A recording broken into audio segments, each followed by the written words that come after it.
Tantor Audio, a division of Recorded Books, presents The Messy Man by Chris Sorensen. Narrated by Chris Sorensen. For Mom. Chapter 1. The girl woke to the sound of her own screams. The nightmares were back. Ellen extracted herself from the sheet that had wrapped itself vine-like around her lower body and leaned over to open the drawer to her bedside table. She fished out the Teenage Mutant Ninja Turtles daily planner she'd picked up at the dollar store. It could have been covered in daisies for all she cared, and flipped to June 21st. Across the top of the page, written in scented red marker, was a reminder. June 21st, 2003. Birthday number 11. Was it her birthday already? Only last month she'd been suffering through Mrs. Haber's fifth-grade class. Old Mrs. H had a habit of letting slip bits of scripture during science period, and had once informed the boys in the class they had one less rib than the girls due to goings-on in the Garden of Eden. But tomorrow was the first day of summer, and the nightmares had returned. Ellen scooted up in bed and adjusted the pillow behind her back before snagging a pen from the drawer and getting down to the business of documenting her dreams. The first, was it actually the first or just the first that came to mind, was the least formed. Already it was seeping from her head like soapy water from a sponge. She scrunched her brow, willing the particulars to congeal, yet only managed a sketch of the thing. Dream 1. Fire everywhere. No air. Couldn't breathe. Unsatisfied, yet determined to catch the dream fragments before they flitted off, she moved on. Dream 2. A split man. Bird and man. Torn apart. The circle, the girl, the spell, a conjuring. The man, the bird, torn apart in the winter circle with the blood-red stone. She underlined each instance of torn apart, as this was the predominant aspect of the nightmare. The raw horror of it, the sawing of bone and flesh and soul. Ellen looked at the words on the page, her careful penmanship allowing them to stand out starkly. They added black solidity to the nightmare, and yet were inadequate to capture the terror yet to be dispelled by the morning sunlight. Dropping a few inches down on the page, the girl relinquished her firm grip on the pen, allowing its tip to circle almost playfully below the nightmare's description. Her fingers and wrist moved cyclically, decorating the page with a quarter-sized O. The circle.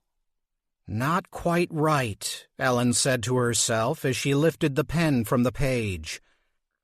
The sound of laughter swooped through her head on frantic, beating wings. She stabbed at the center of the circle with her pen, as if it were a button capable of shutting down the intrusive noise, but the laughter continued. And so she stabbed again, and again, and again. "What the hell are you doing?" The voice broke through Ellen's rising panic, causing her to look up at the woman in the doorway. Mom. It was Mom standing half in, half out of her room, dressed only in an oversized Hawkeyes jersey. I'm journaling," Ellen said, her mouth suddenly dry as a bone. "At 6 a.m? Jesus, Ellen. Sorry. Were you sleeping?" "Hell yes, I was sleeping." Rita Gooding punctuated this with a monstrous yawn, calling to mind the Nutcracker from the ballet she had seen with her father. She had buried her face in his chest when the Mouse King appeared. Mice, rats, the hamster in Mrs. H's class, rodents of any sort were Ellen's undoing. "Earth to Ellen," her mom called. Ellen flinched. Her mother had a voice like a jackhammer, so unlike her father's, which had been low and smooth, always comforting, never, "Hey, spooky!" The nickname caught Ellen off guard. "Don't call me that." "I thought you liked. Only Dad calls me that." Her mother tilted her head with a warning look. Mom was in her early 30s, but when her temper flared, she seemed for all the world like a mean old woman, the kind that pinched and slapped. "Called," Rita said, correcting her daughter. "He called you that." Emphasis on called. Emphasis on his absence. Sensing the stirring of her mother's ire, Ellen acted quickly to change the subject. "It's my birthday," she said a little too loudly. "I know that," her mother said a little too quickly. "Don't you think I know that?" "I don't need a cake or anything." Her mother snorted. "Of course you're going to get a cake." "But I don't need one." Ellen suddenly realized she had miscalculated. Instead of taking the burden of cake baking off her mom's plate, she had struck a nerve.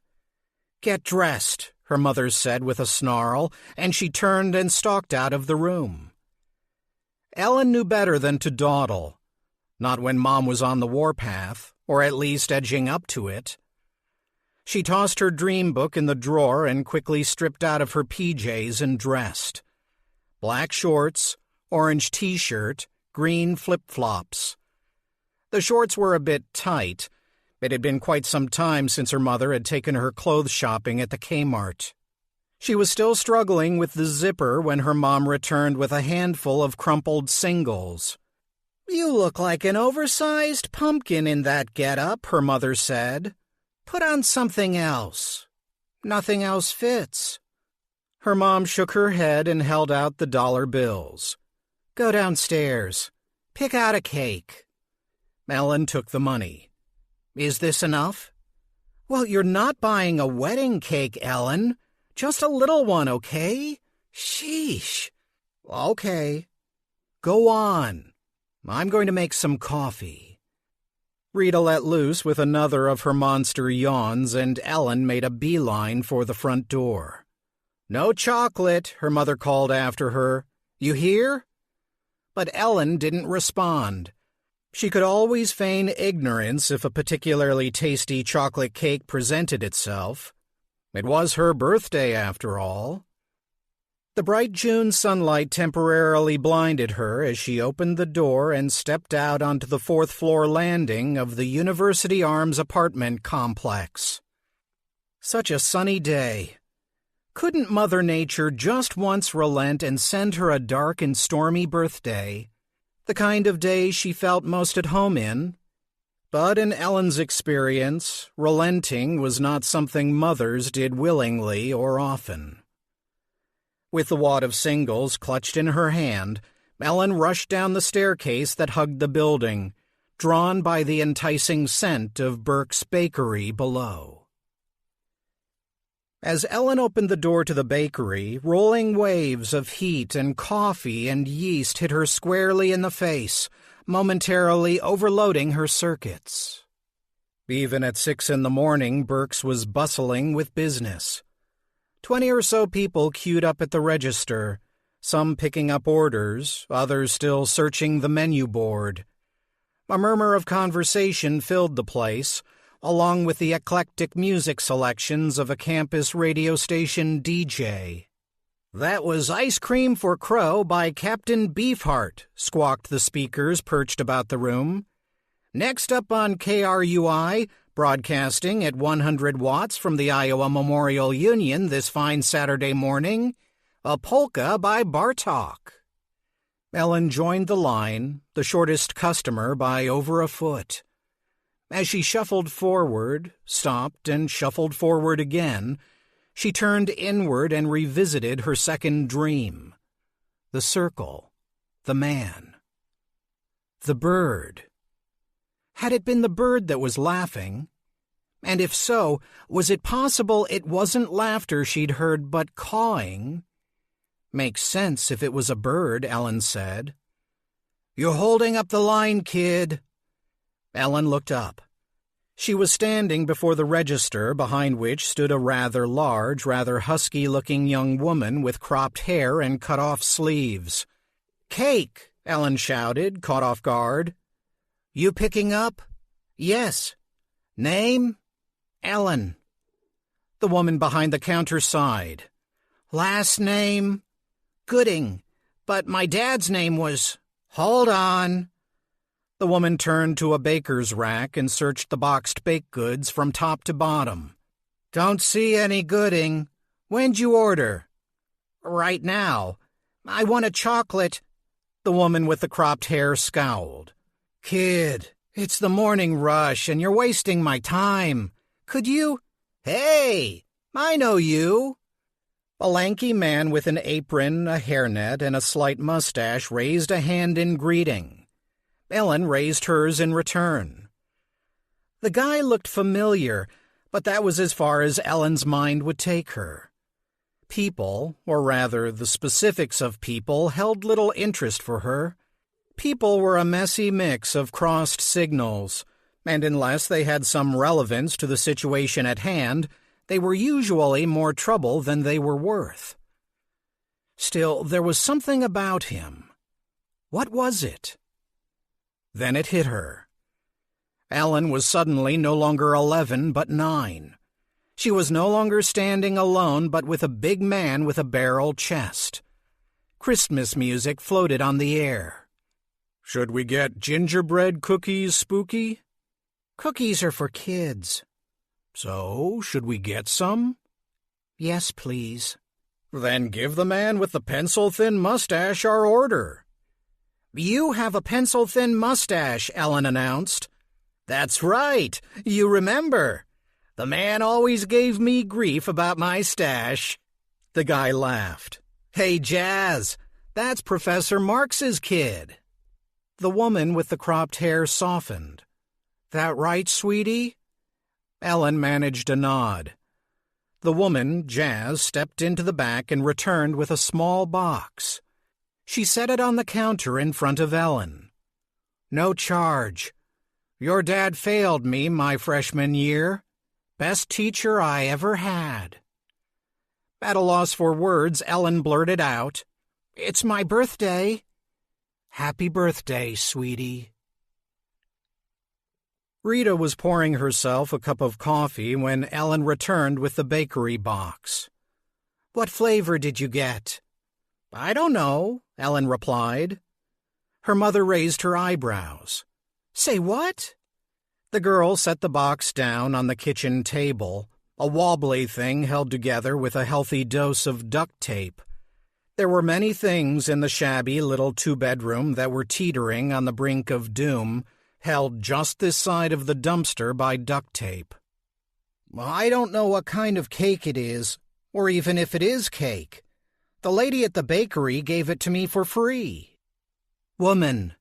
The woman at the bakery. Sorry, woman. Free? Ellen's mother set her coffee mug down and tapped her nails on the table. What, do they think we're a charity in here? No, Mom. Because your dad didn't put a ring on it when he could and now the university won't pay out? Please, Mom. Those poor Goodings up on 4. Have some cake. That poor welfare mom and her freak of a kid. Those last words hung like poison in the air between them. Ellen knew if she were to be the next to speak, she might soon be dodging her mother's coffee mug. Or worse. And so she simply opened the box, revealing the item inside. A pound cake. Nothing wrong with a pound cake, her mother said, a lone tear dampening her cheek. Free, you said. Where's the money I gave you? Ellen set the stack of bills on the table. Can I have some coffee? You drink coffee? Dad lets me. Sometimes. Let. Rita plucked a second cup from the mug tree and set it in front of her daughter. I like milk and sugar, Ellen said. Like Dad. Gooding women drink it black. Her mom poured a half mug and passed it to the girl. She got them each a fork and sat at the table opposite Ellen. No candles? Ellen asked. Don't push it. Mother and daughter took their first bites, and Ellen smiled. Not outwardly, but inside her secret self. Free cake on my birthday. Because of Dad. A knock at the door interrupted their feast. Shit. I paid the rent, didn't I?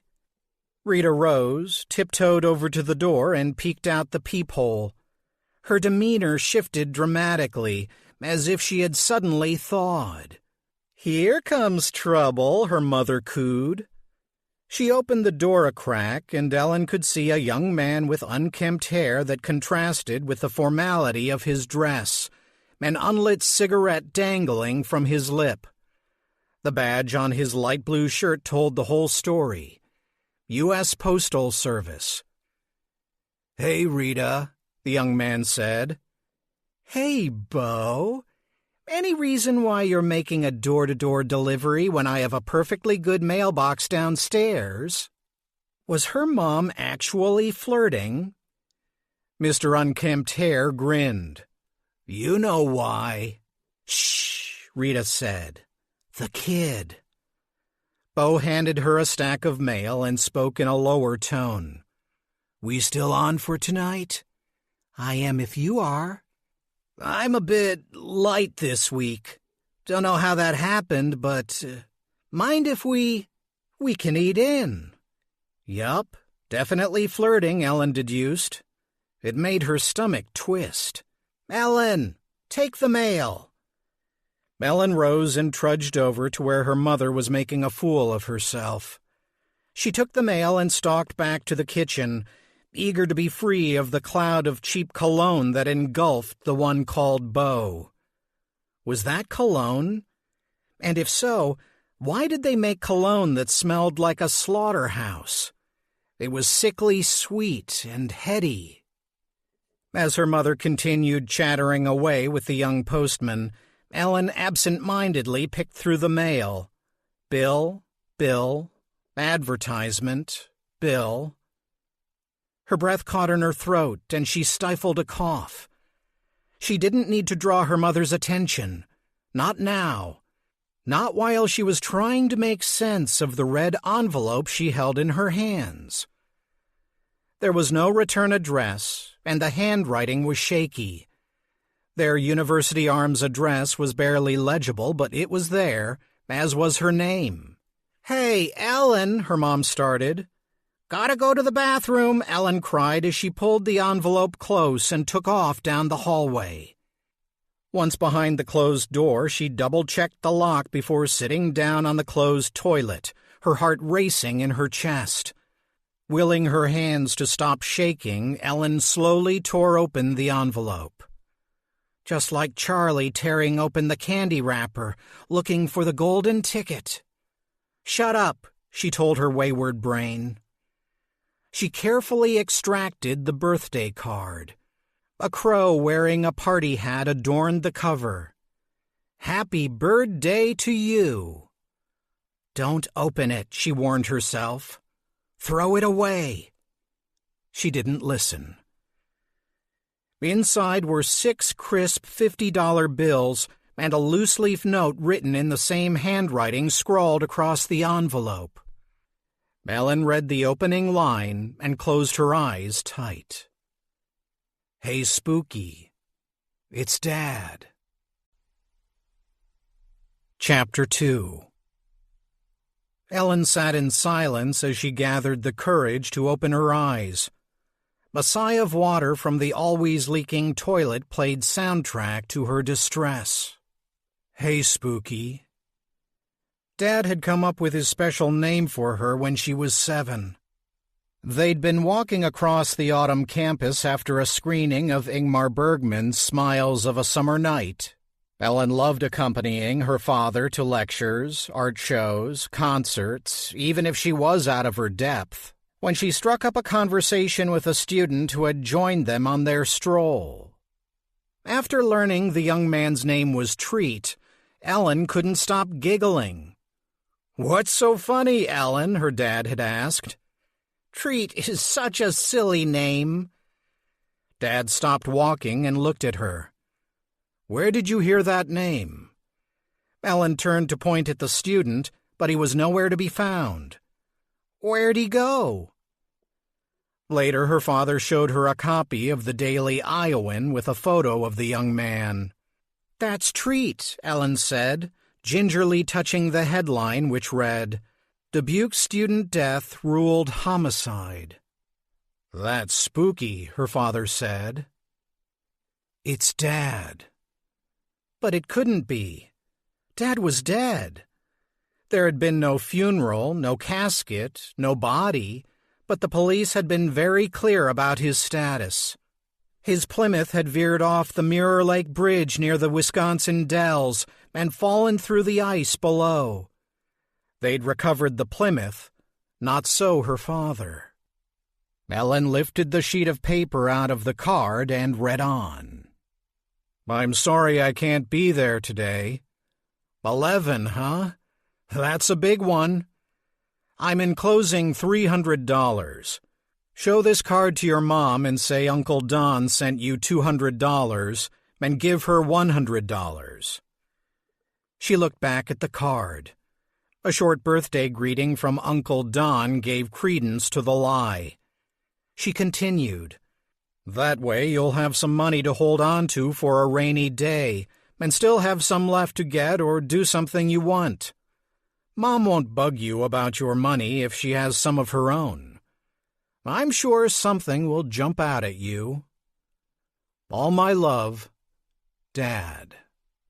Her father's sign-off was a panacea for all the fear and grief to which the card's arrival had given rise, and Ellen drank it in, savoring its simplicity and power. "All my love." "I love you too," she whispered. "What, did you fall in?" came her mother's piercing cry. Ellen quickly stuffed the note and 2 of the 50s into her shorts pocket and flushed the toilet. She placed the rest of the bills back into the card and the card into the envelope and ran a short burst of water in the sink for good measure. "Out in a sec," she called. "I'm going to eat up all this cake." "Out in a sec," I said. Ellen checked herself out in the mirror, making sure she could mask the chaos racing about inside. On any other day, she wouldn't have to worry. It was easy to close herself off from the rest of the world, something about which her father had once in fact warned her. "You can be a closed book sometimes, Ellen. Makes it hard to read you." Good. Snap the book closed. Hide the frantic jumble of thoughts within. Snap it shut. Yummy, yummy," cackled her mom. Ellen relieved her face of all expression and stepped out of the bathroom. "What's that you've got there?" her mother asked, always the eagle eye. Ellen set the card on the table and sat, picking up her cooling mug of coffee. "What did the mailman want?" "First, he's a postal worker. And second, you didn't answer my question." "Just a card." "From whom?" "You can read it if you want." "Don't think I won't." Rita reached across the table so quickly she nearly toppled her own coffee. When she opened the card, the 50s slipped out of her grip and onto the floor. "Shit! There's money in here!" Both mother and daughter dove beneath the table and scrambled for the bills. 50? 100? $200? Why is your Uncle Don sending you $200? Because he feels bad? Because he never called or sent flowers or anything? Ellen offered, feeding the fiction. She was surprised how her words struck her mother. She half expected her mom to hug the cash to her breast and shout, "Mine, mine, mine." But instead, Rita held the money out to her daughter. "You keep half," Ellen said. "I'm just a kid. $100 is enough for me." For a brief moment, Ellen thought her mom might draw her daughter to her in a thankful embrace. Instead, Mom slipped back into herself. "We're using this money to get you some new clothes. You're about ready to pop the button on those shorts." She gave Ellen a poke in the belly for good measure. "Let's go, birthday girl." At first, Ellen wondered what her mom was thinking. She knew from experience Kmart opened at 8, but it was still only around 7. But when she caught her mom circling ads in the penny saver, the pieces fell into place. Garage sales. They were hitting the garage sales. "Get in, get in. If we waste time, they'll all be picked over," Rita called as she urged the old Chevy Nova to life. The muffler rattled underneath like an enormous cicada angered at being awakened. Ellen hopped into the car and slipped on her safety belt, which was actually half belt, half duct tape. If the stuff was a useful workaround in the apartment, it was absolutely essential here in the Nova. The engine sputtered and complained, but eventually started, and soon the two Gooding gals were off on their Saturday morning adventure. "That coffee made me thirsty," Ellen said. "It'll do that. Now pay attention. I put numbers next to the sales so we wouldn't have to zigzag all across town.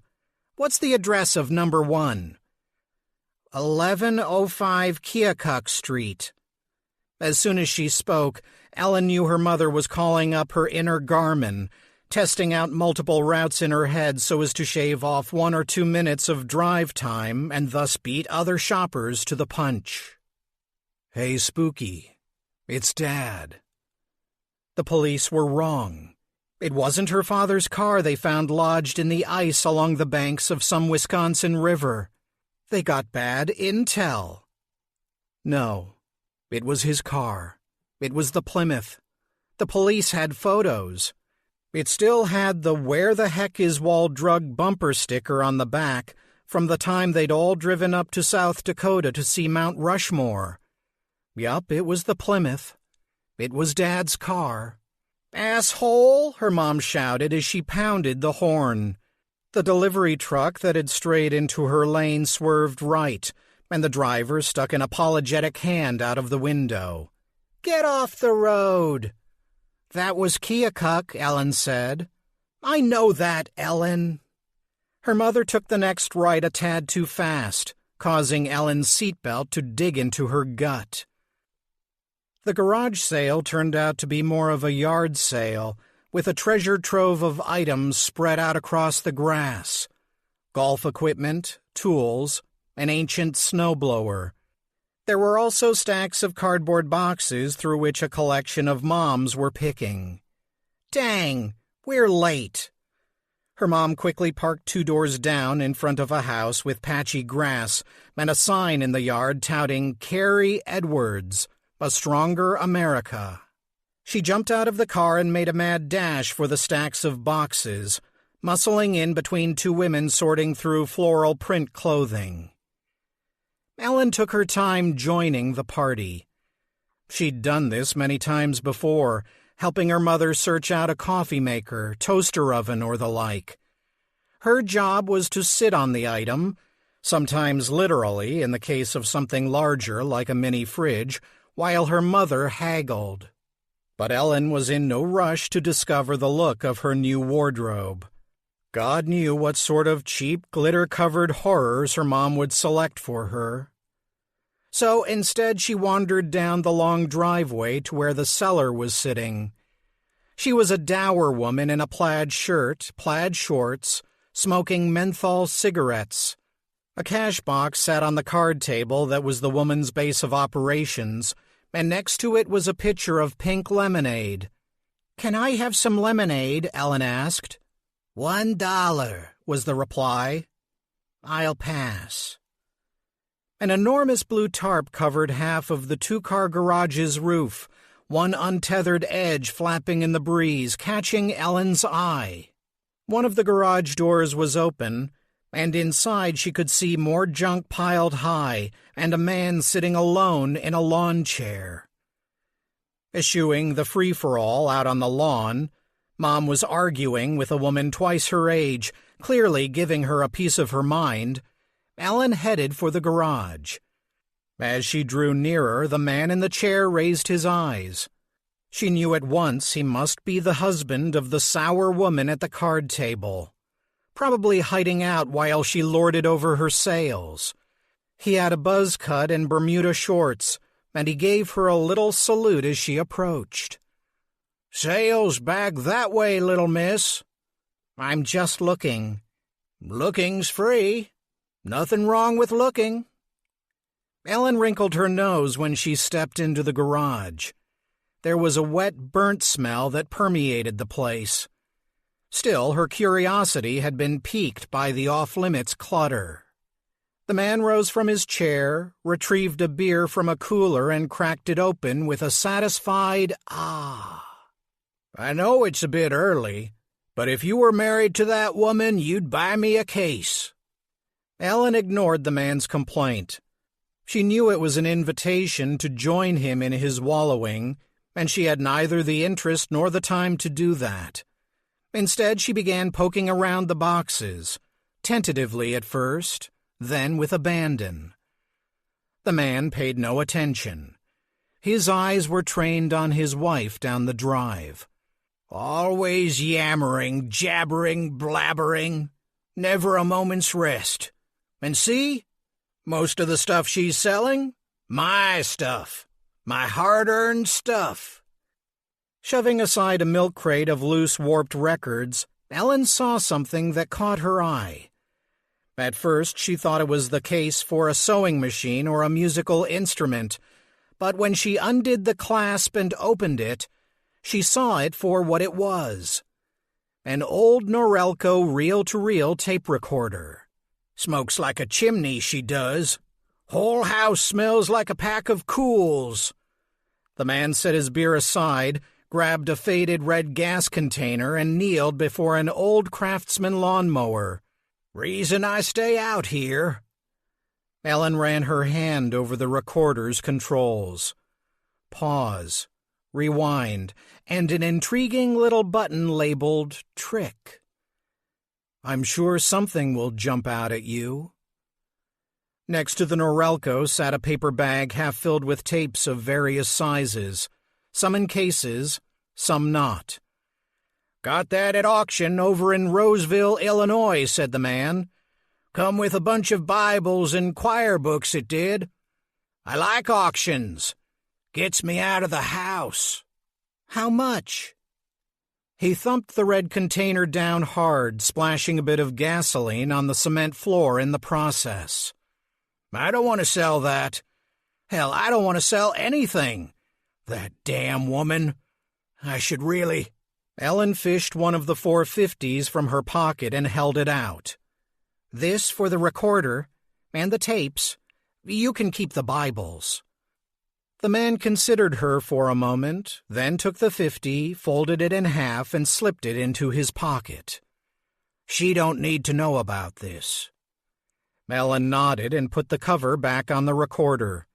It was heavier than she had imagined, and getting it in the bag of tapes to the car without the woman at the card table seeing took some effort.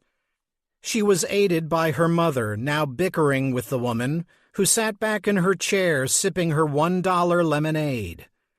She stashed the recorder and bag in the back seat and then quick-stepped it to where her mom was paying for her fines. "There you are. I got you tons of good stuff." Taking stock of her mother's purchases, Ellen could see that pink and purple were soon to make up the bulk of her new wardrobe. As Rita disputed the amount of change she had coming, the scent of smoke once more hit Ellen's nose, and she instinctively glanced back at the garage. Instead of being covered by a tarp, the garage's roof was ablaze, fire dancing and reaching toward the sky. The man in the Bermuda shorts was dancing as well. Engulfed in flames, he hopped about like a wounded bird, arms flapping as he burned. He caught Ellen staring, paused momentarily, and gave her another little salute before returning to his grisly dance. "I'm so sorry to hear about your Jonathan," the next customer in line said. "Just awful. My condolences." The woman at the card table took an extra long draw on her smoke. "Damn fool nearly burned the whole house down. That clock's priced wrong. It's $10. Ellen shuddered. The tarp was back. The garage door was down. No, the roof was on fire and the man was dancing. The man was burning. "Come on," said her mother, giving her a little shove. "A few more stops and we should have you set for the year." She followed her mom to the car at a distance, eyes still glued on the garage where the man danced. And didn't. Danced. And didn't. Chapter 3. Rita stashed her purchases from the second garage sale of the day in the back seat. "Where the hell did this come from?" she asked, pointing at the recorder.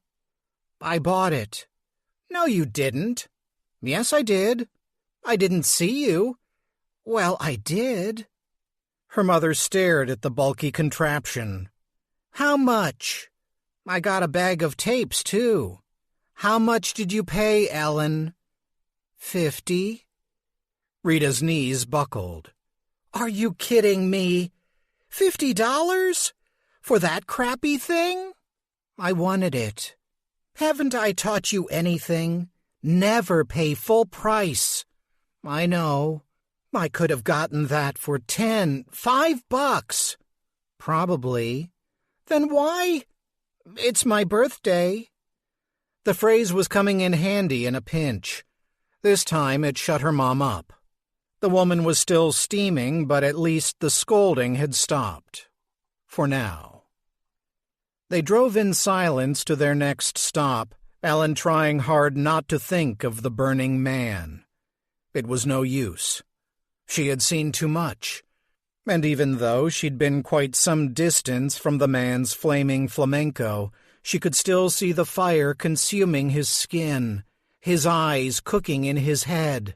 Stop it. His wide grin stretched across his charred face, teeth exploding like popcorn in his mouth, white bone appearing through the fat of his sizzling jowls. "Stop it," Ellen shouted. "Stop what?" For a second, Ellen had no reply, so strong was the memory of the burning man. But she quickly redirected her thoughts.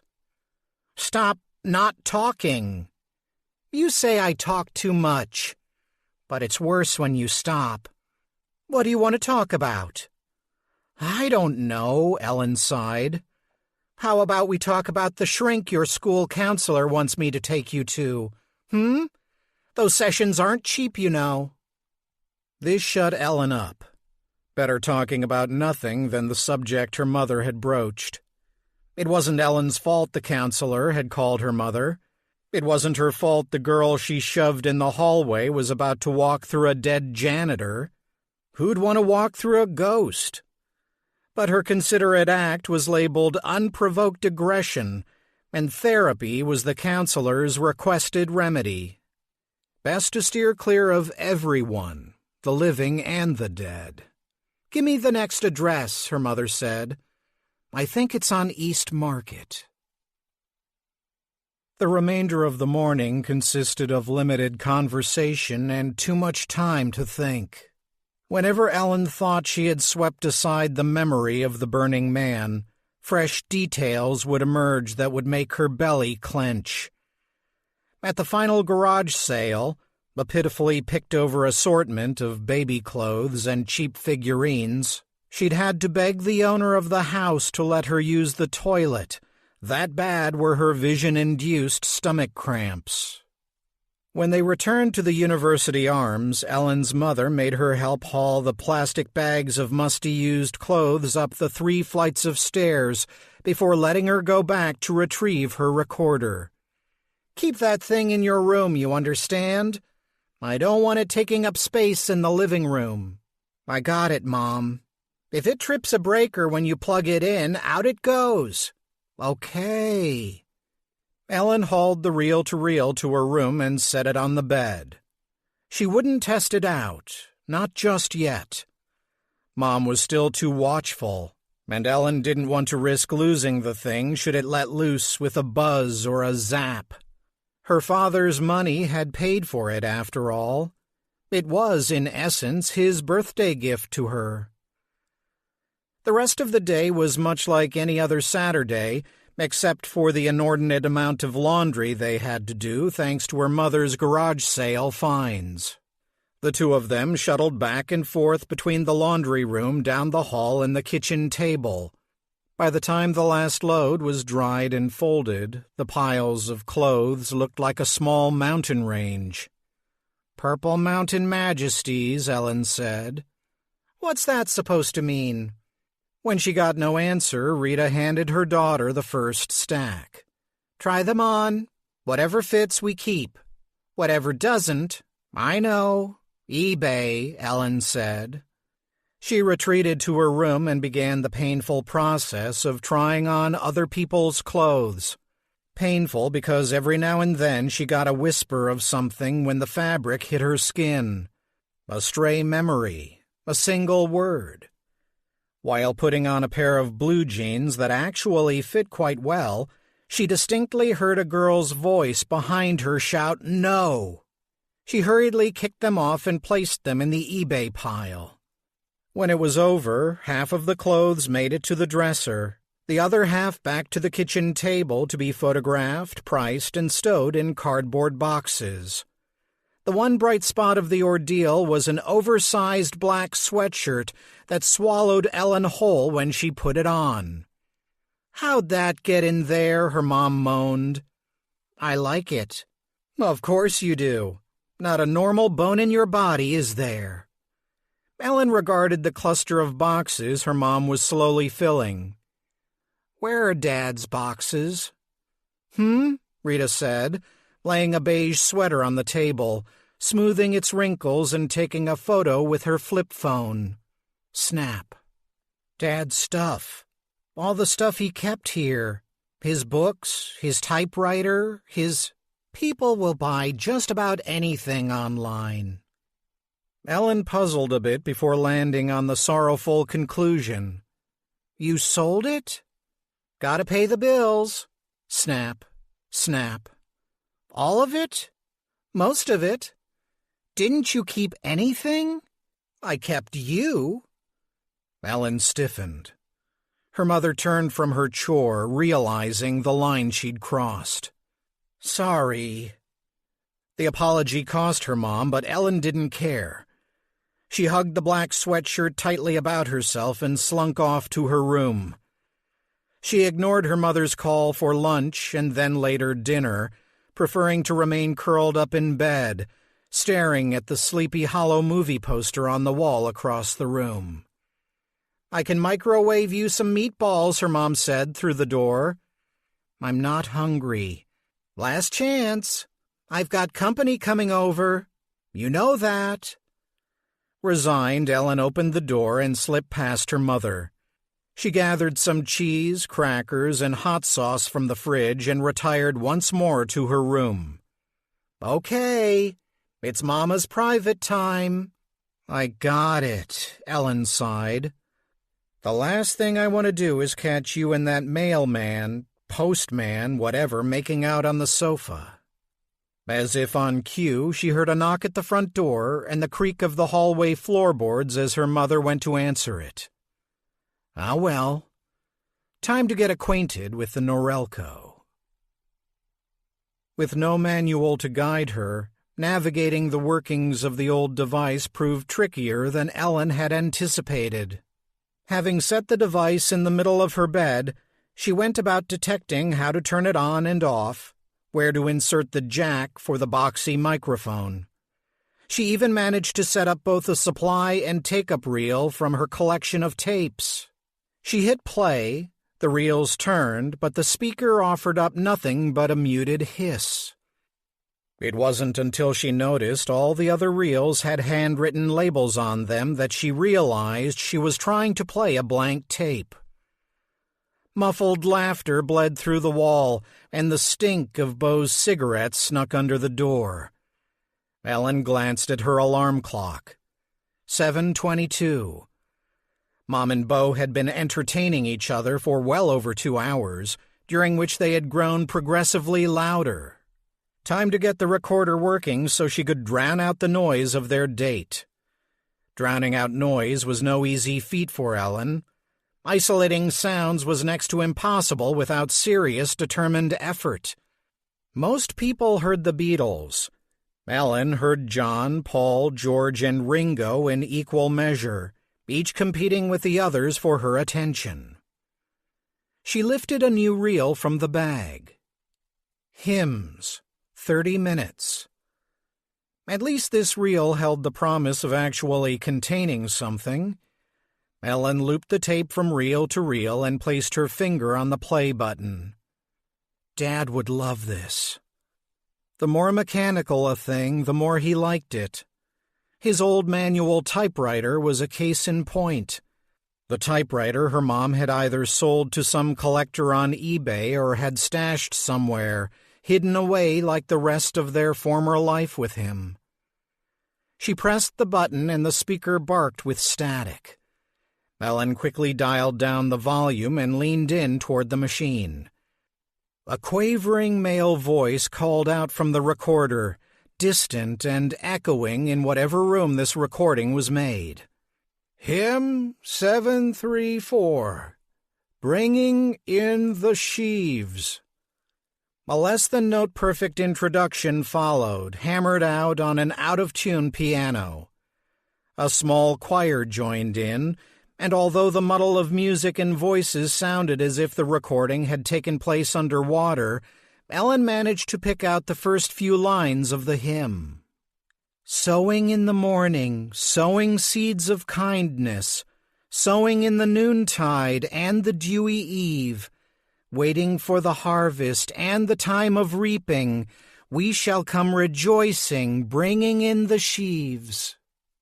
As the hymn continued, she played with the rest of the controls, finally landing on the trick button. As the choir warbled on, she depressed the small button.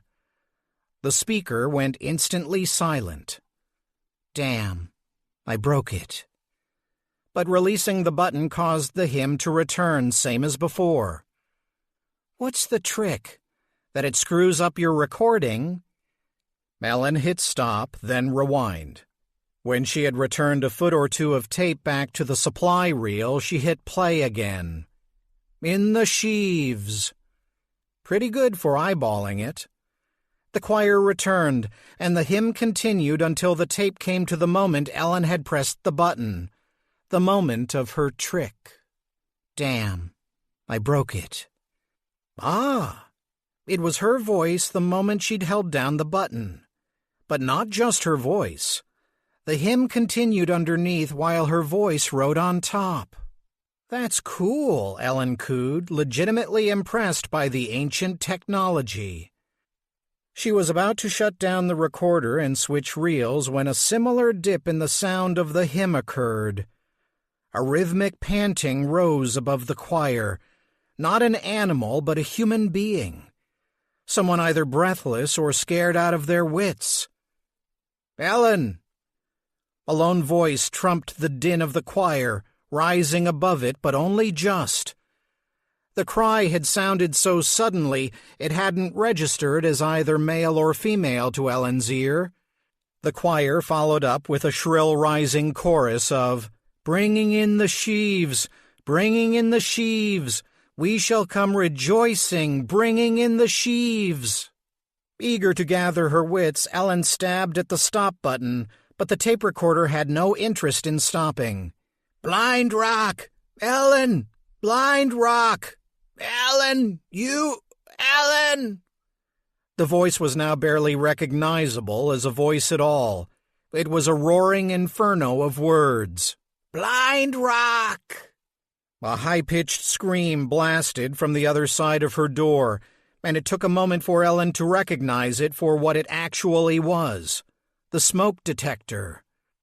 She shoved the reel-to-reel away a split second before black smoke began to curl from its innards. The reels revved up, spinning so fast they whined. The take-up reel couldn't keep up the pace, and the Norelco spat its thin brown tape across the bed and onto the floor. The choir wailed, the voices rising higher and higher, their tempo increasing. "Blind Rock!" The room suddenly went pitch black. "But the sun is still out." All was silent. No, the frightened breathing remained, and it was not her own. Someone or something else was in the room. "Mom?" Ellen quickly rose from the bed. She felt her way toward the door. The carpet felt different beneath her feet. In fact, it didn't feel like carpet at all. It felt like earth. Cold, hard earth. Her hands came in contact with the door, and she reached for where the doorknob should be, but it was gone. The door itself felt as foreign to her as the ground. It felt like corrugated metal and was freezing to the touch. A rasping cough behind her caused her to jump, and she spun around, facing the dark room. "Hello," Ellen called, the hello meaning stay away, whatever you are, stay the hell away. "Who's there?" a ruined voice replied. "Who's there?" Ellen insisted. The air began to vibrate, and the thumping pressure of it assaulted Ellen's eardrums, causing her to cry out in pain. The screech of the choir returned full force, adding to the din. "When our weeping's over, he will bid us welcome. We shall come rejoicing, bringing in the sheaves." "What are you doing in there?" Her mother's voice cut through the cacophony, yanking her back from the darkness. But the room was clouded with acrid smoke, and the detector in the hallway shrieked and shrieked. "Ellen!" her mom shouted. Scrambling over to the outlet, Ellen yanked on the recorder's cord, the plug popping out of the socket with a concussive spark. Rita threw open the door to the sight of her daughter on the floor, sprawled in a nest of still unspooling quarter-inch tape. "That's it. Out that thing goes." "Yes, get it out of here. I don't want it. I don't want it. You hear me?" But Ellen was listening instead to another voice, the one that still cried out even though the recorder was dead and smoldering and would never play again. "Ellen! Blind Rock! Ellen!" Ellen screamed. Chapter 4. The man woke with a start. "Where am I?" he asked himself. This was followed shortly after by, "Who am I?" It was cold, the kind that freezes to the bone. He was lying on a hard cot with a wool blanket that was a foot short of being useful. The room he was in was dark and cramped. "I'm in the nightmare room." But as his eyes adjusted, he discovered that he was not in a room at all, but a shed. Its walls were corrugated metal, its floor winter-hardened earth. It was night, that much was obvious. What little light there was filtered in through seams in the metal, through rusted-out patches. The man sat up on the cot and instantly regretted the move. His muscles resisted as if he were using them for the first time. His back cramped and he doubled over in pain. As he waited for his muscles to release their grip, he caught a gentle sound drifting in the air. A piano. What's a piano doing out here? What am I doing out here? Tentative but ready to give it another go, he tried once more to rise. This time he succeeded, throwing off the blanket and standing. As soon as he was upright, he felt a warm, tickling breath at his ear. "Peter. Your name is Peter." He jerked back, startled. "Who's there?" he croaked, finding that his throat was as clenched and rebellious as the rest of his body. There was no reply, but the name the voice offered felt like a gift, like something he could hang his hat on, a point of reference, a touchstone, shh, he told himself, entreating his rebooting brain to go slowly, let him catch up. There was a girl, and a bird, and a circle of stones. There were other things, too, gnashing things, stuff of nightmares, and a horrible tearing of flesh and mind and bone and self. He placed a hand on his chest, feeling his heart beating a wild tattoo within. He was whole. There was no rending of flesh, no great gash down his center, even though that's exactly how he felt. "I'm Peter, and I'm in one piece," he said, feeling both the truth and the lie of it. "I'm Peter—" But the rest of his name eluded him. Peter Rabbit? Peter Parker? He could have been Peter the Great for all he knew. Try as he might, he couldn't fit another name to the one he'd been offered. Peter Pan? Peter Tell? Tell. Is that right? Am I Mr. Tell? Voices joined the piano, and together they rose and fell as the wind played keep away with the music. Snippets of lyrics caught his ear, and he found himself asking what a sheave was. No matter. There were no answers to be had here in this shed. It was time to leave. The locked door thought otherwise. The metal strained as he threw his weight against it, but the door held firm, no doubt latched and padlocked from outside. Peter searched the shed, looking for weak spots in walls where the rust had eaten through, digging away frozen dirt clods where metal met earth. As he searched, he discovered not all of the dirt floor was in fact dirt. The cot was sitting on a series of old wooden planks covering what, exactly? A sinkhole? A well? Leaving well enough alone, he managed a chuckle at the wordplay. He continued his inspection until he found a loose seam at the back of the shed where two metal panels met. A number of the rivets holding the two pieces together were popped, allowing him to squeeze his arm through to his shoulder. The wind outside was rising, and ice crystals sifted through his fingers. Time to get out. Time to get some damn answers. Peter leaned into the opening and felt the old rivets give way.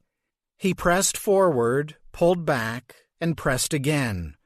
Back and forth he went, the metal edges slicing his thin shirt, digging in his flesh, rivets popping with each thrust. Finally, Peter birthed himself from the metal shed and fell sprawling into a drift of freshly fallen snow. A small wooden church, its crooked steeple doing its best to abandon the rest of the structure, sat 20 yards away. It was a plain two-story building topped by a slate roof. Where stained glass windows no doubt once lived, there were now simple colored panes of glass, red, green, yellow. A light burned within, and that was enough for Peter. He rose from the snowdrift, shook the ice from his hands, and stumbled toward the church. The wind was really picking up, and for a brief moment he lost sight of the place entirely. When the snow blinded him, he was suddenly reminded of a story about a girl caught out in a blizzard. Was it someone from the Little House on the Prairie books? One of the Ingalls girls? Funny you can remember the story, but not your own name. The wind died down enough for Peter to see he had to adjust course. His former trajectory had been taking him out into the empty field. A low rumble echoed across the landscape. Was that thunder snow? No.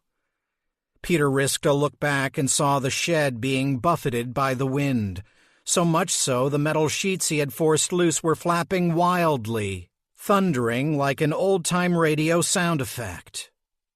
The squall wreaking havoc with the shed was heading his way, following his footprints in the snow. and with it came voices, not lifted in song as he had heard earlier, but raised in anger. The gust of wind and snow turned tornadic, swirling and threatening as it approached, gaining on him, accusing him in its clamor. Peter urged himself on. He was 10 yards from the church. 5. 1. His foot slammed into a buried step and he fell against the heavy front door. "Please," he yelled as he pounded on the door, the encroaching storm drowning out his pleas even to himself. "Open up! Please!" The whipping snow engulfed him, ice raking his hands and cheeks, robbing him of his breath. "That's it. I'm finished." The door swung inward and Peter fell forward. A howl rose from the window outside, angry at being thwarted of its prize. Peter hit the floor hard and heard the door slam closed behind him. He was safe. Panting for breath, he managed a thank you, but the words came out as a moan. He was on the verge of passing out. He was passing out. But before he did, he looked up. Standing before him in the nave was a collection of children, the foremost being a willowy girl in a plain homespun dress. A black bird with watchful eyes perched upon her shoulder. Chapter 5. The boy sitting across from Ellen in the waiting room kicked his legs and squirmed as if he had to go to the bathroom. He stared at her with big cow eyes. It made Ellen want to pick up one of the magazines on the table next to her and chuck it at him. "Stop looking at me, stop looking, stop looking." The boy kept on staring and added nose-picking to his repertoire. The kid was probably 6 or 7, but as he was rail thin, it was hard to know for certain. "Cut it out, Percy," said the boy's father, a nervous man who looked as if he too had to use the restroom. And to Ellen's disgust, the man proceeded to pick at his ear. The ear-picking father and his nose-picking son. Just another Tuesday morning at Striving Kids Psychiatric Clinic. Ellen glanced at her mother. Rita was engrossed in her phone. She'd been unusually tight-lipped since the incident with the tape recorder had broken up her date. Instead of launching into her usual barrage of threats and complaints, she'd gotten busy. First, she disappeared the Norelco. Ellen couldn't be sure, but she had a good idea it now resided in the dumpsters behind the apartment complex. Ellen had only managed to save one reel, the hymn's 30-minute tape, because it toppled off the recorder when her mother snatched it up. Next, her mom called up Mr. Traynor, the school counselor, and got the contact information for the child psychiatrist. Finally, she cleaned house. She cleared the fridge of junk food and replaced it with fresh vegetables from the Aldi. She attacked the pantry as well. Goodbye Pop-Tarts, hello fruit roll-ups. She spent so much time scrubbing the sink and tub in the bathroom that Ellen thought perhaps the fumes from the cheap chlorine cleaner she was using had overcome her, and she'd find Rita passed out on the tile floor, tongue out and eyes bulging. Ellen knew her mom's modes well, and this was fix-it mode. She'd fixed the apartment, and now she'd fix her kid. A solemn woman in a gray suit with hair to match stepped from the inner office and beckoned to Rita. "Ms. Gooding, please come in."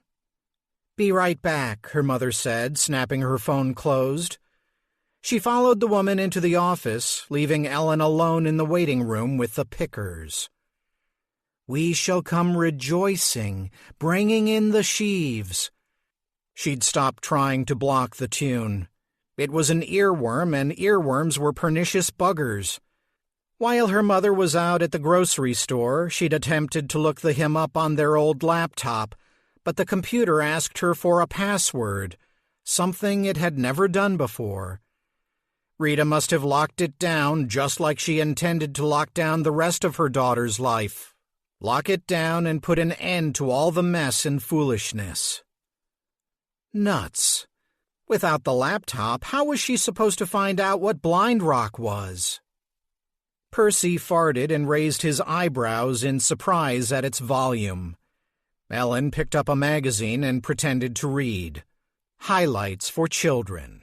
How engrossing. The door to the inner office opened and her mother emerged, red-faced. She plopped down in the seat next to Ellen and made a motion with her head Ellen couldn't quite interpret. What? Go on in, her mother said, putting her wallet back into her purse. Aren't you coming in with me? Apparently not. Confused and in no small way on edge, Ellen rose from her seat and just stood there. Go, go, her mother said, nodding again with her head, but this time much more emphatically. I'm sure she's already on the clock. Ellen moved slowly toward the door, past the bubbling tank with its darting goldfish and swaying plastic sea plants. She threw a final glance back at her mother, but Rita was already busy with her phone. Ellen was on her own. The office was sparse. A sofa, a cushioned chair with a small table next to it upon which sat an open laptop. Despite the mild June weather, a rotating space heater in the corner was up and running, making the small space as hot and stuffy as Burke's Bakery. I hope it's not too warm for you, said the woman as she tapped at her computer. Reynauds, my hands are always cold.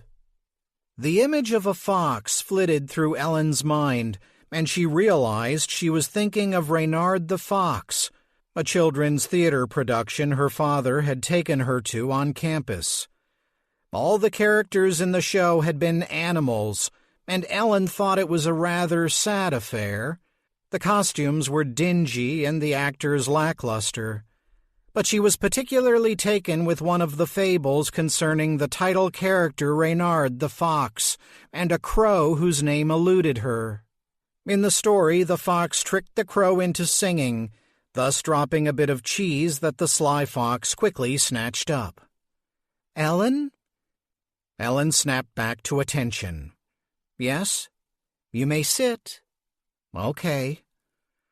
She sat on the sofa, her still-ticking mind conjuring up an image of the woman trying to work her laptop with fox paws. I've spoken with your mother, and now I'd like to speak with you. Does that sound good to you? No. Yes? Fine.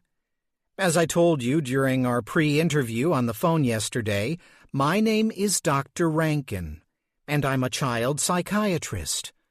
Do you know what a psychiatrist is? A shrink? Dr. Rankin smiled. We don't use that term in this office. A psychiatrist is a physician who helps people learn how to deal with life's difficult situations. Okay. What sets my practice apart from that of a psychologist is that I have the good fortune of being able to prescribe medication should I think it warranted. Are you with me so far? Yes. Ellen scratched at the neckline of her black sweatshirt. Dr. Rankin smiled again. Good. Are you sure you aren't too warm? Yes, I'm too warm. It's like a furnace in here, lady. I'm fine. All right. So, why don't you tell me why you think you're here? Mom brought me. Yes, but why do you think you're here? The woman was already making notes on her laptop. Laptop, top hat, pad paw, foxfoot. The heater rotated and blasted Ellen's legs with hot breath. Foxpaw, foxfire, firefighter, fireman, burning man, burning man, burning man, burn. Because I pushed a girl at school. Why did you do that? Because she was about to walk straight through another person, that's why. I don't know, Ellen said, opting for the less is more approach. My mom said I had a fit. We don't use that term in this office. I prefer the term episode. Like TV? Dr. Rankin smiled and shifted in her seat. How about if I ask you some questions? I am a little warm. Fine. I'll turn the heater down. Can you turn it off? Off completely? Yes. It makes a whining noise whenever it turns counterclockwise. And you find that distracting? Yes, don't you? And you're tapping on the keyboard. Tap, tap, tap. Why not use a pen and a notepad? And aren't the lights driving you crazy? They sound like angry bees. No. Then you won't mind if I just turn it down a bit. Like I said, cold hands, warm heart. Where had she heard that phrase? From Dad, probably. Almost everything worth remembering was about him. Fine, Ellen said. The woman rose and dialed down the heat, but the wine remained. Let's continue. Ellen, what were you doing right before this episode at school took place? I was in the hallway. Yes, but what were you doing in the hallway? Tap, tap, went her keyboard. I was... Yes? Ellen grit her teeth and turned her head. For besides the tap of computer keys, the whine of the heater, and the buzz of the lights, there was another sound working its way into the mix, and this noise was more distracting than all the others combined. Ellen? It was sobbing.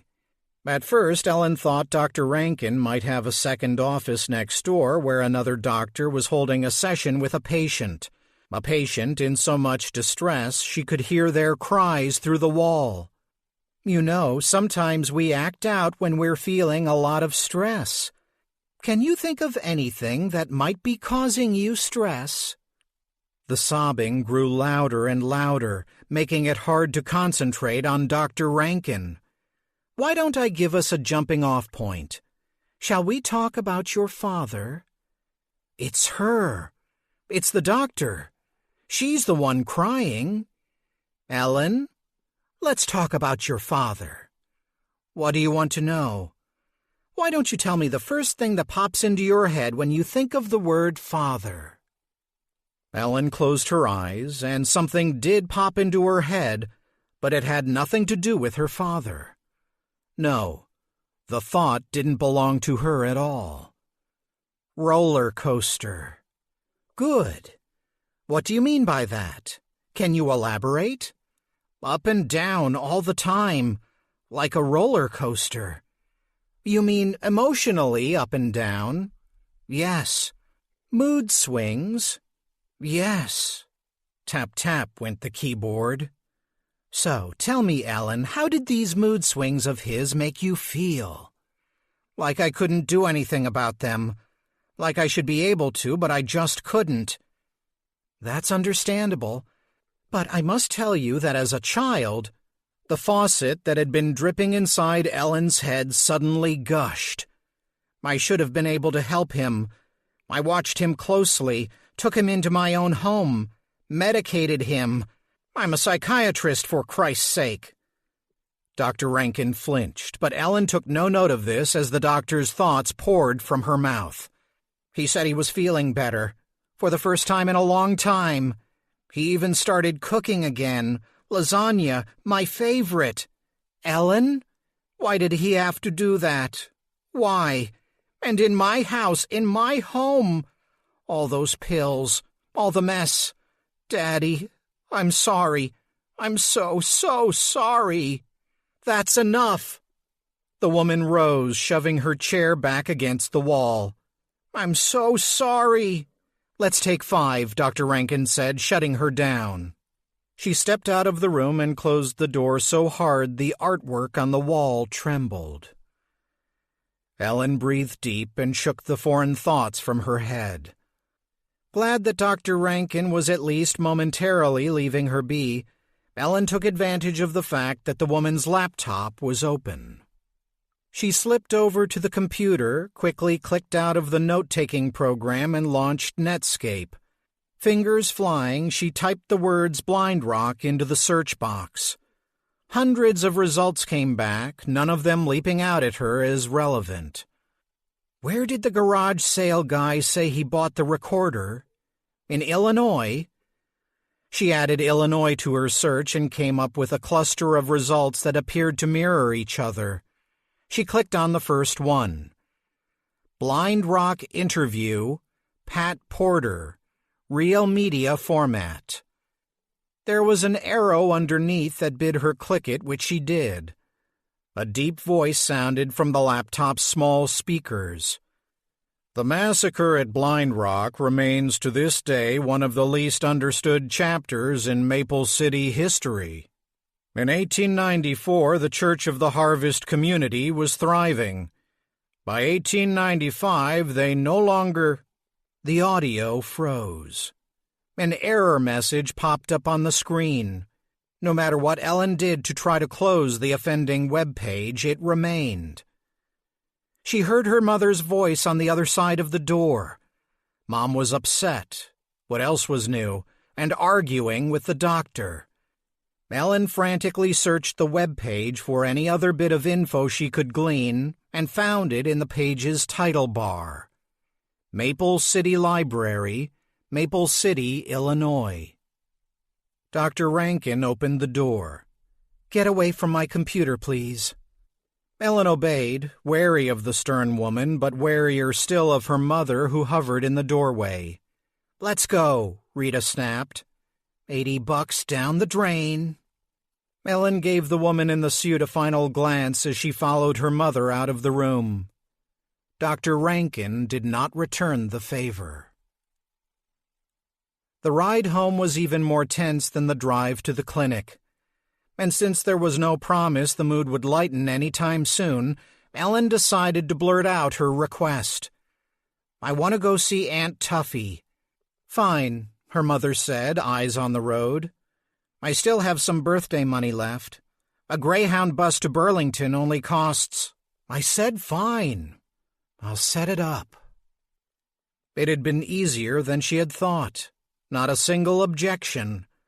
The hard part now would be to somehow switch buses, travel to Maple City instead of Burlington, and still make it to Aunt Tuffy's without arousing either her aunt's or her mother's suspicion. Well, she'd cross those bridges when she came to them. Having ripped off the Band-Aid, Ellen ventured a step further. "Don't you ever miss Dad?" Her mother stiffened. "If you wanted to talk about your father, you should have done so with the doctor." Neither said a word for the rest of the drive, and when they got back home, Ellen pulled out her backpack and started packing. Chapter 6. When Peter next opened his eyes, he was lying prone on a pew. He sat up quickly, and the blood rushed from his head, making him momentarily woozy. He dropped back down, the back of his skull hitting the wooden pew with a thunk. Twin chortles of laughter answered his pained grimace. "Clunk," came a little girl's voice. "Clunk," came a little boy's. Peter tried rising again, easing himself up this time, listening to his joints pop. He squinted and tried to adjust his eyes in the dim light. The children, there were 5 in all, hovered nearby. The girl with the dark eyes, the tallest of the bunch, stood the closest, keeping careful note of his every move. Her bird, however, was nowhere to be seen. "Hi," the little boy said. He was no more than 5, and he was bundled up against the chill in the room with what looked like 2 layers of sweaters. A girl, his same age, similarly dressed, gave him a shove. "Don't talk to strangers." "I wasn't talking.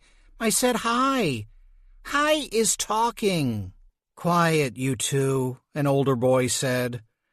The kid was a lanky teen with a long shock of hair hanging down over his face. He kept his distance, flicking a cheap lighter on and off, the very picture of youthful angst. A troubled moan came from behind Peter, and he turned to find a skinny boy hobbling his way.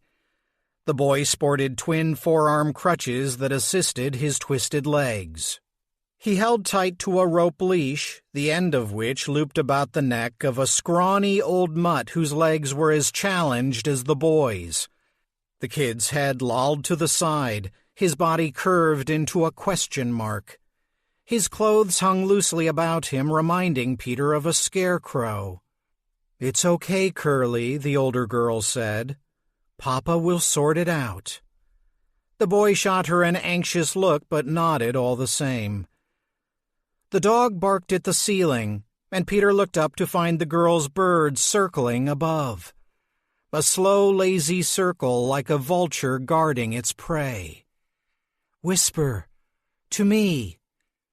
The girl held up her arm and the bird descended. It swooped past Peter's head, so close in fact he could hear the ruffle of feathers as it passed. The crow homed in on the girl's upstretched arm and alighted there, gripping her forearm tightly with its talons. Then a curious thing happened. The bird tight-roped its way up the girl's arm and stuck its beak into her hair. If Peter didn't know better, he'd think the bird was whispering to her. "Thank you," the girl said, giving the bird a kiss on the beak. She threw her head back. The bird squawked and bowed its head. It crumpled in on itself, dissolving in a puff of smoke, and the girl breathed in the cloud of crow. No, she didn't. That's impossible. She didn't breathe it in. "He's dirty," said the little girl, staring at Peter. "He's messy," echoed the boy. "I already said that." "No, you didn't. You said he was dirty." "You're dirty." "No, you're dirty." Peter rose. The two little ones stepped back, as unsure of him as they would be of a panther in their midst. But the tall girl, a young woman actually, he noted, stepped forward. "Where am I? How did I get here?" "I conjured you." "You—" "It's her trick, you know," the lanky boy said, seemingly already bored with the conversation. "Her thing? It's what she does." "I don't understand." The boy clapped his hands loudly, causing the skinny boy with the crutches to jump. "Poof, you're here. Poof, you're gone." He turned to the older girl. "Time to make him gone, Willa." The girl, Willa, shook her head. "He's not. I didn't call him.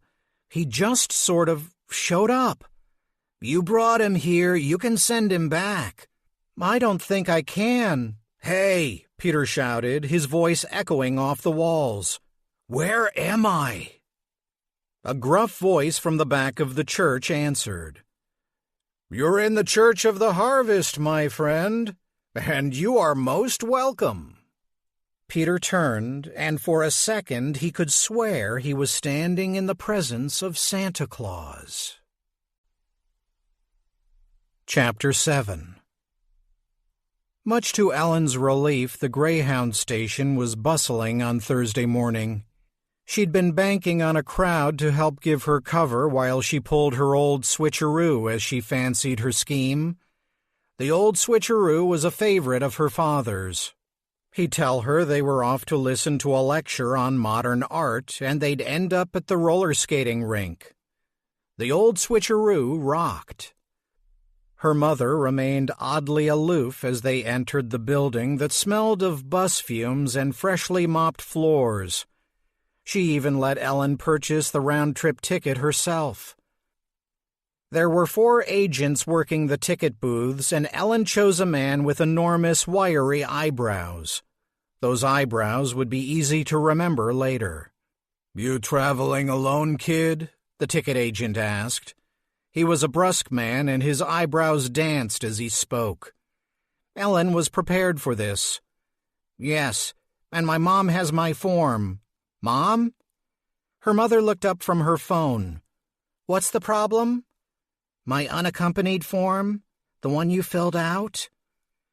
Rita nodded, fished a folded paper from her purse, and stuck it through the slot to the agent. "Says here you're 12, the ticket agent said, eyeing Ellen. "My birthday was last Saturday." Keep to the truth as much as possible when lying. That was something her mother taught her. "This child's 12, the agent asked Rita. Her mother rolled her eyes, and Ellen felt instantly sorry for the man behind the glass. After a diatribe laced with four-letter words and threats to call corporate, Rita grabbed the proffered tickets and handed them to her daughter. As they walked to the gate, Ellen couldn't help but admire her mother's skill. But it didn't come without practice. Ellen's age had varied anywhere from 9 to 14 over the past year, depending on the situation and how her mother wanted to play it. Today she was 12 instead of 11, and it made her somehow feel a bit braver. Braver by 1 year, at least. Her mother handed her a phone card. "You're going to call me as soon as Tuffy picks you up, you hear me? Yes? Don't forget. You know how you are. I won't forget. Don't you forget the recycling. Shit. It's Thursday. Don't you think I know that?" They approached the gate where the Burlington bus sat parked, awaiting its passengers. "Can't believe you wore this thing again," her mother said, tugging on Ellen's new favorite black sweatshirt. "You've got your tickets?" "Yes." "You sure?" "Yes." "Tell me what you do if a stranger approaches you." Ellen thought for a moment. "Scream?" "No. Just tell the bus driver." "Okay." "Don't scream. What's wrong with you?" 5 minutes later, the driver had yet to arrive. Ellen could tell her mother was growing eager to be on her way. "Where is this guy? Why don't I just get on?" "Okay." Her mother leaned in for an unaccustomed hug before quickly stepping away. "You're going to call as soon as I get there." Satisfied and obviously eager to kick her child-free weekend into gear, Rita Gooding shooed her daughter onto the bus and headed back into the terminal. Ellen scampered up the stairs and into the empty bus.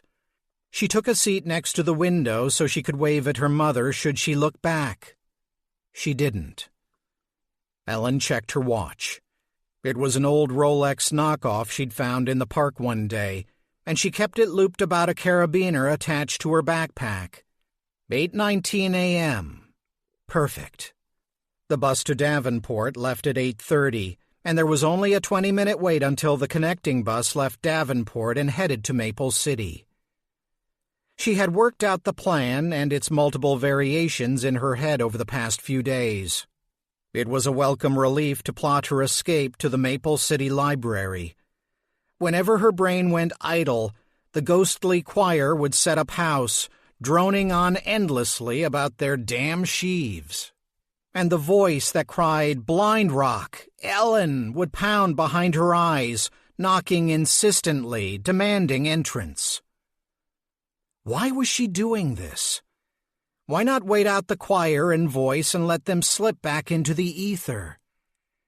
Because Dad sent me a birthday card.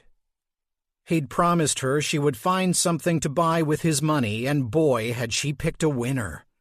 The connection between the card and the recorder and her bus trip were tenuous at best, but it was all she had to go on. And in an odd way it felt practical to her. And Ellen was all about practicality. If I go, I'm following Dad's lead. If I don't... She paused. What would be the consequences of inaction? Not much. The summer would roll on. She would spend half of it haunting the university library, the other half trying to avoid her mother's moods. 6th grade would come into view, then 7th, then 8th, then Dad will fade away completely. Ellen rose. Time to get moving. Step 1, exchange her tickets. She had the 20 to pay for the change fee ready and waiting in her pocket. Step 2, get to a phone. She'd noticed there were fewer and fewer payphones on the streets of Iowa City, but here at the bus station they were plentiful, as were kiosks selling phone cards, laundry bags, travel-sized toiletries, catering to the itinerant crowd. Step 3, call Aunt Tuffy. Her mom's sister was an old softy. She let Ellen watch all the TV she wanted, kept a ceramic bowl filled with salted licorice candies, Ellen's favorite, and always slipped her a few bucks to spend at the old office supply store where she worked the register. The schedule Ellen had snagged showed a connection between Maple City and Burlington arriving later that evening. She would call and tell her aunt the bus had mechanical problems and she'd be arriving this evening instead of this morning. And Aunt Tuffy would believe her, bless her. Her mom's older sister was the type who replied to spam and listened to door-to-door evangelists. Her niece would never lie to her. Never. This step required a bit of faith. Mom was having Beau over for a redo of their interrupted date. Once Ellen called her from Davenport, saying she was in Burlington with Aunt Tuffy, her mother would be free and clear to do whatever with her mailman friend. Ellen had steps 4, 5, and beyond mapped out in her head, but getting on with the first few were of primary importance and would involve some of the most serious concentration. She re-entered the terminal and headed for the ticket booths. She paused for a moment to make sure old Bushy Eyebrows was helping another traveler before approaching a petite ticket agent who was eating a breakfast sandwich. "I need to change my tickets. My aunt's meeting me in Maple City instead." Ellen shoved the tickets through the slot along with her unaccompanied minor form and a 20. The woman wiped her mouth with a napkin and looked at the tickets. "When did you buy these?" "This morning, but my aunt just called my mom." Ellen nodded toward a woman, her faux mother, leaning against a column reading a USA Today. "And now I have to go to Maple City instead." "Do it. Do it. Come on, just do it." "Vern?" The woman held up the tickets and waved them toward the man with the wiry eyebrows. "I have a ticket exchange." Shit. Mr. Eyebrows held up a finger indicating he was busy with his current customer. Ellen's agent shook her head. "They changed the policy about exchanges, always changing things. I think you can change date and time, but not... Hold on. Vern!" "In a minute," was the reply. Ellen suddenly had to pee, something that always happened when she got nervous. The eyebrowed agent was wrapping up with his current customer, so Ellen decided to run with it. "I've got to pee." "Yo, Vern!" "I gotta pee. I gotta pee, I gotta pee, I gotta pee." Ellen strung the words together like rapid machine gun fire, demanding the ticket agent's attention. The woman turned back to her. "Just a moment. I need to... I gotta pee, I gotta pee, I gotta pee, I gotta pee, I gotta..." Ellen's voice rose in pitch and desperation. The repetition felt good in her mouth, and she let it ride. She drummed on the counter with her fingers and let her eyes go wide. The woman behind the glass held up her hands. "Fine. I'll just void them. Maple City, you said?" Ellen nodded frantically. "I gotta pee, I gotta..." "Here." The woman took Ellen's 20 and stuffed the new tickets through the slot. "Women's room is over there," she said, pointing. "Jesus Christ." Ellen snatched the tickets and made a mad dash for the restrooms.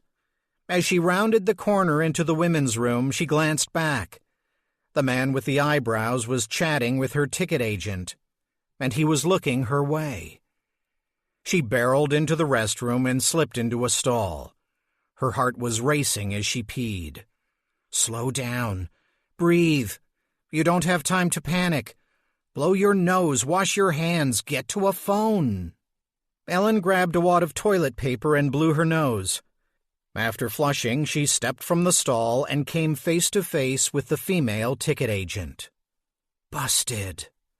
"You forgot this," the woman said, holding out the unaccompanied minor form. "Thanks," Ellen said, swiping the paper from the woman's hands and heading for the door. "You're welcome," came the sarcastic response. Phone. Ellen circled around a newsstand to a bank of payphones just out of sight of the ticket counter. She extracted the phone card and scratched the strip on the back, exposing the lengthy code necessary to place a call. She punched in the string of numbers and waited for Aunt Tuffy to pick up. "Hello?" Gooding residence. Hi, Aunt Tuffy. It's Ellen. Oh, Ellen. I'm so looking forward to your visit. Me too. But my bus is having problems and they have to get a new one. Oh, dear. So I won't be coming in until later tonight. Oh, dear. I was hoping I could take you to the Perkins for lunch. You can pick me up at 7:45 tonight, okay? That's fine. The Perkins stays open late. I'll see you tonight, okay? At 7:45. I'll be there. Ellen hung up before the conversation could get away from her. She stopped off at the newsstand, bought some Red Hots for the road, and headed off to Gate 22, where the 8:30 bus to Maple City sat waiting. She hopped aboard with a couple of other passengers and took a window seat halfway down the aisle. Blind Rock. The voice was just a whisper, but it was there. Yeah, Blind Rock, I know. Shut up already, Ellen said as she popped a handful of hot cinnamon candies into her mouth and waited for the bus to depart. Chapter 8. Peter squinted to better see the approaching man. The weather's restless out there, the fellow said. That's the only word for it. Restless. No, the man was not Santa, although his bushy beard definitely gave him a Father Christmas vibe. He was wearing a bulky calfskin jacket and an old fedora. His boots were high and covered in snow, which he had tracked into the church. What struck Peter most profoundly were his eyes. They twinkled behind his wire-rimmed glasses. There was no fear or concern in those eyes as they assessed the newcomer, just curiosity.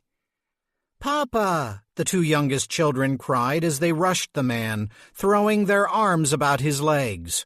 "Whoa now! You're going to knock me over!" The man bent down to the young boy. "Have you been good, Huck?" "Yes, Papa." "And you, Joe?" "I've been the best." "Well, if you say so." The man dug into his pockets and came out with a handful of wrapped candies, which the children descended upon like ravenous dogs. Maybe I was wrong. Maybe he is Santa. "You're going to rot their teeth," Willa said, crossing her arms. "I wouldn't be so quick to scold, Willa," the man said. "I wasn't the one who let a stranger into the church."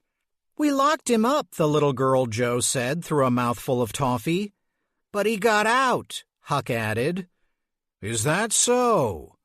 The man approached Peter, sizing him up. "Where'd you put him?" "In the shed," Willa said defensively. "He shouldn't have been able to get out." "But he did," the lanky boy said with a sneer. "I told you that shed ain't worth shit." "Language, boy," the man admonished. "I don't mind shit, but I can't abide ain't." The skinny boy with the crutches approached the man, the rat-haired dog hugging his side. He mouthed a few words Peter couldn't make out, but that the old fellow could obviously understand. "Oh, she did she?" He turned to Willa.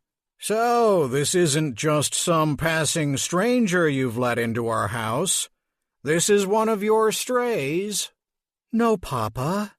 "You didn't draw him forth?" "Yes, I did, but he's not one of mine. I know mine. He's something different." "Excuse me." Peter waved his arms above his head, eager to grab the man's attention. "I'd like to go home now." "And where might that be?" "Your home?" the man asked. Peter opened his mouth and his mind went instantly blank. He felt like he was teetering on the edge of an abyss. One more step and he'd tumble into nothingness. "You won't fall. I've got you." The voice that filled the empty space inside was the same one that had visited him in the shed. The voice was reassuring. "I don't know," Peter said. "That might prove a bit of a problem," the man said. "And what might your name be?" "Peter." My name's Fallow, Peter. But the children call me Papa, so I suppose that's Papa Fallow to you. Fallow. Don't worry. We're going to get you sorted out. Agreed? Agreed. Good. Papa Fallow grinned. Do you like pancakes, Peter? Chapter 9. Ellen had both seats to herself during the ride from Iowa City to Davenport, as did most passengers on the bus. She put her feet up on the empty seat, admiring the chunky shoes she'd chosen for the trip. They added a good half-inch to her height and were comfy as hell. And they were black. Her mother didn't understand black, would always ask why she preferred black to, say, green or blue or pink. Ellen would reply that black was the negation of color, that it calmed her and eased her many tics. It was, and it did, but that wasn't the full story. Ellen loved black because she felt protected in it.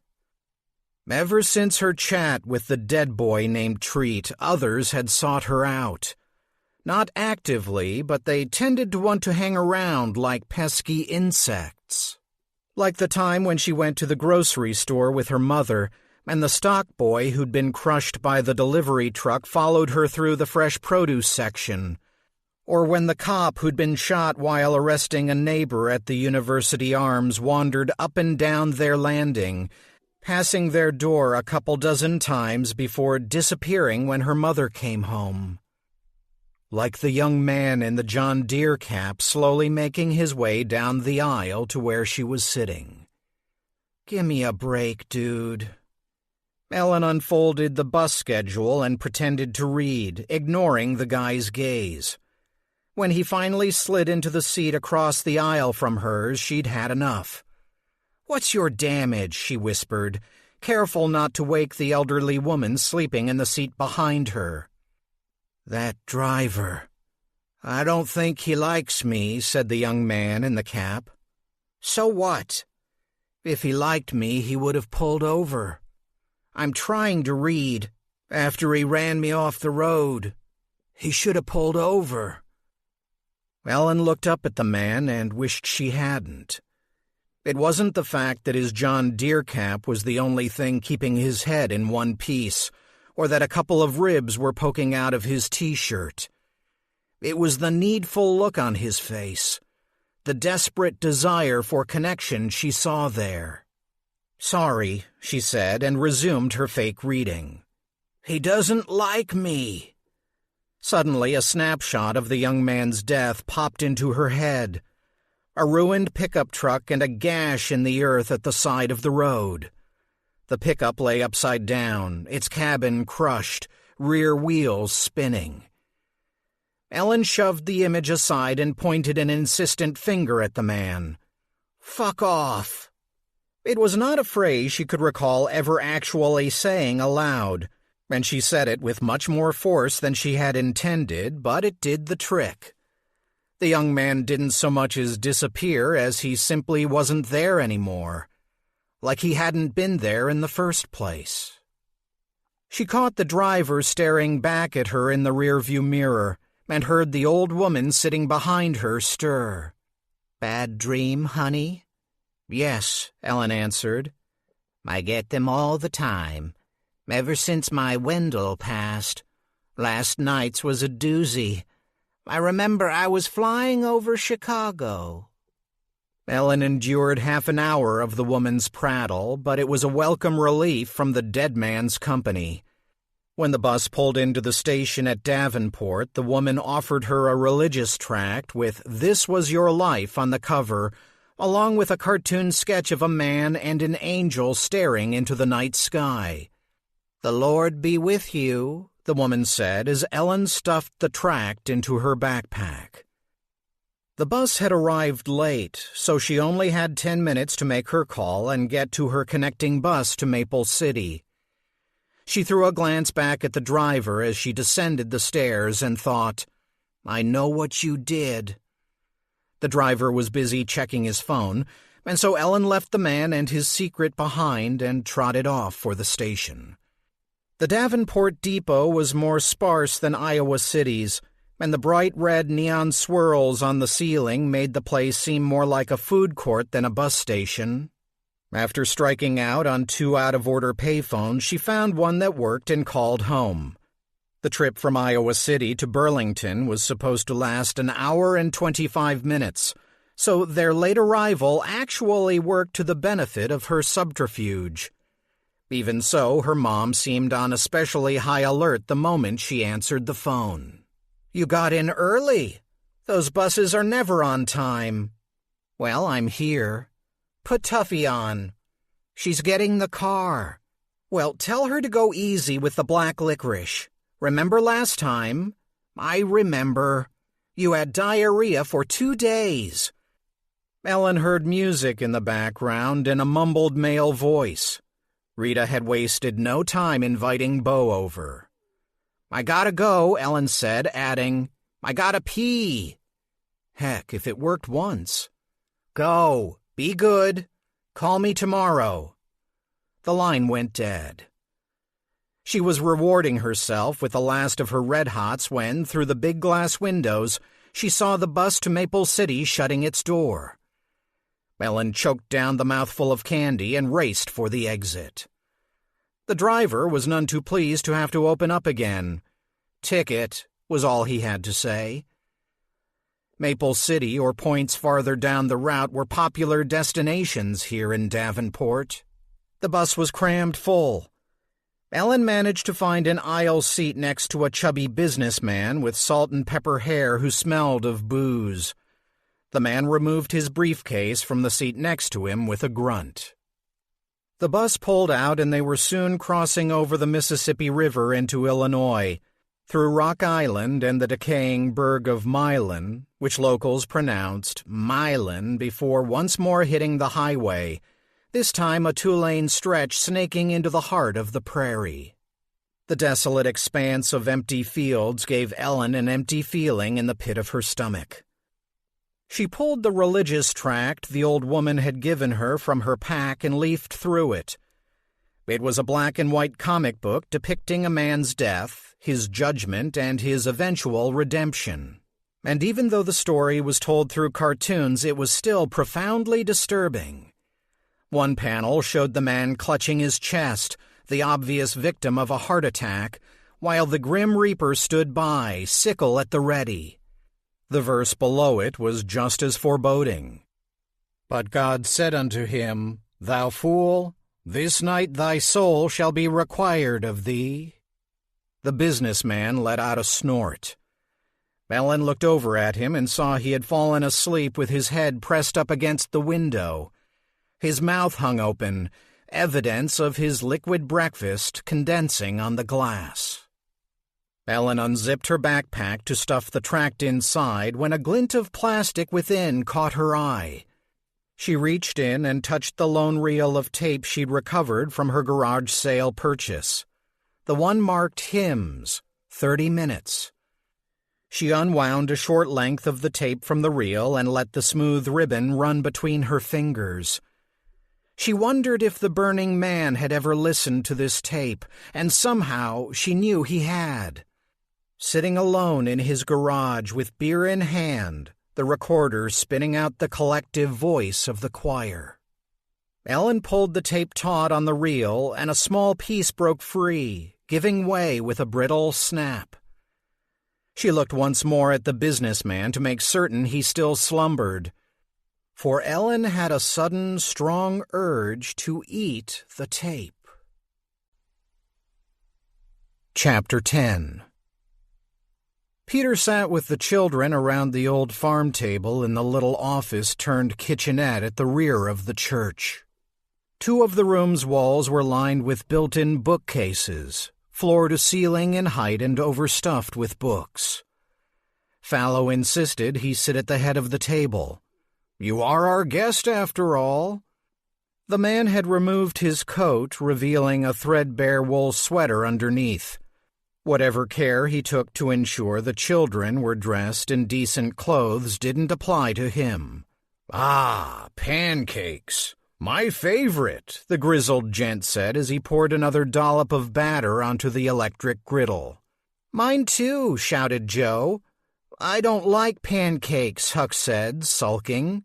Yes, you do. No, I don't, Joe. I don't. You do, you'll see. I wish pancakes never were. You'll like these, believe me, Huck, said Fallow as he deftly flipped the cakes. They're special. They are? You betcha. These are midnight pancakes. Fallow winked at Peter. Pancakes taste a whole heck of a lot better at midnight. I want one, Huck said, holding up his plate. You said you didn't want any, Joe said.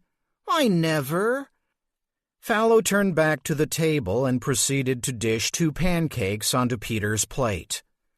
Really, I couldn't. You can and you will, Fallow said, waving him off. These jokers can wait their turn. Like I said, you're our guest. Willa, who had been assisting the old man by mixing the batter, sat next to Peter and set a plastic bottle of syrup before him. He nodded in thanks and poured a brown S across the short stack. Let me introduce my brood, Peter. You've met Willa. Peter nodded. Willa had something to do with why he was here. At least that's what the others thought. He scribbled her name down in his head so he wouldn't forget. Willa. Fallow pointed at the lanky kid at the far end of the table who was doing his best not to be a part of the discussion. And that ray of sunshine is our Dodger. Dodge for short. Dodger? Peter said. Like from Dickens? We have a literate man here, children. Yes, from Dickens. He's our Dodger, though not so artful, eh, Dodge? The man laughed and the boy blushed, hating the attention. Fallow set pancakes on the 2 youngest children's plates. And these 2 ragamuffins are Huck and Joe. Huck from Twain, of course, and Joe from Little Women, Joe said, digging into her food. The skinny boy wiggled in his seat for attention. Down there is my Curly. Curly? From Steinbeck, Peter asked. More like the Three Stooges. Curly crooned with laughter and dug his hand into the old dog's matted coat with unrestrained glee, causing it to whimper. Ease up on that dog, boy, or I'll find him a new home, Fallow warned. His words brought a sudden chill to the room Peter was eager to dispel. What's his name? We should call him Harry 'cause he's so hairy, Joe said. No, we should call him Jerry, Huck countered.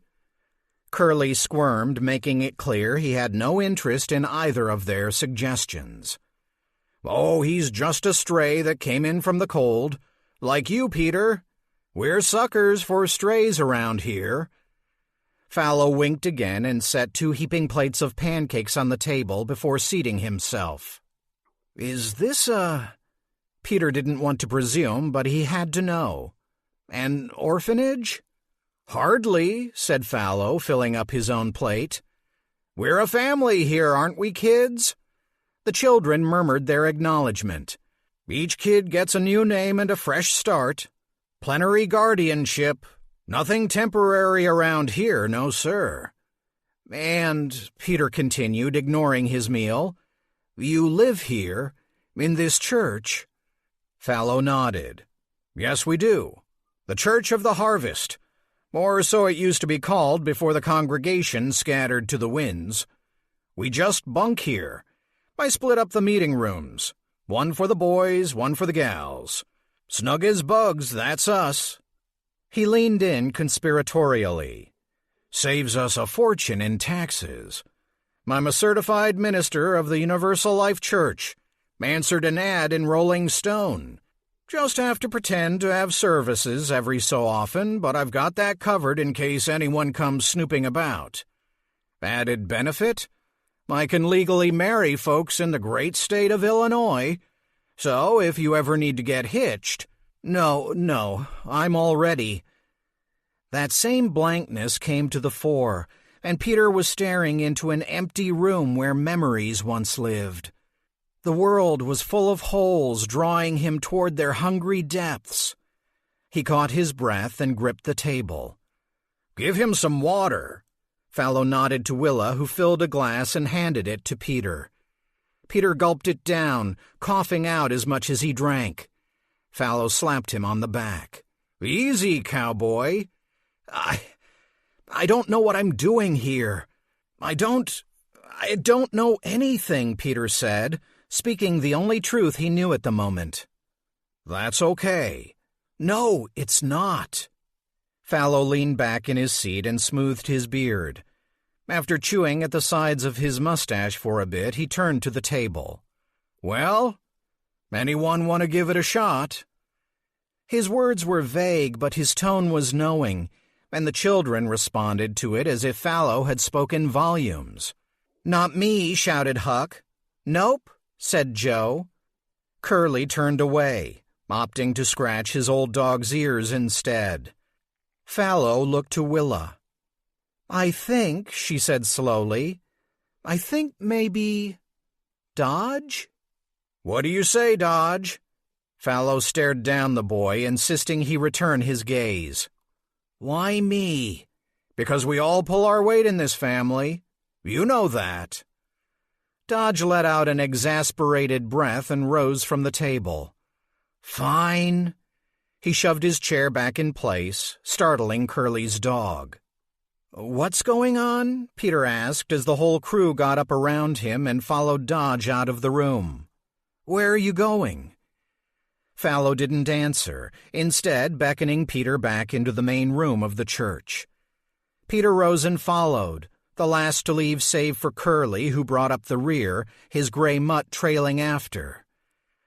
When they were all gathered in the main room, the group formed a semicircle around the reluctant Dodge. The wind whistled through cracks in the walls, and Peter could swear the church shifted perceptibly under the force of the storm. Dodge removed first his sweater, then his shirt.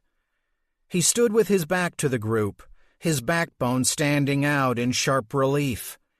He paused and then bent down as if in genuflection. "What's he doing?" Peter asked, feeling suddenly lightheaded. "Trying to help you," Willa said. She took Peter's arm and steadied him. Another wave of unease rolled over Peter as he watched the boy's body distort, turning angular, his shoulder blades shifting to unnatural positions. Pressure began to build in Peter's ears, and he was suddenly nauseous, the very sight of Dodge's contortions causing his gullet to rise. The boy's flesh split, exposing his backbone, and Dodge let loose a rapid chuffing sound as if he were working through great pain. "Of course he's in pain. Just look at him." "Stop it," Peter cried. "How in God's name is this supposed to help?" "Wait," was all Fallow said in reply. Young Joe shrieked, and well she should, for working its way out of Dodge's back were a pair of thin black pincers. Something's crawling out of him, Peter realized, his mind threatening to revolt. A horrible chitinous head emerged from the boy's ravaged back and stared across the room at him with bulbous eyes. Peter felt his teeth vibrate in his head as the creature's thoughts burrowed into his mind. "I see nothing." The voice of the mad thing was like rock grinding on stone. "He is a void." Peter screamed. "Calm yourself," Fallow said, and even at his words the warped vision before him slipped back into place. There was no creature. The boy's back was not breached. The proof was standing before him. Dodge was standing before him. The boy even gave him a shy wave as if in apology before retrieving his discarded clothes. But the damage to Peter's sanity had been done, and he laughed as if laughing could save him from this place. And when Fallow approached him, put his hands on him, Peter shoved him aside and made a dash for the door. Warning voices entreated him to stop, but escape was the only thing on his untethered mind. "I want to go home. To her. I want to go." He threw open the door and stepped into the waiting arms of the storm. Chapter 11. "Make up your damn mind," mumbled the sleeping businessman slumped next to Ellen, his head thumping against the window each time the bus hit a bump. "Make up. Make—" Ellen examined the short bit of tape, shiny on one side, matte on the other, and wondered what magnetic sounds it might contain. The piano? The choir? Or maybe the voice calling out, "Ellen, blind rock, Ellen." The urge to eat the thing she held between her fingers was not a new one. It was not, as her limited research on the subject had turned up, pica. Pica was a mental disorder where people developed an appetite for non-food substances such as stones or hair or glass. No, her need to taste the tape had less to do with the thing itself and more to do with what she might draw from it. She'd done the same with one of her father's gloves after he'd gone missing, chewing on the fingertips in order to catch glimpses of him driving the car or carrying books to his office. Sounds like pica to me. She waved the thought away. She had no patience for such brain chatter at the moment. The bus slowed as it passed through the tiny town of Preemption, half an hour south of Davenport. The town's main street was the highway, and old brick buildings lined either side of the road. A boarded-up bank, a barber shop complete with a barber smoking on the sidewalk, an old general store left to rot. Ellen rolled the tape between her fingers into a ball. The tape kept wanting to expand, but Ellen held it tight. Swallow it down and be done with it. Ellen obeyed. With one last glance at the sleeping businessman, she popped the ball of tape into her mouth. "It tastes like smoke." The tape unfurled and lay flat on her tongue. Ellen ran her tongue against the roof of her mouth, wetting the strip of tape, hoping it might offer up some of its secrets. Like a communion wafer, she supposed. Her family wasn't religious, but Aunt Tuffy certainly was. Tuffy was a devout Lutheran who had slipped her a wafer one Sunday when she'd secreted Ellen to church. "I know Rita never had you baptized, but I'm sure the good Lord won't mind." But aside from her memory of her aunt, putting the tape into her mouth brought Ellen no insight. Instead, it made her feel profoundly silly. Yup, definitely pica. She was about to extract the strip of tape when it suddenly dissolved on her tongue, filling her mouth with a bitterness that made her gag. She was about to spit the acrid wad onto the floor when she thought twice. She'd asked for a peek, and perhaps the distasteful flavor was the price. The world outside the bus went instantly black. She could still feel the road bumping along beneath her, but all points of reference beyond the windows were gone, snuffed out. Ellen tried to spit and found her mouth had gone dry. She looked frantically around the bus to see if any of the other passengers were aware of the shift that had taken place. But the other passengers were gone. In their place sat withered skeletal remains, seat after seat of desiccated corpses where riders of the Greyhound from Davenport to Maple City once sat. Bared teeth and cavernous eye sockets, mouths agape in wonder and fear. Turning slowly to her left, Ellen saw the businessman had also been replaced. Instead of the portly man with gin breath, she now sat next to a jawless woman with dead leaves tangled in her matted hair. The woman did not move, but simply sat rigid in her seat, bones quaking with every jostle of the bus. Ice began hitting the windshield, and the temperature inside the bus dropped like a falling elevator. A flurry of snow replaced the darkness, and Ellen felt the bus rise from the pavement, first on 2 wheels, then on none. No more, no more, no more, no more. The bus tilted left, then right. The jawless woman's body leaned toward her, and Ellen scrambled into the aisle, slipping on the ice now covering the floor. She held onto armrests on both sides as she stared forward at the bus's front windshield. The wipers lay dormant, and with no one in the driver's seat, the Greyhound was hurtling blind into the oncoming storm. Peter stumbled, righted himself, and forged ahead, the wild wintry blow whipping him about. "Peter, come back inside," cried a voice that grew fainter with every step. Come back? No way in hell. Better to disappear into the storm than go back and endure the horror he'd just witnessed. Better to disappear along with his last remaining memories, erase himself from existence and find peace. But was peace what was awaiting him? What if there was nothing but madness, cold and frozen, locking him into an eternal scream? He pressed on, the snow rising to his calves and the ice biting his face, hoping against hope he'd happen upon a road, hitch a ride, extract himself from this place. His foot hit something hard beneath the snow's surface, throwing him off balance. Peter twisted as he fell, landing on his side. Pain shot up his shoulder, causing him to cry out.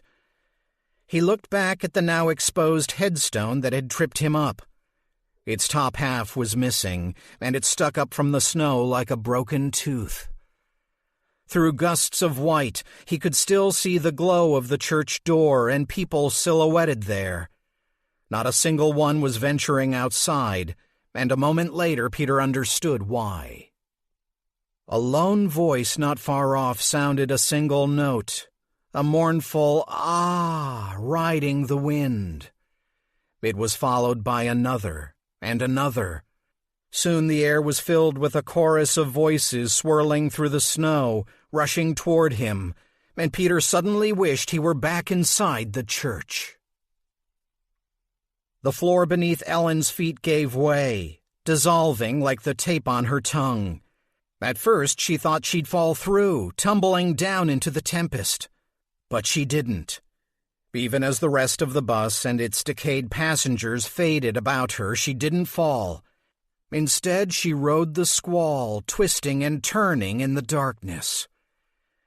Ellen became aware of the earth below, a snow-covered expanse stretching on for miles.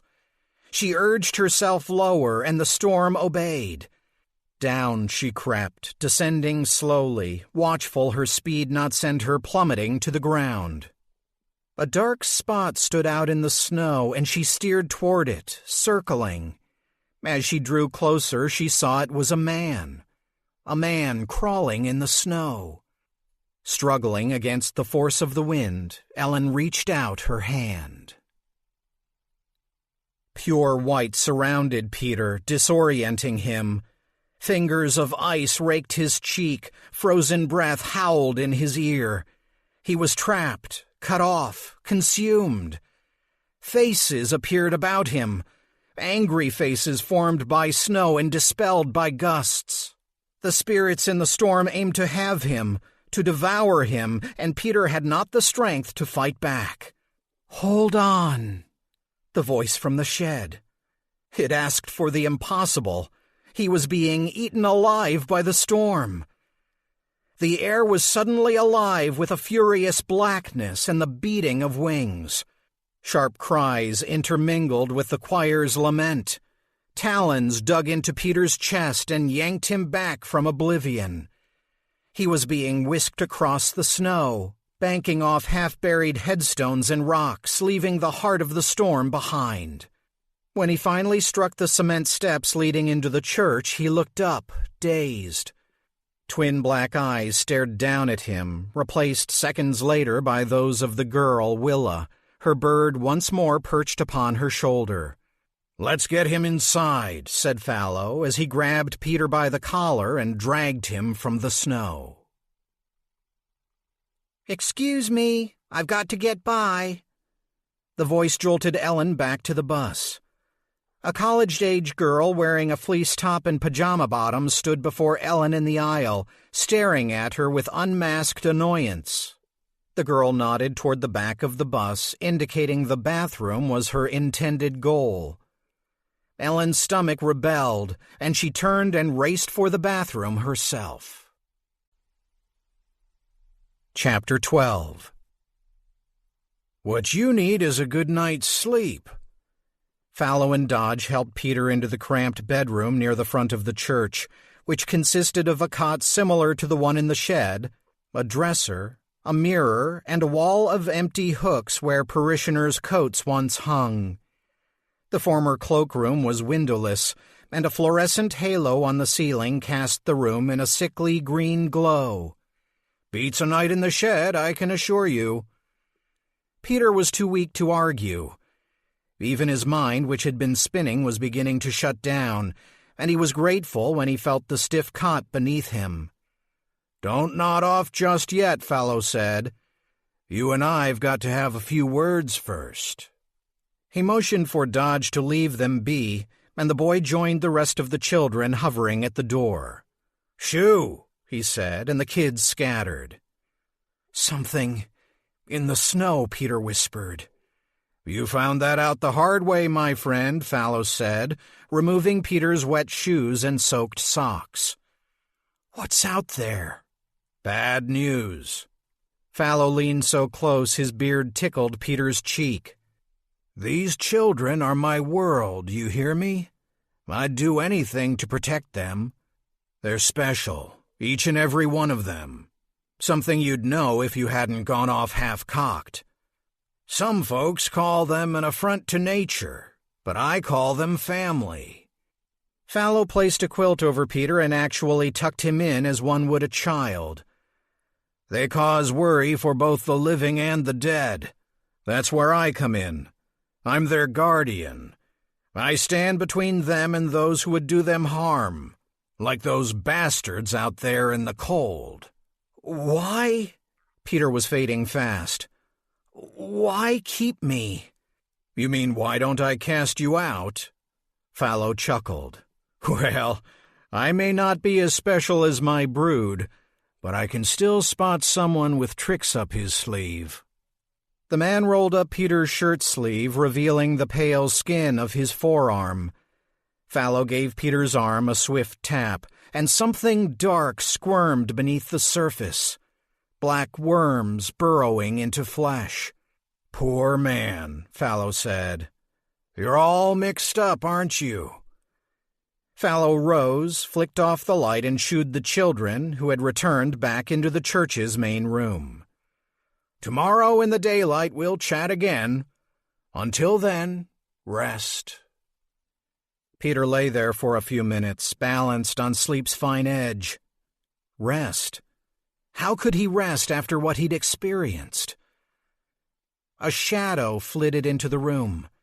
It danced about the ceiling like a wisp of smoke, slowly curling downward until it lit upon his chest. Out of the smoke stepped the bird, the girl's crow. It picked its way across the quilt and came to rest on Peter's chest. It stared into his eyes, its head jerkily searching his face. It remained on watch until Peter succumbed to sleep, and then it flitted off, eager to find comfort in Willa's embrace. Chapter 13. Ellen pressed a button and the toilet flushed, secreting away the slip of tape and a half-digested box of Red Hots. Someone pounded on the door, and Ellen suspected the girl in the pajama bottoms was not going to be happy with her. She took a handful of water from the faucet and swished out her mouth, but the bitter flavor remained. She'd need a mint to rid herself of the taste of the tape, but she knew there was nothing that could rid her mind of the swirling nightmare she'd just endured.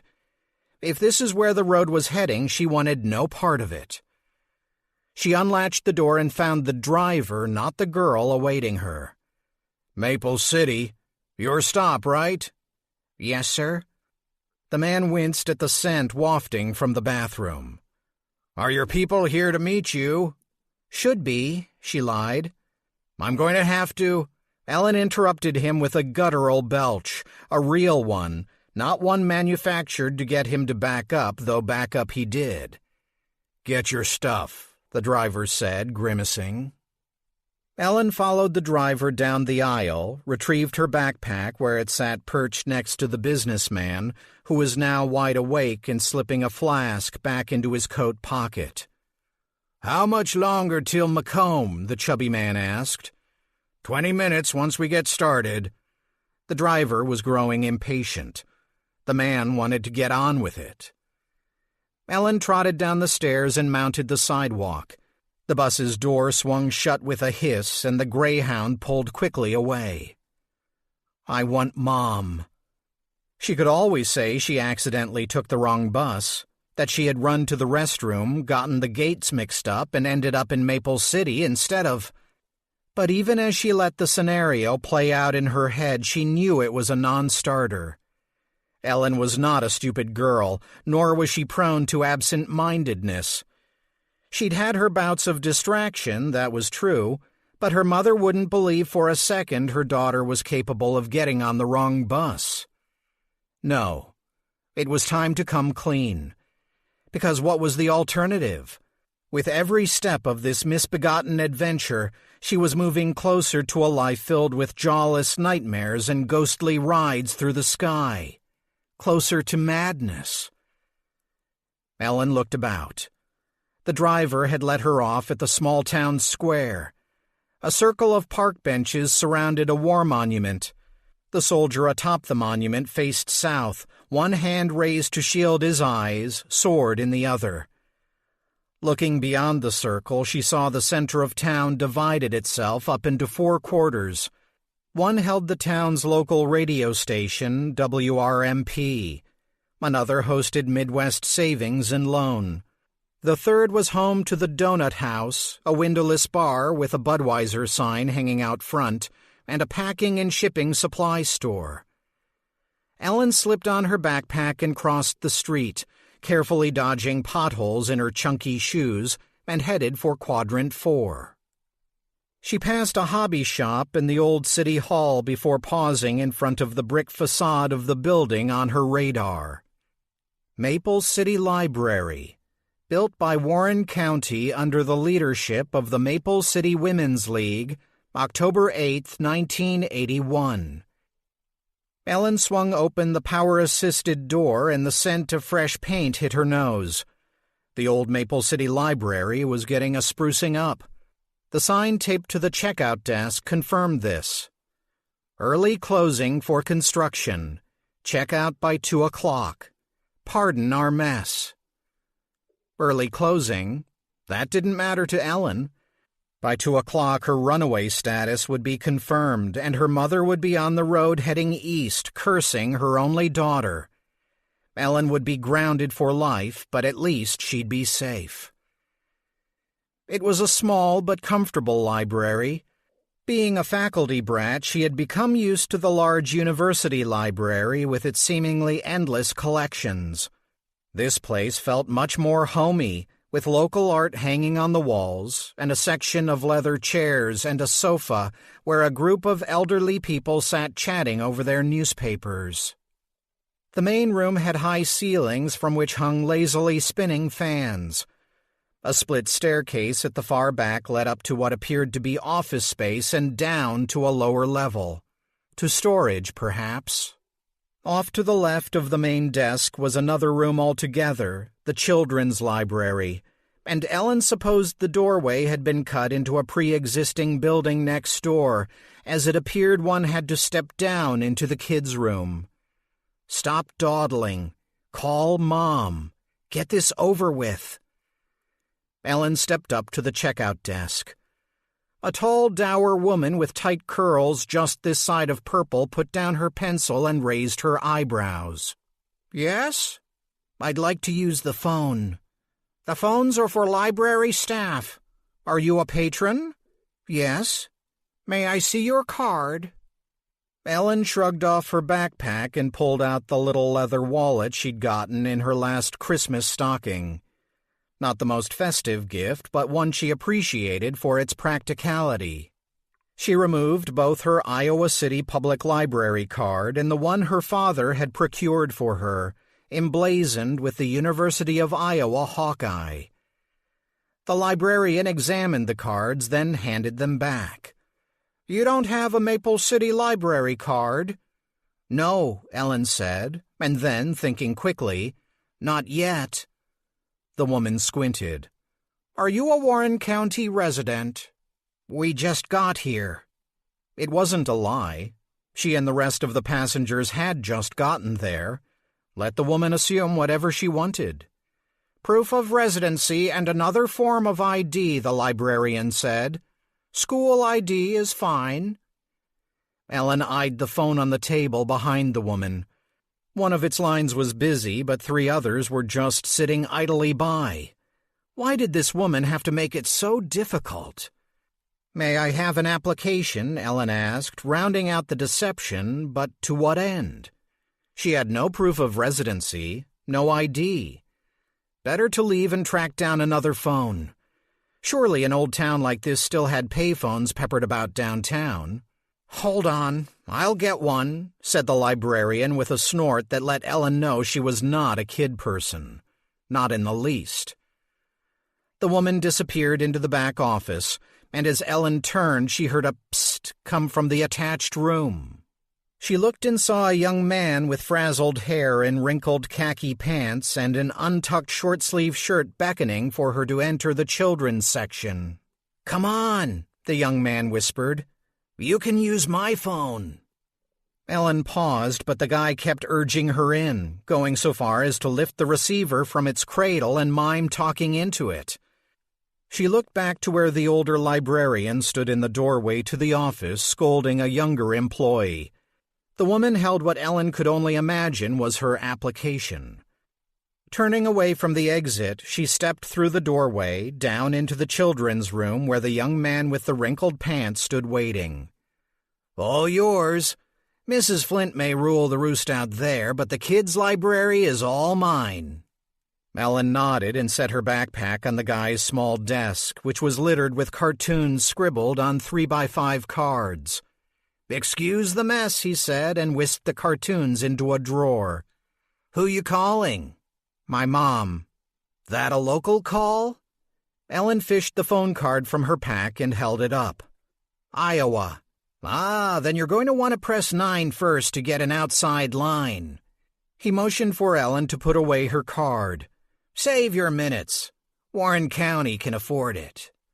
"Thanks," Ellen said, thrown by the contrast in demeanors of the 2 librarians. "Name's Eli. And you?" "Ellen." "Hey, we're both ELs. Eli, Ellen." "Yeah," said Ellen, eager to get on with her call. Eager to spill the beans and be done with it. "No one calls me Eli, though. Not since high school. Ever since I started college, folks just call me Riggs." "I gotta make this call, Riggs." Sure, have at it." He turned away from her, scooping up a pile of phone messages from his inbox, whistling as he leafed through them. Ellen held the phone close as she began to dial. 319-482. "That's funny," Riggs said, holding one of the phone messages closer. "Ellen, right? What's your last name?" Ellen sighed. "Gooding." Riggs shook his head. "Ah, never mind." Why wouldn't the guy leave her alone? It was hard enough anticipating the fury she'd invoke in her mother once she spilled the beans, but having this man-muppet yammering on made her crazy. "But my dad's name was Marks." The children's librarian quirked his head. "Now isn't that interesting?"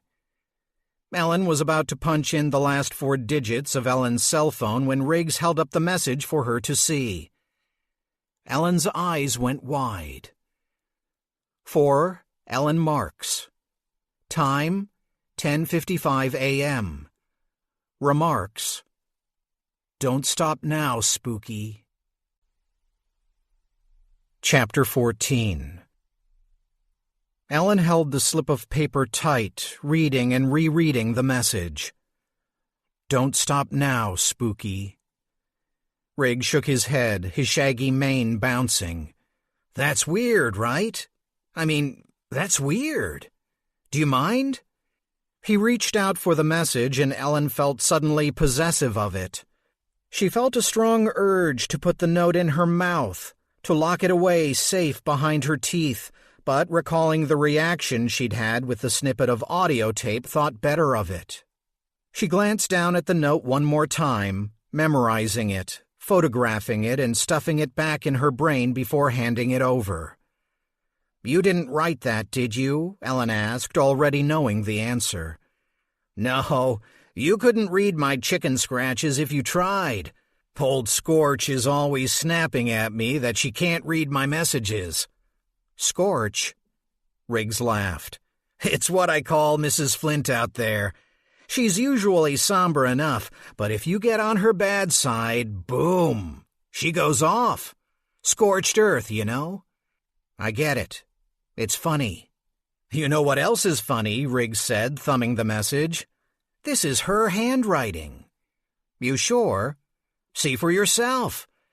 He pulled a couple of other messages from the pile and held them up for Ellen to examine. The handwriting was the same on the lot of them, precise with sharp peaks to the M's, N's, and R's. May I have my message back? Sure, Riggs said, producing it with a flourish. Ellen puzzled over the slip of paper long enough for the young librarian to grow restless. Look, why don't I go ask her if she got a call or someone stopped by? Okay. Then I gotta get back to shelving books. Fine. Great. Riggs clapped his hands and headed for the main library. You're helping me, Ellen called a bit louder than she had anticipated. Why? Riggs grinned. Because you and your little note just made my boring fucking day interesting. His eyes went wide. Shit. Sorry about the F-bomb, kid. He slipped out of the room, leaving Ellen alone with Roald Dahl, Dr. Seuss, and Judy Blume. She glanced at the clock on the wall. 11:05. Mrs. Flint, the librarian, had written the message at 10:55. Ellen hadn't even set foot in the library by that point. But still, the old woman had already been busy penning the note. Ellen stared at the name staring back at her. Ellen Marks. She'd always felt more like an Ellen Marks than an Ellen Gooding. Even though she had spent the majority of her life under the same roof as her mother, Ellen had always felt a closer kinship with her father. Her parents' relationship was complicated, and Ellen had no interest in trying to make sense of it. She cared more about the end result, and what that meant for her, and what it meant was that she was a Gooding who dreamed of being a Marks. Stuffing the memo into her pocket, her attention turned to a 3x5 card sticking out of the desk drawer. Ellen retrieved it. The drawing was a crude stick figure with an enormous nose flanked by two smaller smiling stick figures. Both smaller figures held tin cans connected by a string that ran up one of the man's nostrils and out the other. For being simple stick figures, the cartoon characters had a lively sense of mirth that temporarily distracted Ellen. Below the cartoon was scribbled, "Damn kids, use the phone." "Ah, you found one of my library cartoons." Riggs was back. He plucked the 3x5 card out of her hand. "Excuse me? I like to scribble funny ideas that come to me. Then when old Warhead isn't looking..." "Warhead? Sorry, Scorch. Mrs. Flint. I have a lot of time on my hands here. Anyway, I find an old book no one is ever going to check out, something like Graveyard Nurse, and I stick the cartoon inside." "Why?" "Why not?" Ellen wrinkled her brow. This Riggs reminded her of a dog she used to know named Clipper, a big dumb lab that used to trot around campus. Clipper chased his own tail. "What did you find out?" Ellen asked. "Oh, Scorch says she didn't write it, but I know she did. She's all foggy because of her medication." "What's wrong with her?" Riggs shifted nervously. "I'm not sure. She spends a lot of time in the bathroom. Think she might be pretty sick." "And you still call her names?" Ellen asked. "Yeah, but just to myself." Ellen stared for a moment at the phone on the desk. Time to choose. Call Mom and fess up, or press on. "Where's your local history collection?" Riggs was busy chuckling over the cartoon, so Ellen asked again. "Local history?" Riggs looked puzzled. "In the basement. Why?" Ellen slipped on her backpack. "Because I have some research to do." Riggs stood just outside the children's library room, hand raised like a crossing guard. "Not yet." The young man had informed Ellen that due to the painting and renovation the library board had ordered, all of the special collections were off limits to anyone without permission. Being both a child and sans library card, the chances were next to zip she'd be able to get her hands on the recorded interview that had taken her 2 buses and half a dozen lies to reach. The woman Riggs called Scorch was holding things up. Ellen could hear the elderly librarian trying to stifle a coughing fit, each cluster of hacks punctuated with an "oh dear" or "dear God." And what was that scent in the air? Ellen chalked it up to her imagination, but it was still tough to dismiss the touch of decay in the air. For a second she was reminded of her mother's new friend, the postman, how she could almost taste his cologne on her tongue, rancid and meaty, like the dead cat she'd found behind the apartment complex one hot June day, its belly gaping open, alive with, "Stop it," she snapped at her chattering brain. "Stay on task." Riggs's fingers wiggled nervously. Again, Ellen was reminded of the dog Clipper and his anxious dance when his owner was about to throw a stick. "Go," Riggs whispered. Ellen scurried into the main room, dashed past the checkout desk and the group of newspaper readers, dodged around the carols of computers, and slammed headlong into a wooden crate. She fell back on her rump and stared dazed at the large box standing before her. Book donations. "Get moving." She did. Ellen scrambled to her feet and raced for the stairs to the basement. She took them 2 at a time, leaving the handwritten "entrance by permission only" sign fluttering in her wake. Chapter 15. He was trapped. Peter raged against the suffocating closeness of the tiny room's walls. "I'm in a cage." No, he wasn't. "Yes, I'm in a fucking cage." He reached out to the wall on his left and felt its surface give way, spongy and warm. "I'm in a throat." The wall's surface undulated beneath his touch. "I'm being swallowed." No. His fingertips identified the texture. Foam. Rolling in small hills and valleys. A soft egg carton pattern. Up, down, up, down. Frantically, he ran his hands along all 4 walls, one after the other. The foam was all about him. Why had the walls been cushioned so, as if to protect what they contained? Me. I'm what's contained. I'm what's trapped.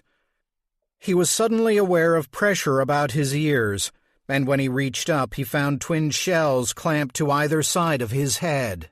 Not shells. Headphones. The dim glow of a screen faded up before him, a rectangle of relief in this dark, dark place. He peered at the screen, hoping for illumination, but found only screens within screens within screens, never-ending boxes containing indecipherable waves of what? Seismic activity? Heartbeats? What? The light from the screen drew his attention to an object suspended before him, and he grappled with its meaning. Mac? Moat? Might? Mike! He swatted aside the pop screen and grabbed the microphone, its burnished metal freezing to the touch, and pressed it to his lips. "Help me," he whispered. "Help me!" His voice crackled in his ears, delayed by its trip down the wire into the computer and back to his head. "Help me! Help me!" His plea devolved into digital gibberish, piercing his eardrums like twin ice picks. Peter tore off the headphones and reached for the doorknob. It hadn't occurred to him that the room even had a door, but his hand knew by instinct. Locked. He gripped the doorknob with both hands, wrenching it clockwise, counterclockwise, back and forth. The lock held firm. He pounded on the door, face pressed up against the vertical glass window set in its center. "Get me out of here!" Somewhere outside the booth, a good stretch away, the darkness gave birth to a pulsating light. Distant and electric and wholly unnatural, the light stole his attention.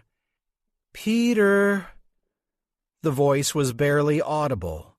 The voice was below him. That light, so familiar. "Peter." He looked down at the discarded headphones on the floor between his feet. Peter reached down and lifted them to his face. He grabbed one housing in each hand and twisted until twin mesh mouths stared up at him. A voice rose from within their twin speakers. Her voice. "Peter, come home." A burst of lightning beyond the window startled him, and the headphones loosed a terrible feedback squeal. He threw the headphones aside and turned back to the window, much to the begging woman's protest. A building sat some 50 yards away. Above it and silhouetted against an angry sky was a neon sign flashing contradictory messages to the heavens. Intermission Motor Lodge, Crossroads Motel, Intermission Motor Lodge, Crossroads Motel, vacancy, no vacancy, vacancy, no. Before the sign could shift again, a thicket of black tendrils rose from the ground, blotting out its neon schizophrenia. The window cracked as a razor-sharp talon pierced the glass.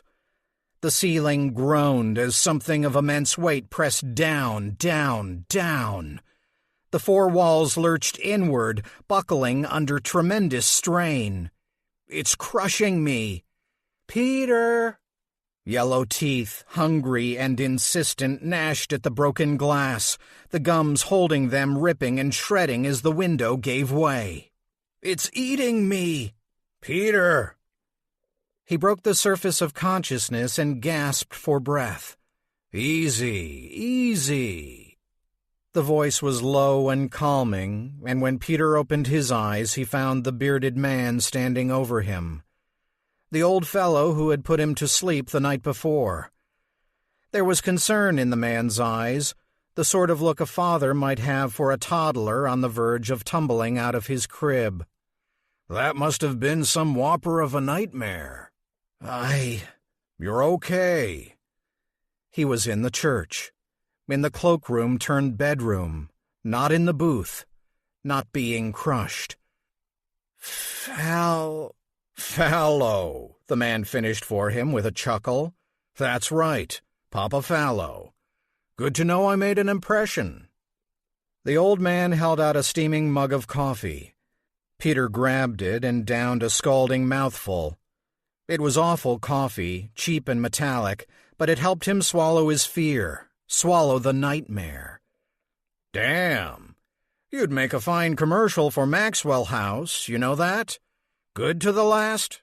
Peter choked on his next greedy sip, interrupting Fallow's musing with a coughing spray of coffee.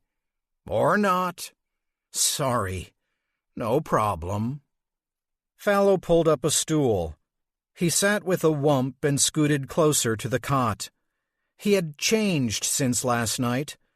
Gone was the bulky coat, bulky sweater, and the illusion of size those heavy items lent. Instead, he sported a faded Burlington Bees t-shirt layered over long underwear. A sloppily knitted cap kept his white hair from splaying in riot. The man would be right at home on any commune. "Was it about a girl?" Peter didn't track. "Huh? Your dream. About a girl?" "Oh, sort of." Fallow snapped his fingers and grinned. and Peter noticed the old boy had a couple of finger joints missing on both hands. "Nothing in this world can stir the old psyche quite like a woman. What's her name?" You don't know?" "No." Fallow leaned back and tugged at his beard. "Staring at my digits, eh?" "No, Fallow displayed both hands proudly and wiggled his fingers, or what was left of them. Peter counted 3 fingers missing their last joint, one missing 2. "Well, you get to be as old as I am, you're bound to leave bits and pieces behind. Saves on nail trimming, though." Peter nodded, not knowing how to respond. "You, sir, seem to be similarly snipped." "Excuse me?" Fallow poked him in the chest with a stubby forefinger. "Snipped. Bereft. You know what I mean." "You mean pieces missing?" "See, the man catches on quick. All those fingerprints you always thought would keep you anchored. Who you are, where you come from, the name of the gal who's got you tossing and turning at night. When those basics go missing, it's hard to function in the day-to-day, know what I mean?" "I do," Peter said, nodding. But there was no day-to-day for him. Hell, the first thing he could remember was waking up in the shed not 10 hours ago. In the booth. No, in the shed. Fallow tapped Peter's forehead. "You having a little convo in there? Anything you'd like to share with the group?" The twitter of children's laughter came from the open door, and Fallow bellowed, "Get in here, you lot!" Huck and Joe tumbled into the room, tripping each other as they scrambled to be the first to Fallow's side. "Stop pushing," Joe squealed. "You're the pusher, Huck countered. The two grabbed hold of Fallow's arms, flanking him, using his body for cover as they peered shyly at the man on the cot. Suddenly, a ball of hair and paws and saliva bowled Peter over onto his back. A wet tongue lapped his face top to bottom before Fallow could extract the dog. "Curly, I told you to keep that dog tied up." The boy with the crutches stood in the doorway, waving the makeshift rope leash as evidence of his innocence. "Toss me that." Fallow was stern. Curly chucked the rope a few feet into the room, and the little ones raced to deliver it to the old man. The dog certainly looked sprier than he did last night. He tried to squirm out of Fallow's arms as the old man slipped the rope about his neck. "Funny how he's off leash. This dog sleep in your bed last night?" Curly fidgeted, suddenly quite interested in the ceiling. "You know better than that, Curly," Fallow said. He rose and walked the dog back to the boy. "Go find a place for him in the storage room. There are cushions in there. He'll be fine." Curly nodded and led the dog out of the room just as Dodge was entering. The teen was obviously bursting with news. "What is it?" Fallow asked. "There are men outside, with a truck." Dodge rubbed his mouth in a gesture Peter recognized as a smoker's instinct to take a puff when nervous. "Time to make a buck," Fallow said, a massive smile stretching across his face, out-Kringling old Kringle himself. "Hey, Peter, ready to earn your keep?" Chapter 16. Peter approached the church door with profound trepidation. The last time he'd crossed its threshold, he'd tumbled headlong into the arms of a waiting horde. What greeted him instead was a brilliant white landscape that forced him to shield his eyes, causing him to reconsider whether or not the storm, the ice, and the grasping things within had simply been another nightmare. "Beautiful day," Fallow bellowed. "Beautiful." The man was once more bundled up against the cold in layers that seemed to add 50 or more pounds to his frame. The loner coat Peter wore was just as substantial, and he imagined he struck a much more imposing figure than usual. "You all right, Peter?" Peter nodded, realizing he had managed to take only 2 steps out of the church. "Like I said, it's a beautiful day. The sun is out, the shadows have been dispelled. Fallow offered up a sympathetic smile. There's nothing for you to fear out here, my friend. I have so many questions. Lay one on me. Peter descended the cement steps until his shoes were inches shy of touching snow. There were things in the storm.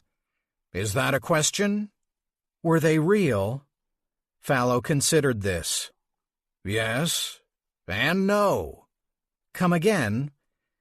The man approached Peter and grabbed his shoulders with so much force, Peter thought Fallow meant to throw him to the ground. You and me, we're real, right? Yes. We're flesh and blood. Okay? Fallow stared deep into Peter's eyes. Those folks in the snow, they have no business being here. They're as insubstantial as my breath. To illustrate his point, Fallow exhaled, releasing a cloud of vapor that curled upward and disappeared into the blue of the sky. You understand? You're saying that they're of no consequence. The only reason I deign to speak of them at all is because they won't leave my kids alone. They yearn for them, their youth, their light. But I won't let them in. No, sir.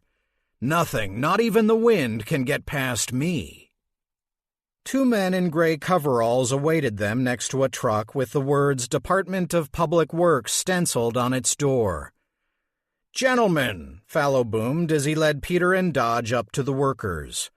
How are you both this fine morning? The larger of the two, a man with a bulky frame and a voice to match Fallow's, boomed back. Can't complain. I can, said the second man. This fellow was muscular but rail-thin, and there was a nastiness to the man's tone that instantly set Peter's teeth on edge. Colder than a witch's tit out. Couldn't have waited for a warmer day. You'll have to forgive Albert, the first man said. He got up on the wrong side of the bed 10 years ago and has been making the same mistake ever since. Hardy har har, the skinny man sneered. Peter couldn't help but notice the name tags sewn to the men's coveralls. The large man's read Big Bear, the skinny man's Albert. Big Bear and Albert. Sounds like a bad TV show. The skinny man shot him a look, and for a moment, Peter thought he had perhaps spoken aloud. It was only when he heard Willa's voice behind him that he realized he was not the focus of Albert's gaze. Should I make some more coffee? Willa asked. Gentlemen, Fallow asked, addressing the workers. Seeing as Albert forgot to fill our thermos this morning, that would be greatly appreciated, Big Bear said. Thank you, miss. Albert didn't answer. He was still staring at Willa. Yes, Willa. A fresh pot sounds in order, Fallow said. Well then, let's show you what we've got. What Fallow had was a pile of loose copper pipe stacked up along the rear of the church. The pile was about knee-high and covered in snow and ice. Oh, hell no, Albert hissed.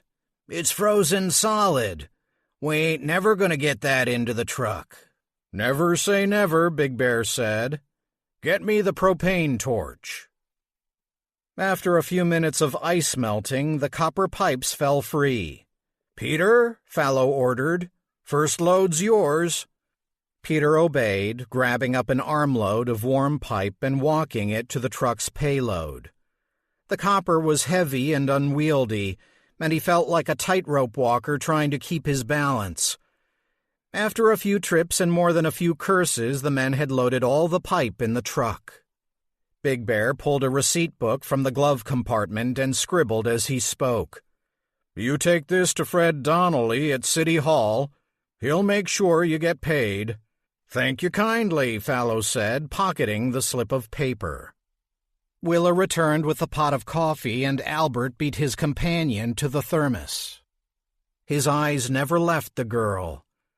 You sure warmed up this cold day, the skinny man said.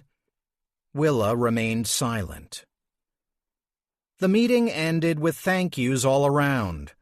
As the truck drove off, the copper pipe clattering in the back, Peter could see Albert adjusting his rearview mirror to catch one last glimpse of Willa.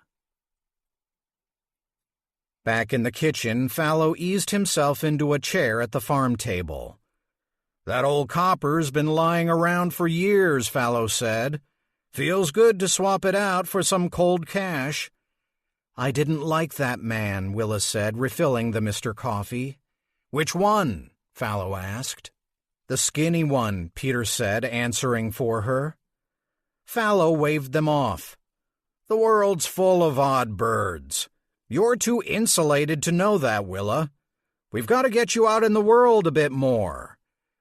Huck and Joe slipped into the seats on either side of Peter, growing more used to him with each passing minute. "Where's Dodge?" Fallow asked the children. "Outside," Huck said. "What's he doing out there?" Joe imitated puffing on a cigarette, confirming Peter's suspicion. "If I catch that boy smoking, so help me?" "He's probably embarrassed," Willa said. "I don't think he wanted to be seen like that. In front of, you know." She nodded toward Peter. "Embarrassed?" Fallow was incredulous. "About last night? The boy's got a gift. Hell, you've all got gifts. No reason to hide them in the dark." "That thing," Peter said, finally working up his nerve. "That came out of his back." "All in good time, my friend." Fallow clapped his hands, causing Peter to jump. "Huck, Joe, why don't you show our guest a little trick?" This request was met with giggles. The twins, for twins they had to be with their duplicate smiles, raised their tiny hands and fluttered their fingers as if imitating falling rain. No rain appeared, but butterflies sure did. "Aw, isn't that the cutest thing?" Fallow crooned. The butterflies were miniature things, and there were dozens of them. They flitted about in front of Peter's face for a few brief moments and then faded away, leaving the drifting scent of cinnamon rolls. "Reminds you of summer, doesn't it?" Fallow was waiting for a response, so Peter nodded. "Just like summer." Huck and Joe took this as high praise and giggled even louder. "Willa," the old man said, rising, "would you be kind enough to chauffeur us into town? We've got some cash to collect, and it'd be good for you to put in some time behind the wheel." The prospect caught Willa unaware, and she flashed a disarmed smile. "You mean it?" "You have your permit?" "In my trunk." "Go get it." Willa rushed out of the room. Fallow rose and took up the carafe, filling his mug and raising it in a toast. "To the open road." Chapter 17. Two doors greeted Ellen at the bottom of the stairs, along with a musty, damp odor.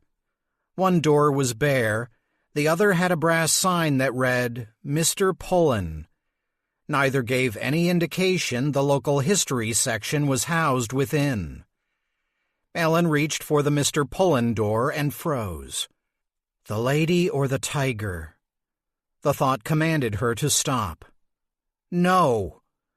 Her brain wanted to waltz her about in endless loops, to puzzle over the short story that had so vexed her in English class, the one that didn't have a clear and proper ending, to keep her from pressing forward.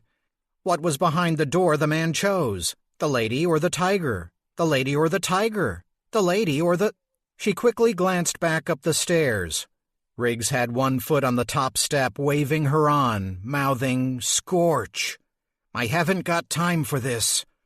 But it was too late. Her brain was determined to trip her up. Such occasions were rare, but they did rear their ugly heads from time to time. When she was nervous, when she was stressed, her mind flitted back to 3rd grade. She was rendered immobile at the water fountain with a line of kids waiting behind her, her thumb pressed down on the button, the water burbling unsipped down the drain. It had taken the gentle nudging of Mrs. Orton, the kindergarten teacher, to end her fugue. It had taken, shut up. It had taken someone else to break the spell. I said, shut up. Ellen steeled herself. She could do this. She didn't need anyone. She wasn't a third grader anymore. She could choose to move forward, to act. Come on, kid. Inside, inside. Riggs's whispered urgency gave her the push she needed. She grabbed the doorknob, turned it, and scurried into the dark. Riggs slipped into the room and quickly shut the door behind him. Shit. Where's the light switch? Shit. Ellen stood stock still, hands clasping the straps of her backpack. Because the room was alive. No, not the room. Whatever the room contained. She felt the presence of people coming and going, voices rising and falling, whispers, snatches of songs, spirited debates, the collective chatter of a hidden community. It was as thick as the mildew in the air. Got it. The lights flickered on and the room fell silent. As Ellen's eyes adjusted, she found herself in the middle of a windowless room with a tile floor, a low ceiling, and very little room to maneuver. The place was packed. Shelves overstuffed with books, binders, and stacks of paper bound by rubber bands. Plastic bins crowded the floor in a rush-hour sprawl, each sporting a hand-scrawled label indicating its contents. In short, it was a mess. Sheesh, said Riggs, sucking on his teeth. Guess I know what they'll have me doing this summer. Is this the research section? Ellen asked, trying to make sense of the clutter. Local history? Yeah, it is. Although it looks like history is a bit of a jumble at the moment. The guy who used to curate it kicked the bucket a few years ago after they let him go. Budget cuts, you know? He picked up an oversized book with a frayed binding and opened it. The cover came off in his hand. How am I supposed to find anything in here? What are you looking for? Ellen paused, unsure whether or not to give voice to her object of interest, as if speaking it aloud might shatter the tenuous threads that had led her from Iowa City to this dank room. But the prospect of searching blindly through this den of dissonant documents made her head spin. Blind Rock interview, Pat Porter. I think it's in real media format. Ah, Riggs crowed. That I can help you with. He picked his way further into the room, catching his hip on the edge of a desk piled high with boxes of slide carousels, knocking the ancient phone's handset off its cradle, igniting a scolding red button. He quickly replaced the handset, pirouetted around the desk, and hopped over an overstuffed cardboard box, crushing a second with his next hop. Damn. Reaching a tall, freestanding bookcase, he plucked a plastic shoebox from a shelf, along with some sort of device in a black leather case. As he returned to the desk, doing lethal damage to the crushed cardboard box, Ellen recognized the object he had in his hands. It was a cassette player. Real media is just for the samples they stick on the web. These are the tapes they source them from. Would you mind? Huh? Riggs nodded toward the boxes of slides covering the desk. Ellen wriggled off her backpack and made quick work clearing a spot for Riggs to set up the player. As the tousle-haired librarian searched for an extension cord, Ellen sorted through the cassettes. Like the rest of the room, there was no rhyme or reason to the order of the tapes, although each was clearly labeled. Ellen got a hit. Whether or not it was a real hit or just a flash of imagination, she wasn't sure, of Mr. Pullen, namesake of this room, sitting at this very desk, carefully organizing and cataloging each tape. If he saw the state of the place today, no doubt he'd be less than happy. Pat Porter is a history buff. He's always in and out of here. We're friendly. You think something on that tape of his is connected to that memo, huh? Maybe. Ooh, spooky indeed. Ellen extracted a Trans-Siberian Orchestra cassette from the mix and set it aside. Is this all of them? All the tapes? Pretty sure. Ellen's heart sank as she examined the last cassette. It's not here. Seriously? Riggs did his own inventory to no avail. Damn. I don't know where it'd be then. He looked out over the sea of historic detritus surrounding them. Somewhere out there, I guess. The phone rang and Ellen jumped. Oh no. Riggs answered the call. You've got Riggs. His face fell and he looked to Ellen. He didn't have to say anything. She knew. They'd been caught. No, Riggs stammered. I'm just looking for Staples. I've got a lot of paperwork I've got to organize and... No? Yes, but... Look, Mrs. Flint. Ellen picked up her backpack and put it on. This is where the road ended. It was time to pack up and head out. No, I'll be right there, Riggs said, slamming down the phone. He turned to Ellen, shaking his head. I can buy you 15 minutes, tops. Then she's coming down here to check and see if I've been smoking reefer. Smoking reefer? Her words. He headed for the exit. Check those tapes again. I could swear it was in there. If not...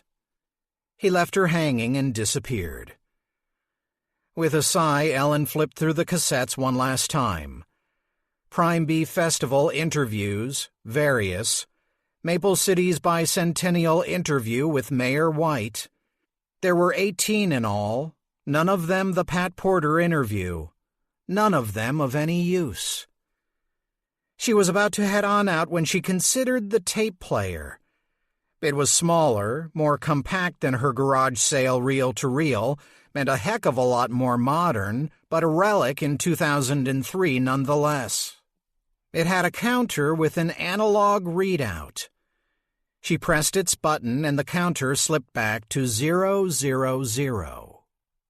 Her finger wandered to the controls, pressing and depressing pause, pressing eject.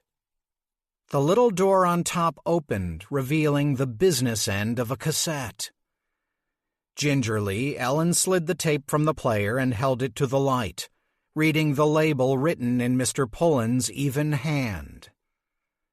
Blind Rock Interview, Pat Porter. Chapter 18. The massacre at Blind Rock remains to this day one of the least understood chapters in Maple City history. In 1894, the Church of the Harvest community was thriving. By 1895, they no longer existed. Mr. Porter, would you mind? Just speak right into the microphone. Thank you, Mr. Pullen. You're correct. The Blind Rock Massacre has, on the whole, faded from collective memory. The only reason any history exists at all comes from word of mouth, you know? Families passing the story down from generation to generation. Like that. You won't find anything about it in any of your books. It's a dirty little secret, you know? Something folks want kept swept under the rug. The Porters go way back to Maple City's founding, back to the 1830s. My people came here as blacksmiths, carpenters, and cooks, folks who did real work. Not a lot of lawyers or politicians in my family. The way I heard it told from my great-grandfather, Otto Porter, was that in the mid-1840s, just after Maple City became Maple City, officially founded, you know, it started to draw more and more folks. Population growth. And with that growth, you got all kinds. Some stayed, some left. Mormons passed through on their way to Nauvoo. You ever been? Pretty sure there were some Sauk, some Meskwaki still about, maybe a few other native tribes. Anyway, there was plenty of open land for everybody, and everybody came. One group, the group I'm going to tell you about, settled on the outskirts of town in 1894. The Church of the Harvest, they called themselves. The land they settled was rotten. For farming, you know. Peppered with rocks that would ruin a plow. Crops shriveled there and livestock got sick. One family went completely blind, probably due to fouled well water, which is one story about how it got its name. Blind Rock. Not sure I believe that. A lot of myth builds up around places. Like Cripple Creek in Colorado, you know. Used to go out there every summer. Some say it got its name due to a cow breaking its leg in the creek. Some say it was a horse. Some say it was... well, you get the picture. Sometimes history is out of focus. Anyhow, the land gave folks a bad feeling. Like something awful happened there at one time. Or would down the road. Anyway, it suited those Church of the Harvest folks just fine, as its reputation kept the townspeople away. See, they didn't venture into town much. Didn't mingle. They kept their folks and their ways to themselves. That didn't sit right with folks. They started making up stories about weird doings out on the prairie. Started calling them blinders behind their back. And whenever one of the Blind Rock people did come into town, folks wouldn't leave 'em be. Mocked them and harassed them. Ignorance, you know? And fear. There was a lot of fear back in those days. Anyway, one night in 1895, a bunch of the town's big names, prominent families, got old Maple City riled up. A city councilman's child had gone missing. They found a short message written on the boy's bedroom wall in blood. B.R. Well, of course, folks took that to mean Blind Rock, and so... with all the rumors and... witchcraft and the like, you know. And what do folks tend to do to witches? Tools and weapons. None of my people, you understand. The Porters wouldn't truck with that sort of nonsense, but the rest... men and women and children... burned and... Blind Rock. That's why you won't hear any of this from folks around here. Because it was their... blinders, you know? To them, the massacre never... be happy to... out of mind and... Chapter 19. I'm a tape recorder killer, Ellen confessed to the empty room as Pat Porter's voice devolved. She punched the eject button, and the cassette popped up, revealing its tape disappearing into the player's works. The missing sections of the story, the player had gobbled them up. "You are not supposed to be in here." Mrs. Flint, Old Scorch herself, stood in the doorway, pointing accusatorially. Ellen was busted, good and busted, but she found such occasions still required some response. "I was looking for the restroom," Ellen offered without conviction, because it was obvious the librarian wanted her gone, not just from the research room, but from the library itself. Riggs hung back behind the woman, powerless. He was mouthing something, probably asking if she'd found the tape or urging her to stay quiet or some other such thing that wouldn't change the fact she was on her way out the door. "Restrooms are for patrons, and you're not a patron." Old Scorch wasn't messing around. "Yet," Ellen countered feebly and headed for the door. The librarian stepped aside, letting her pass. Yup, the woman was sick all right. The woman was dying. She could smell it on her.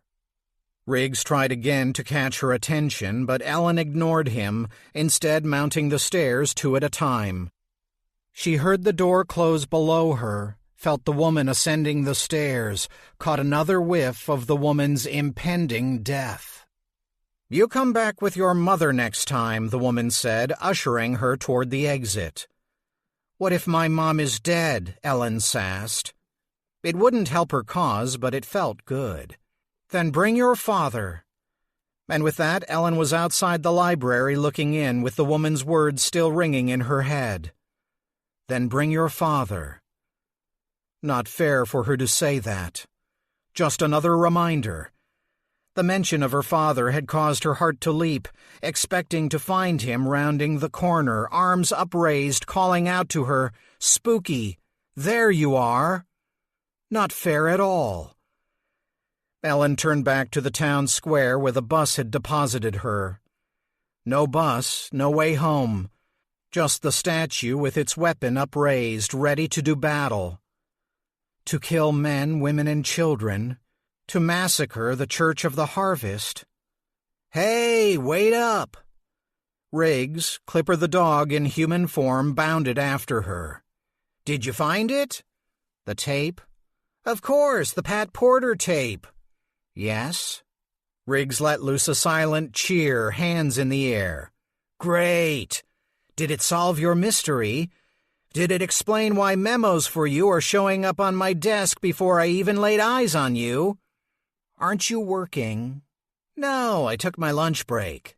"It's early for lunch." "We're closing early, so this is pretty much my midday." "That doesn't make sense." Riggs mimed pulling out his hair. "Tell me, what was on the tape?" "I didn't get the whole story," Ellen said. "There were parts missing." "Aw, man." The shaggy guy puzzled a moment, pacing like a character on TV. "People really do that?" Ellen asked, brow wrinkled. "Do what?" "Pace." "Sure they do." "Hold on. Hold on." "Yes?" Riggs pulled a track phone from his pocket and waved it triumphantly. "This is your lucky day, little miss. It just so happens that I have the man's number." Chapter 20. An engine coughed in the distance, strained, and finally roared to life. A moment later, a vehicle lurched around the corner of the church, Willa behind the wheel. Peter had expected a car or a pickup truck. But this? "That there is a 1948 Dodge two-window school bus," Fallow crowed, answering Peter's wide-eyed expression. "Looks like an armadillo, doesn't she?" She did at that. The thing was all metal, and it slipped and slid in the freshly fallen snow. It was half the length of a normal school bus and squat at that. Decades of Midwestern winters had stripped it of its original yellow, replaced by decades of patchwork paint jobs. The girl behind the wheel was as wide-eyed as Peter, and she gripped the wheel tight as the bus careened down the icy dirt drive. "Let's see if she remembers to downshift instead of braking," Fallow said, eagerly awaiting the outcome. Willa hit the brakes, the bus stalled and came to a stuttering halt. "Guess not. Come on, Peter. Last one aboard is a rotten egg." Willa proved a far more accomplished driver on the country road leading into town than she did maneuvering about the church grounds. Once her passengers were settled in their ratty, leather-covered seats, she revved the engine back to life and circled past the mounds of snow with protruding headstones, swerved left and made a run for the straightaway. "How's she feel?" Fallow asked over the roar of the engine. "Like a rusty old bus," Willa said as she shifted gears. "Where are we going?" Peter asked, clinging to the seat in front of him as the bus swerved on ice. "Into town." Fallow scraped ice from his window with the nails of two fingers. "Gotta collect on that copper, and I figure a trip into Maple City might help jog your memory." Peter didn't know about that. He feared it would take more than a jog to shift his thoughts back into place. Every time he tried to look back into the past, a warning buzz lit up his brain, announcing access denied, access denied. Best to stick to the present moment. Best to keep talking. "Thank you," Peter called up to the front. And when Willa didn't answer, he said louder, "Thank you, Willa." "For what?" the girl asked, startled by his loud voice in the small bus, missing a beat and bouncing over a snowdrift. For saving me last night. For pulling me back in. That wasn't me. Thank your friend, then. No reply. Your feathered friend. I heard you. Fallow leaned in. The kids are touchy about their talents.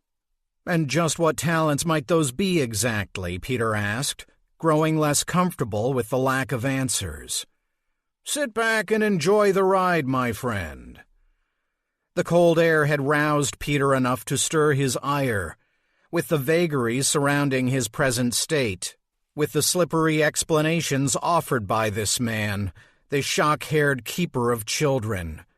I will not sit back. I'm tired of being kept in the dark. Peter was shaking by this point. He tried to stop, but the words just kept on coming. Explain, or I'm jumping off this bus, I swear to God. The old man nodded, and instead of more evasion, he rose and pounded on the ceiling. Willa, pull over. The town was close enough Peter could see the AM antenna reaching upward, a lofty water tower standing like one of H.G. Wells' tripods against the sky. Willa stood in an open field looking for all the world like she'd rather be anywhere else. Fallow tromped about in the snow, making a swooping footprint circle in the snow about her. What are you doing? Peter asked. Explaining. You see, circles help, my dear Willa. Don't know why, but they do. Don't they, girl? Willa remained tight-lipped and pulled her coat tight about her. Peter hung back at the road by the bus, the sun melting the calf-deep snow, dampening his pant legs. We don't have to do this now. Oh, yes, we do, Fallow bellowed. Do you trust us, Peter? I don't think you do, but I think we can fix that. Time to let you into our little circle, so to speak. Share some family secrets. Completing the last of the circle in the snow, Fallow turned to Willa. Well, Willa, what shall we show our new friend? Peter was on tenterhooks. He had no idea what was about to happen. But the girl, she seemed as bored as if Fallow had just asked her to recite the Pledge of Allegiance. Guess I could call a few things. Fallow threw back his head and laughed. Call a few things. Isn't that rich? As if it were as easy as falling off a log. The man scooped up a handful of snow, pressed it hard in his hands, and threw it before Peter could react. The snowball struck him squarely in the chest and exploded, ice ricocheting into his face. Peter, wake up. You're going to want to see this. Willa looked at Peter and shrugged, and he was suddenly reminded of another reluctant child being made to perform, to sing a song at Christmas. A little boy. What was his name? What the hell was his name? The girl's face went slack. The circle of compacted snow went black, as if suddenly infused with ink. From above, the girl would be a small point at the center of a great O in the snow. The circle began to spin, dark snow turning to slush, turning to icy water until a rushing obsidian moat formed about the girl, flowing counterclockwise, containing her. Up from the inky swirl, ribbons of black rose, screaming streamers cutting wounds in the bright winter landscape. And from those wounds figures arose, dancing and writhing, eager for escape. Hoofed and horned, all teeth and nails, things so filled with riot they threatened to unseat the mind. They were kin to the creatures in his nightmares. They were his nightmares. And the spectacle caused the blood to sing in his veins, thrumming with the collective heartbeat of the rising throng. He felt the black worms twist in his arms, in his head, and recognized them for what they were. An infestation. Something not him. Something not Peter. Whatever the girl was summoning from the circle was inside him as well, yearning to answer her call and be free. He dropped to his knees. "No more." Fallow bent down until they were nose to nose. There was fire in the man's eyes, and he seemed quite insistent Peter pick up what he was laying down. "You get it now, Peter? That's us, laid bare," the man said, his mustache quivering. "Can't explain any better.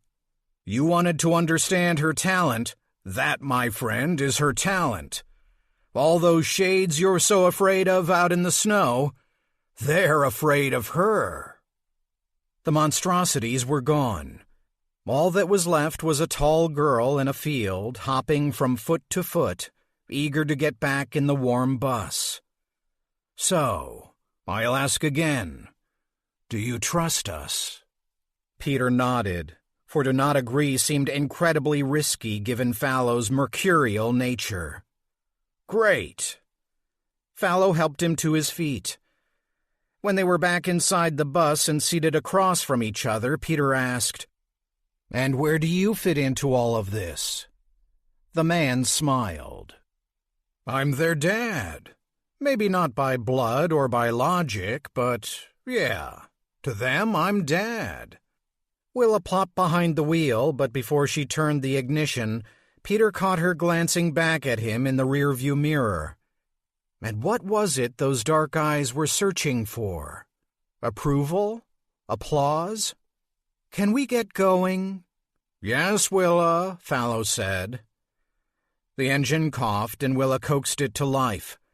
She steered the bus back onto the road, the snow surrendering to slush beneath its wheels in the bright morning sun. Maple City lay ahead, ready to jog Peter's memory if Papa Fallow was worth his salt. The prairie receded in the distance as civilization blossomed ahead. "To them, I'm Dad," Fallow had said. The words rolled about in Peter's mind, and as they did, a painful new hole ripped open inside.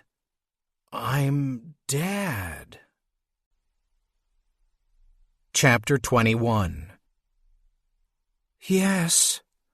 The woman's voice was barely audible, and Riggs had to bump the volume. "Hello," Riggs shouted into his phone, overcompensating for the woman's whispered greeting. "Is Mr. Porter there?" "Who's calling?" "This is Riggs. I mean, Eli. Eli Riggs." "Hello, Eli." "Mr. Porter and I chatted last week about me maybe coming to work for him. Part-time." "I see." Riggs fidgeted. Ellen wished he would just get on with it and cut to the chase. People never cut to the chase. This was an opinion she shared with her father. "Oh, just cut to the chase," her father would beg students who called him for extensions on their papers, a bump in their grade, or a recommendation they should have asked for 2 weeks ago. She liked the phrase and loved the sentiment. "Cut to the chase, Riggs." "Well," said the voice on the other end of the line, "Patrick isn't here right now." Riggs mimed shooting himself in the head. "Great. Can I leave a message?" The woman answered with a coughing fit that threatened to go on and on and on. "Let me find a pen." "Thank you. My number is 309. "Haven't found one yet." Ellen snatched the phone out of Riggs's hand. "Do you know where he is?"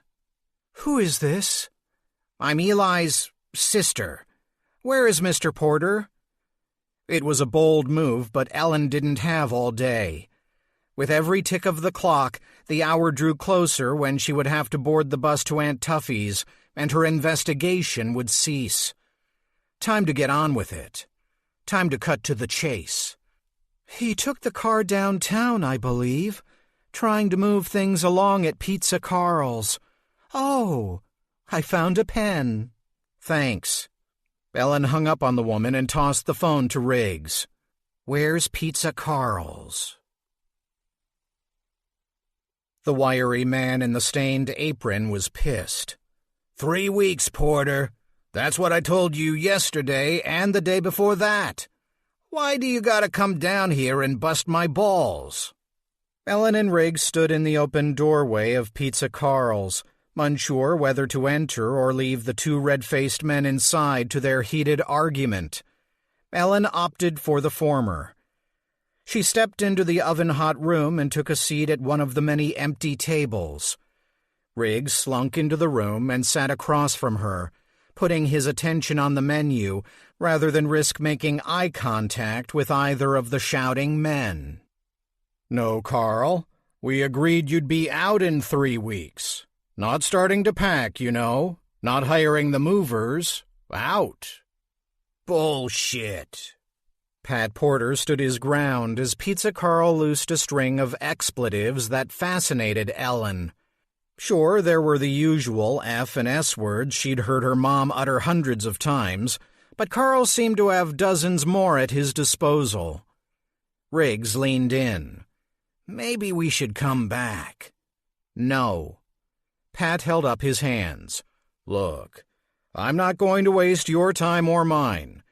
I'm going to send Steve Erickson over here in a couple of days. You keep that bastard away from me."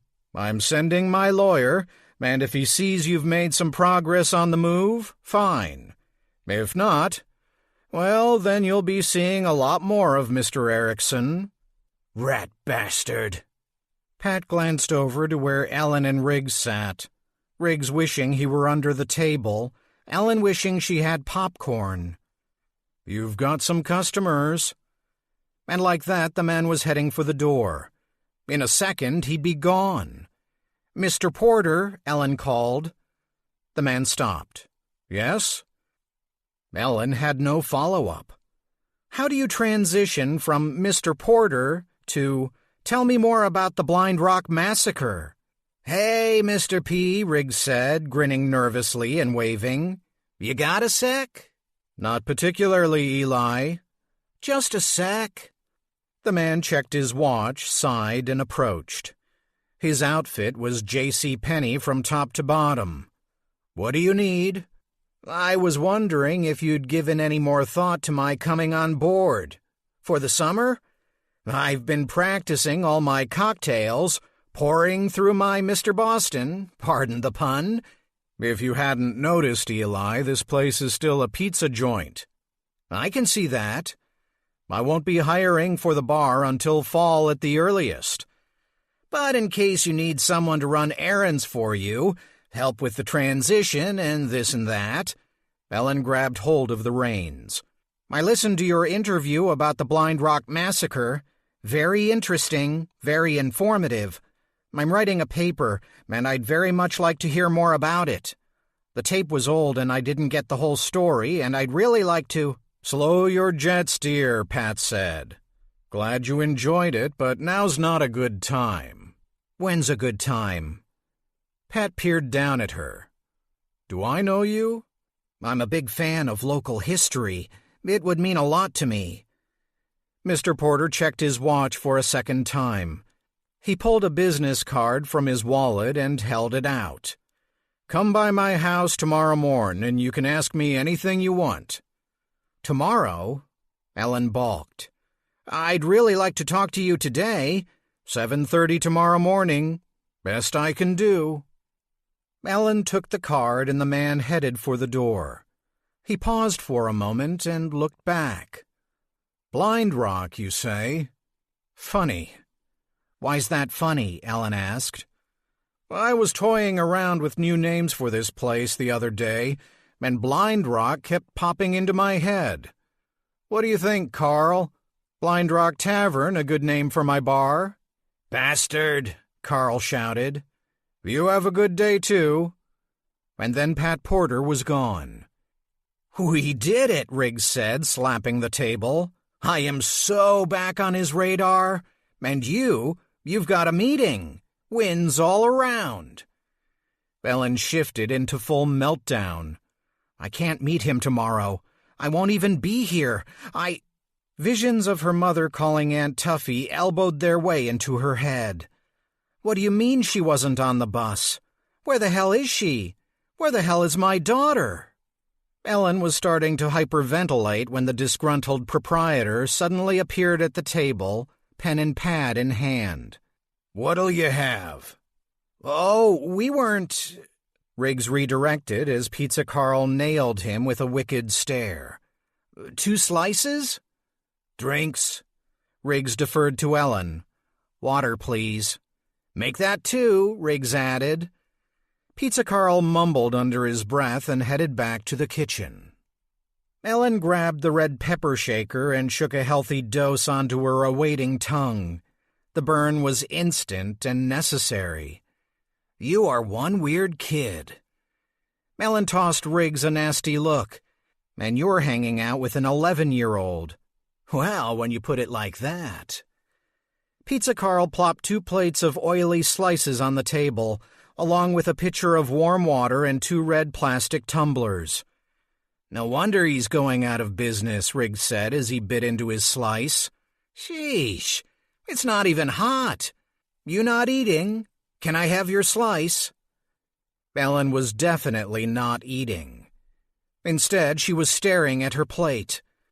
The piece of pizza was half-eaten, nibbled away in tiny bites. Something had already snacked on her meal. The table grew warm under her hands, and the air was suddenly thick and meaty.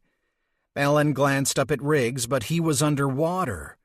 At least that's what it looked like.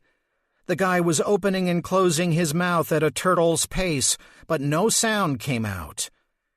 It struck Ellen as crazy, but she could swear she heard time slow, felt the space between seconds grow, and this deceleration made her sick to her stomach. A small shadow darted around the front counter, catching Ellen's eye. Whatever it was had immunity to the shift. It also had something in its teeth. That's not a... But it was. The rat reappeared from behind the row of gumball dispensers. It stopped in the middle of the room when it caught Ellen staring. It sat up on its hind legs, offering a better view of the prize it held clamped between its jaws. An ear. A purple human ear. Ellen screamed, and the force of it released a belch from her suddenly soured stomach. The rat didn't startle. Instead, it clutched the severed ear with its tiny paws and sank its incisors into the putrid meat, causing Ellen to scream again. More hungry rats poured from behind the counter. Each had something juicy in its teeth, a toe, a tongue, a strip of scalp. They swarmed the floor, fighting over noses and lips. Ellen grabbed Riggs's arm and found that Riggs was gone. In his place sat a hollow-eyed man, a greasy rodent clinging to his hair, burrowing into the space where an eye once lived. A single bloody tear trailed down his ravaged cheek. The corpse's shriveled lips parted, releasing the stench of something long dead. "Blind rock," it croaked. Ellen howled. She grabbed her tumbler of water and chucked it at the dead man. "Are you nuts?" The man was gone. The rat was gone. Riggs was back, and Riggs was wet. Pizza Carl was out from behind the counter like a shot. "What's going on here?" He eyed Riggs suspiciously. "This guy bothering you?" "No, Ellen stammered. She jumped to her feet, toppling her chair, and made a beeline for the door. "Sorry." Riggs called after her, but all Ellen could hear was the hungry sound of teeth on bone. Chapter 22. Ellen had made it halfway down the block by the time Riggs caught up to her. "Do you mind telling me why you chucked your drink at me?" "I said I was sorry." "You're upset. I can see that. Don't know why. Don't need to know. Think I'll just mosey back to the library. You have a good one, kid." "I need to pay," Ellen said, suddenly realizing she'd dined and dashed. "I have to go back and pay." "Don't worry about it. I took care of the man." Ellen ripped off her backpack and unzipped the main pocket, searching for the money. Her birthday money. "I can pay." Riggs whistled loudly, and Ellen winced. "I paid for it. It's done. You're welcome." He stared down at her, hair still dripping. "You need to call your mom." "No, 'cause you're getting a little—" "I said no." Riggs zipped his lip and instead stared up at the marquee of the Rivoli Theater. Where movie titles once blazed, the sign simply said, "Space Available." "You know, I used to see movies here every weekend when I was your age. James Bond was my favorite. Mr. Voss, who owned this place, never booked any movie above PG. But sometimes an R-rated horror flick would make its way past him, and damn, you haven't heard screams until you've heard a bunch of 10-year-olds watching Freddy Krueger in the front row." Riggs looked back at Ellen, whose breathing had resumed a semi-normal pace. "Back there, you sounded just like one of those kids." "I'm fine." "Sure you are." As they made their way down Main Street, heading back toward the town square, Ellen reached into her pocket and gripped the folded memo, trying to draw strength from her father's words. "Don't stop now, Spooky." "Why not? Where are you leading me?" "Don't stop now, Spooky." "Throw me a bone, will you?" "Don't." "Stop!" Brakes screeched and Ellen leaped out of the path of the oncoming van. The driver laid on his horn as he sped off. "You are in another world," Riggs said, ushering her across the street. Ellen couldn't agree more. As they approached the library, Ellen held out her hand. "Phone. Now you're coming to your senses." Ellen waved Riggs away and punched in her aunt's number. "Hello, Gooding residence," Aunt Tuffy said. Ellen decided to kill two birds with one stone. First, she made it known that she would not be arriving this evening after all.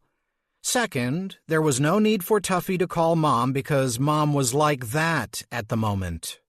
It was shorthand she and her aunt employed to describe a brewing Rita storm. If Tuffy pampered Ellen with gifts, Mom would get like that. If a waiter brought the wrong appetizer, Rita would most definitely get like that. "Understood," was all Tuffy said. If Rita was like that, she'd leave her the hell alone. "See you tomorrow," Ellen concluded. "Done?" Riggs asked. Ellen shooed him away. "One more call." But there wasn't one more call, only her mother's voice asking her to leave a message. When the beep came, Ellen panicked and hung up. No worries. Plenty of time to call back. It was probably better to let her story marinate a bit before trying it out on Mom. She handed Riggs back his phone. "Can you get me back inside?" "Where? The library? Not a chance. You're on Scorch's naughty list. Not gonna happen."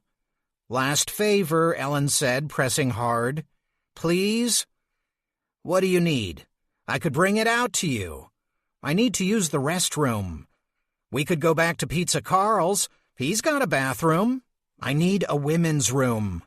I'm getting my period." Ellen was decidedly not getting her period. She had yet to pass through that door, but the guy in front of her didn't know that. And Ellen had found the mere mention of the word could often work to her advantage.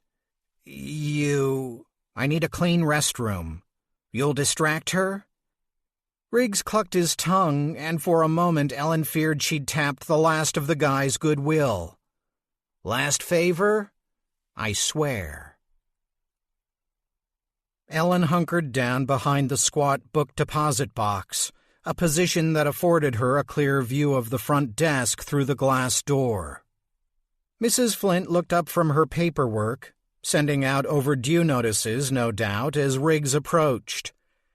Ellen watched as the guy launched into an animated monologue. She'd offered Riggs a few suggestions for the diversion, but in the end he'd simply said, "Leave it to me." Whatever he was up to was working. Old Scorch's temperature was rising. She held up a warning finger and came out from behind the front desk. Riggs gestured toward the children's room, and Mrs. Flint marched past him and through the door, leaving her post. Riggs didn't even look back. He just gave her a little wave. her signal to make a run for it. Ellen didn't waste a second. She zipped in through the front door, crossed the main room at a good clip, and disappeared into the stacks. Ellen paused a moment to calm herself, staring at the car maintenance books shelved in front of her. She doubted she had much time. Riggs may have bought her a few minutes, but Mrs. Flint would soon see through whatever lie he was spinning and be back on guard shortly. She had one shot, and she'd better take it now. Ellen zigzagged through the stacks until she was deep in the heart of the library, until she could see the book donation box she'd slammed into on her last sprint through the main room. Don't be full. Don't be full. She closed her eyes, prayed for luck, and walked briskly from the cover of the stacks. When you make up your mind to do something, it's best to plow straight ahead, her father had advised her after she'd had a heated argument with Mom about taking swimming lessons. Ellen had zero interest in sharing an oversized bathtub with a bunch of rowdy kids. She wanted to spend her summer exactly where she was now, nestled inside an air-conditioned library. She'd been wavering, considering buckling to her mother's demands. When you decide on something, Ellen, decide and be done with it. Ellen had decided. She was going to hide in the box. She crossed the distance from stacks to box, glanced around once, no eyes on her, lifted the donation box's lid and climbed inside. Thankfully, the box was only half filled, and once she was safely inside, she squirmed off her backpack and went about rearranging the books, pulling them out from underneath, dragging them up and over herself, creating the world's heaviest and most literate blanket. The library was closing at 2 o'clock. She could endure being ensconced for a few hours. And then what? Once the librarians and patrons were gone, she'd get to one of the for patrons only phones, call Mom and find some excuse for not putting Aunt Tuffy on the line. She'd find some quiet corner where she could wait out the night, allowing her to make her morning appointment with Mr. Porter, to get the rest of the story. Even as she played out her next moves, Ellen knew it was a child's plan, lacking in substance and vulnerable to a million things that might go wrong. Like when she'd made up her mind to walk from Iowa City to Denver to rescue a German shepherd she'd read about with wheels for back legs and who needed a home. But it was the only plan she had. Ellen nudged aside a thick almanac biting into her hip when she heard Riggs's voice whispering her name. He passed by a number of times before giving up, assuring her she was doing a bang-up job of hide-and-seek. She allowed herself the luxury of a deep breath, relishing the decidedly bookish scent of her hiding place. She took another, breathing in fiction and memoirs and discarded magazines.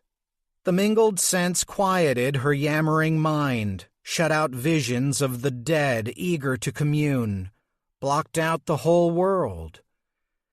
And then, in a turn of events that would surprise and alarm her later, she found herself drifting to sleep.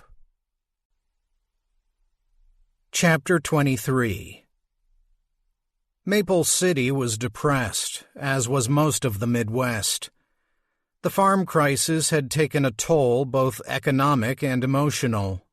Fallow gave Peter the rundown as Willa steered them down Main Street. Half a dozen farmers in the community dead by their own hand, bowed under mounting debt and dwindling crops. When the farmers lose money, they don't shop in town. When shops veer into the red, the whole town bleeds. Peter stared out the window at the once bustling burg. Stanton's Footwear, Dean's Appliances, Maple City Furniture, all shuttered. The only bright spot on the block was the Rivoli Theater. The movie theater boasted Rocky II and Moonraker.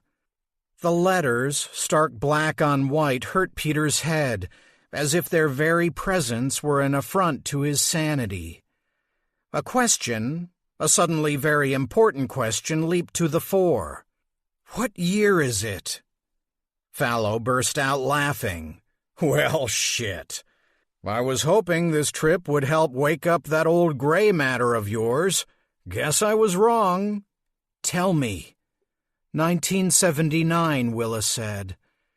She was staring at him again in the rearview mirror, and was that pity in her gaze? Peter thought it was. Last year of the decade, Peter. Let's hope the next brings this town a bit more luck. Fallow snapped his fingers at Willa. Here we are, City Hall, home of all paper pushers.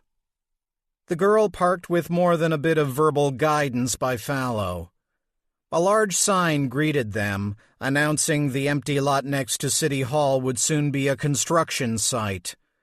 Future home of the Maple City Library.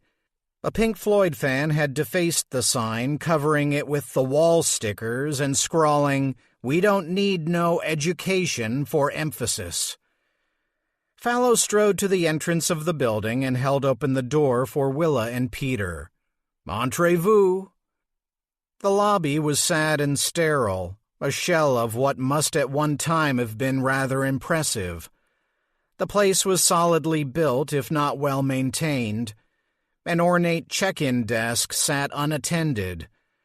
Cardboard panels lay tacked over the original signage, indicating room assignments. Public Works, City Clerk, Fallow mumbled, reading off the handwritten sign. Here we go, room 106. Fallow motioned for Peter to take a seat on one of the hard benches lining the lobby walls. Shouldn't take me too long, God willing. Then, without so much as a backwards glance, Fallow set off down one of the dark hallways snaking away from the lobby into the belly of City Hall and disappeared. Peter sat and removed Fallow's coat, which had become overkill in the furnace-blasted lobby. Willa stood across from him, leaning against the wall next to the outline of a long-gone water fountain, a capped water pipe poking from a hole highlighting its absence. Peter realized this was the first time he'd been alone with Willa. He thought to break the ice with small talk, but the girl beat him to the punch. You look familiar. I do? Not really. Willa struggled to make sense. Something about you is familiar. Not you. Something about me. Yes. They let the conversation die out, both hard-pressed to keep it going. A muffled shout from down the hallway where they'd last seen Fallow solved that. He's quite a man, your father. He's not my father. He's my guardian. Oh, well, He makes us call him Papa, but that's just like a first name. I see. Like Peter is a first name. Okay. Peter was fine with letting Willa steer the conversation. The way she looked at him, he could tell there was more, so much more she had to say. But instead, she turned her attention back to him. You don't know where your people are? No, he admitted. I don't even know if I have people. You do. How can you be so sure? The girl took a step toward him. With her dark, flowing hair and serious eyes, she looked unlike any of the pasty people he'd seen walking the streets of Maple City. No, Willa was from away. Of that he was certain. When you tumbled into the world, you were calling out to someone. Peter sat at attention. It was the first time anyone had spoken of his curious arrival at the church, and he didn't want to miss a detail. What did I say? Han something. You mean Han? Like Solo? Willa shook her head. That's all I could make out. You were broken. All you wanted was Han, or whoever. Peter decided to leap in with both feet. Where did you bring me from? I don't know. I never know. What? Willa's hand flailed. I just reach in and pull something out, like a rabbit out of a hat. I don't know how I do it. I've always been able to do it. Peter rose, startling the girl. "Where do you think I came from?" "I don't know," Willa shouted. Her cry broke the spell and she turned away, wouldn't look at him even though he remained standing, eager to continue the conversation, eager to get to the bottom of it. When it became clear Willa was done talking, Peter walked to the far side of the lobby and sat apart from her, giving them both space. He'd revisit their conversation later when he could. For now, the girl was a closed book. He was still staring at his shoes when he heard the man approach, heard the foul and familiar tone as he addressed Willa. "Someone tell the good Lord above that one of his angels is missing." Peter looked up, on red alert. The skinny man in the coveralls stood precariously close to Willa. "Hello, Angel." "Albert. His name is Albert." "Leave the poor girl be," a voice said. Peter turned to find Big Bear standing at the exit, frowning. "I'm just having a little fun, Bill." "Doesn't look like fun to her. I'm heading over to the fairgrounds to clean up the mess those high school kids left us. You coming?" "In a sec." The big man shook his head and pushed open the door. Peter could suddenly hear his heart pounding in his ears, and when the skinny man turned to look at him, all the air left the room. "What you staring at?" Without warning, a screaming shockwave passed through Peter's body, and he fell to the floor, the impact robbing him of his breath. The lobby was gone. He was in a basement, crouched in the dirt. A man's voice came from above, spitting cruelly. "Serves you right, you little shit." Peter gasped for air. "Daddy, I warned you, didn't I? I need my shut-eye. Didn't I warn you?" "Don't." It was all Peter could do to form the word. The man leered down at him. "Be quiet, I told you. I know I told you. Don't listen. Just like your mama. Don't never listen. No." Peter's voice echoed in the lobby. He was back. The man across the room turned away from Willa, his face a younger version of the sneering vision he'd just seen. "You got a problem, buddy?" the man in the coveralls asked. Peter couldn't answer. He was petrified. After searching and searching for memories, any memories, one had exploded from the ether and pierced his soul. Fallow had hoped the trip into town would jog his memory. His memory was good and fucking jogged. He squeezed his eyes tight, at once willing the scene away and coaxing it forward. A snippet from his past, searing though it may be, had shot across his path, and like a child reaching for the inviting glow of a red-hot stovetop, Peter grasped for the memory once more. "Thinking maybe it's time. Daddy, time for you to go. Let me sleep. Let me be." The man took a step down the stairs. Peter's hand went to his head and came away wet. "I'm hurt." "Yeah," the man said. "Time." As he gave the belt another snap, the man's gray lips pulled back in a skeletal grin. "Time to see your mama." Too much. The scene threatened to swallow him whole. Peter struck the ground with his fists and felt his knuckles crack against the unforgiving tile floor. He leaped to his feet, bloodied hands up, ready to do battle, but he was alone in the cavernous room. The man in the coveralls was gone, and so was Willa. Chapter 24. Ellen's eyes snapped open. Where was she? She was being smothered. She was trapped. A coffin? Was she in a coffin? She sat bolt upright, tossing off the weight encumbering her, and shoved hard on the lid. A midnight dark room awaited her. "I'm in the library. I'm in the library." The mantra calmed her racing heart. Ellen gripped the sides of the donation box and lifted herself out. It's night. Why is it night?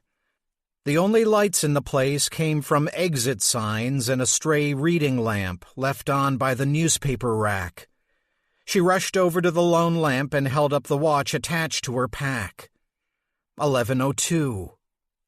Ellen had once found a box in the closet her father kept at her mom's apartment. Inside were wonders, comic books that weren't quite comics. Instead of ridiculous superheroes, the kind her classmates drooled over, these contained stories that lit up her young mind. Frankenstein, War of the Worlds, and the one that would haunt her dreams, Rip Van Winkle. The idea someone could fall asleep and awaken years later was horrific to her. And yet what had she done? She'd gone and Rip Van Winkled her way to 11:02 at night. Mom. Even more frightening than the prospect of losing half a day was losing the opportunity to cover her bases with Rita. Abandoning the pool of light, Ellen picked her way to the front desk. She hadn't noticed a single security camera while casing the library. Heck, the Maple City Library hadn't even shelled out for magnetic security sensors at the front desk. The folks in this town were on the honor system. She slipped behind the desk and was instantly on edge. This was Mrs. Flint's domain. This was Scorch's lair. She shook off her nerves and reached for the phone. The line lit up. She pressed 9 and dialed her mom. As before, there was no answer. That was either good luck or bad news. Rita was either locking lips with the postman or filing a police report. Returning the phone to its cradle, she looked out at the dark room. The night library, as she dubbed it. She wasn't afraid, and this surprised her. The prospect of Rita's finding her out, now that terrified her, but standing alone in this place, even after the vision she'd had, nothing. It was because Dad was close. She could feel it. He might not be as tangible as the rats or the busload of dead folk, but he was near.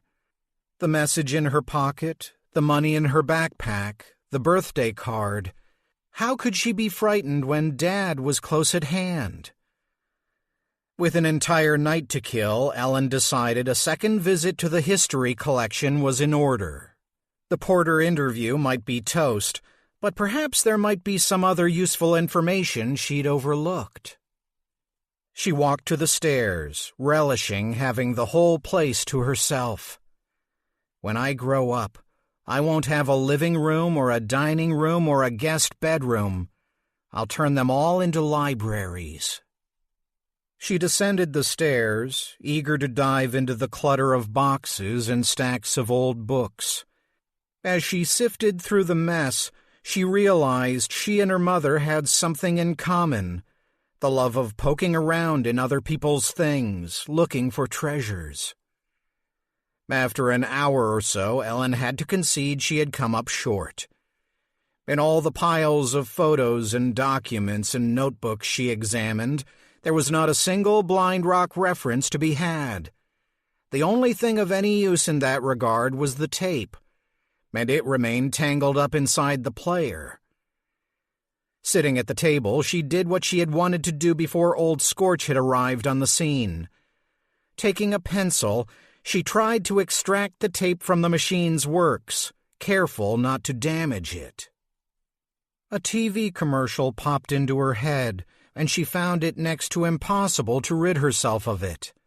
Take out wrenched ankle. Ha, ha, ha. Take out wrenched ankle. Ha, ha, ha. She had never played the game Operation, never would. Games were for bored brains, and hers never was. Take out wrenched ankle. Ha, ha. What do you think you're doing? The voice surprised Ellen, causing her hand to jerk, ripping the tape. She backed quickly away from the table, ready to bolt. Behind the chair where she had just been sitting, a pale mist moved back and forth, back and forth. If Ellen didn't know better, she would say there was another person in the room, and that person was agitatedly pacing to and fro. "You've ruined it." Ellen adjusted her focus like she did when taking the vision test at school. The more she focused, the better she could see the man in the wool jacket with patches on the elbows.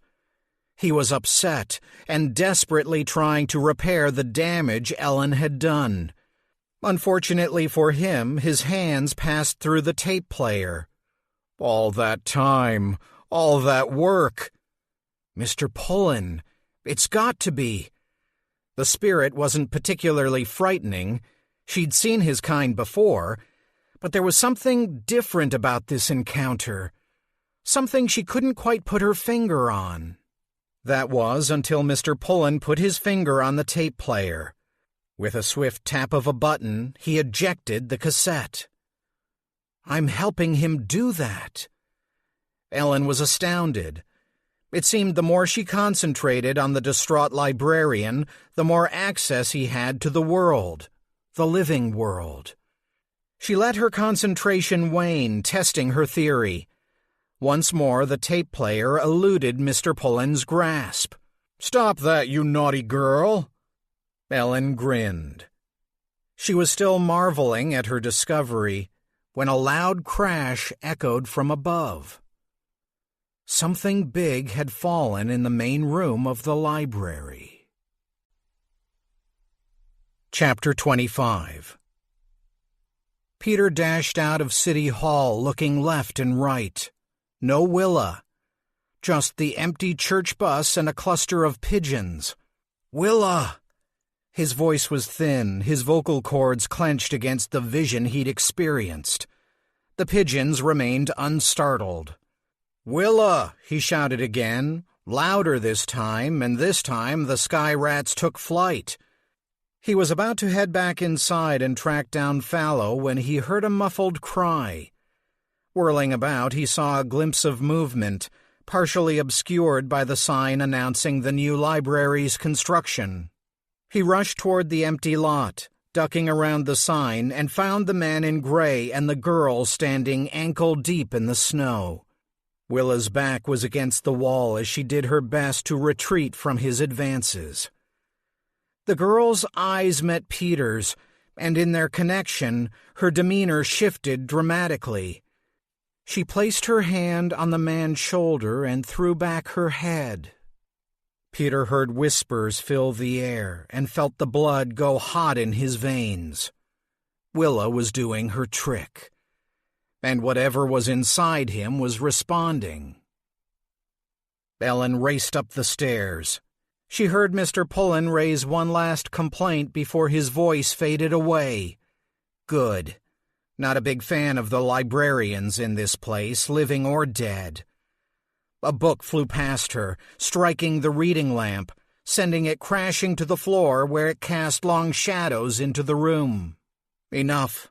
No more. But there was more. A hell of a lot more. The shelving unit containing rows and rows of audiobooks spun about and teetered on edge before spilling its CDs. Then the stack fell to the ground, shattering into pieces. The red exit signs about the library flickered on and off, adding an emergency strobe to the chaos. Ellen shouted into the empty yet roiling room. "Dad, if this is you, cut it out!" A portrait of a board member long dead toppled off the wall and impaled itself on the Illinois flag. No, definitely not Dad. The man in the coveralls tried to take a step back. "What's that noise?" the man said, wincing. Peter was wondering the same thing until he realized it was coming from his mouth. A gargled cry that had been building up in his throat burst forth, and in it was rage. At the man, yes, but at himself as well. A part of him, the part drawn to the surface by Willa's whispered song, was rebelling, yearning to break free. The blank spots, the spaces where his inventory of memory should be, the lack of Peter was congealing and eager for Escape! The world turned negative to Peter's eye. The snow was suddenly tar-black, the sky a churning umber. The man in coveralls was red, blood red, and the darkness rising up within him wanted the man redder still. Peter leaped for the man, reaching out not with hands but claws, his vision drilling into the man's head, seeing his frightened skull within. The darkness within him cried out, a foreign voice and yet familiar. I am Whisper. I am Mr. Tell. No, Willa cried. With a swirl of beak and feather and talon, he bit down on the man's nose. Faint figures appeared. They were so dim Ellen at first waved them off as shadows cast by the toppled lamp. But when one reached out for the other, grasping the other by the neck, Ellen took cover beneath Mrs. Flint's desk. Hunkered beneath, she could only imagine what was happening above. Something heavy fell, glass shattered, wood strained and splintered, and above it all a gust of air whistled past, riding on great wings. Ellen grabbed her ankles and rocked against the cacophony. A lone voice rose above the din, and although Ellen couldn't be certain, she thought she heard it cry, "No!" Then all was silent. Daring to open her eyes, Ellen saw the first black feather float gently to the floor before her, followed by another and another. Chapter 26. Fallow pulled Peter off the man with the bloodied nose. "Are you crazy?" Albert shouted. "You broke my nose, you bastard!" "Get out of here before I call the cops," Fallow roared. The man in the coveralls didn't have to be told twice. He scurried away, leaving a trail of blood in the snow. Fallow turned Peter roughly about. "I leave you alone for 5 minutes? What did I do?" "Just about tore that man's nose clean off, that's what you did, Peter." Fallow sounded more impressed than angry. Willa turned to Peter. "You're not whole. Neither is Whisper. You're still mixed." "I can see that," Peter said, trying to adopt Fallow's seeming lack of concern. But Willa was not having it. She stepped close, getting in his face. "You've got some of him inside you. Stuff that doesn't belong to you." "Easy, Willa," Fallow cautioned. "You're a thief." A winter wind whipped across the vacant lot, stirring up snow. "Easy, I said," Fallow barked. The snow squall settled. "Let's go before we draw a crowd." Peter was silent on the ride back to the church. Fallow attempted to press him into conversation, prattling on about the paltry sum the pencil pushers at City Hall offered for the copper and where they could stuff their goddamned check, as if today were like any other. Willa remained silent as well, though her words still rang loud and clear in his ears. "You've got some of him inside you, stuff that doesn't belong to you." It was true. It was there, just beneath his skin, an oozing blackness filling in the holes of his soul, masking the absence of him. "You're a thief." As they approached the church, the two little ones rushed outside, waving their hands frantically. "What's the matter now?" Fallow sighed. Peter accompanied the old fellow off the bus. He turned back to Willa, but she had already swung the bus door closed and hit the gas. The armadillo on wheels kicked up ice as she steered it back to its home behind the church. "Curly's crying," Joe said. "He's crying and he won't stop," Huck added. "I already said that." "No, you didn't." They followed the distraught children into the church and found Curly sitting in a pew, holding the empty rope leash. Dodge was attempting to comfort the boy, but Curly shrugged him off. "What's wrong?" Fallow asked. "It's the dog," Dodge said, putting his hand on Curly's shoulder, only to have it shrugged off again. "Give me a moment," Fallow said to Peter. He approached the boy and knelt before him. The man took Curly's hands in his and leaned in until their heads were pressed against each other.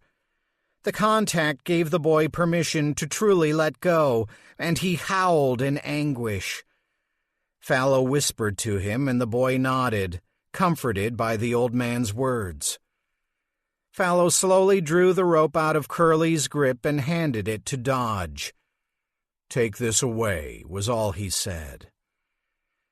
Peter watched as Fallow soothed the boy, speaking low, ruffling his hair.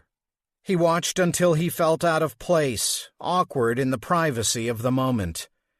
He turned and exited the church, leaving Joe and Huck to continue gawking at Curly's grief. Stepping into the bright winter sunlight, he held his hands up high, looking for any trace of darkness beneath his palms, and found none. Whatever had risen in him had settled back in for the time being. Hiding? Lying in wait? A sharp crack caught his attention, and he turned in the direction of the retort. Willa was standing in the field behind the church, arm pulled back, winding up. She let something loose, and another crack echoed across the plain. "She's afraid of you." Peter picked his way through the snow toward the girl. "She thinks you're a thief." He raised a hand in greeting. "Don't mind me." "I don't," Willa replied, bending to pick a stone from beneath the snow. She rose quickly and whipped the stone across the surface of a small frozen pond. It hit the surface, crack, and continued skipping across the ice until it disappeared in the drifts beyond. Peter likewise bent and searched the snow. He wrenched a piece of limestone from the earth and skipped it across the pond. The stone hit an outcropping of ice and skittered off sideways. "Thank you." Peter wasn't expecting the girl to speak, but he was glad she did. "For stopping that man from—" "You're welcome." It was hard enough for the girl to thank him. No need for her to relive the vileness imposed upon her. There would be enough vileness awaiting her in the years to come. Such was the sad truth for women and girls. Willa retrieved another stone and chucked it across the pond. "Good one," Peter said, as the rock joined its brethren in the snowy white drifts. Willa picked up another cold shard. "Sometimes I drop myself into a stone." Peter didn't reply, waiting to see where the girl was going with this. She held the stone close to her chest. "I concentrate and pour all of my joy and anger and sadness into it. Let it soak it up like a sponge. And then—" In a move that would impress any pitcher, Willa flicked the stone across the ice. The pond responded with a resounding crack as breaks in the ice spread out from the point of impact. At first, Peter thought the stone had split, shattering with the force of Willa's throw. But when a dozen stones broke off in multiple directions, skimming across the frozen pond, he realized he was wrong. The stone hadn't split. Somehow, under Willa's watchful eye, one stone had become many. "That's some trick," Peter said. "It's no trick," the girl replied. She regarded him for a moment, seemed about to speak, then thought better of it. She left him there by the pond and traipsed back to the church. A dark, curious figure against a sea of white. That night, after a simple meal of spaghetti and canned vegetable medley, the kids opted to go their own ways. Young Huck and Joe were the first to disappear to their respective rooms, followed by a sulking Dodge, then Willa. By nightfall, Curly was nodding off at the kitchen table, one of his crutches lying unnoticed on the floor. Fallow sat contentedly, a hand on Curly's arm. "Coffee?" the old man asked, raising his mug. "No thanks. Don't know what you're missing." Gentle warbling drifted through the air. The little ones were singing. Huck and Joe's song brought a smile to the old man's face. "Day is dying in the west. Heaven is touching earth with rest." Peter half expected Fallow to take the opportunity to chat, to at least remark on the incident in the vacant lot, at least mention the man in the coveralls with the bloodied nose. Instead, Fallow rocked back in his chair, its legs creaking under his weight, and hummed along with the little one's song. "Wait and worship while the night sets the evening lamps alight." Peter left him there, retiring to his makeshift bedroom in the cloakroom. He kicked off his shoes, still damp from the snow, and flopped down on the cot. The night wind had risen, and riding its waves, the laments of the lost. "They have no business being here." Fallow's words came back to him as the church walls groaned beneath the press of a snowy gust. "They're of no consequence." "I know how they feel," Peter said to the empty room. A profound sense of loneliness rose in his gut, washing over him, leaving him as mournful as poor Curly. The boy had lost his dog. Peter had lost so much more. He had lost everything. The door to the room creaked. Its hinges were misaligned and the latch didn't catch, and so when it swung open a hair, Peter hardly noticed. But when the mist entered the room, he noticed and sat up. No, it wasn't mist. It was smoke, and it settled in a small cloud about his feet. Peter felt a slight press of weight as the blackness searched out a form and solidified.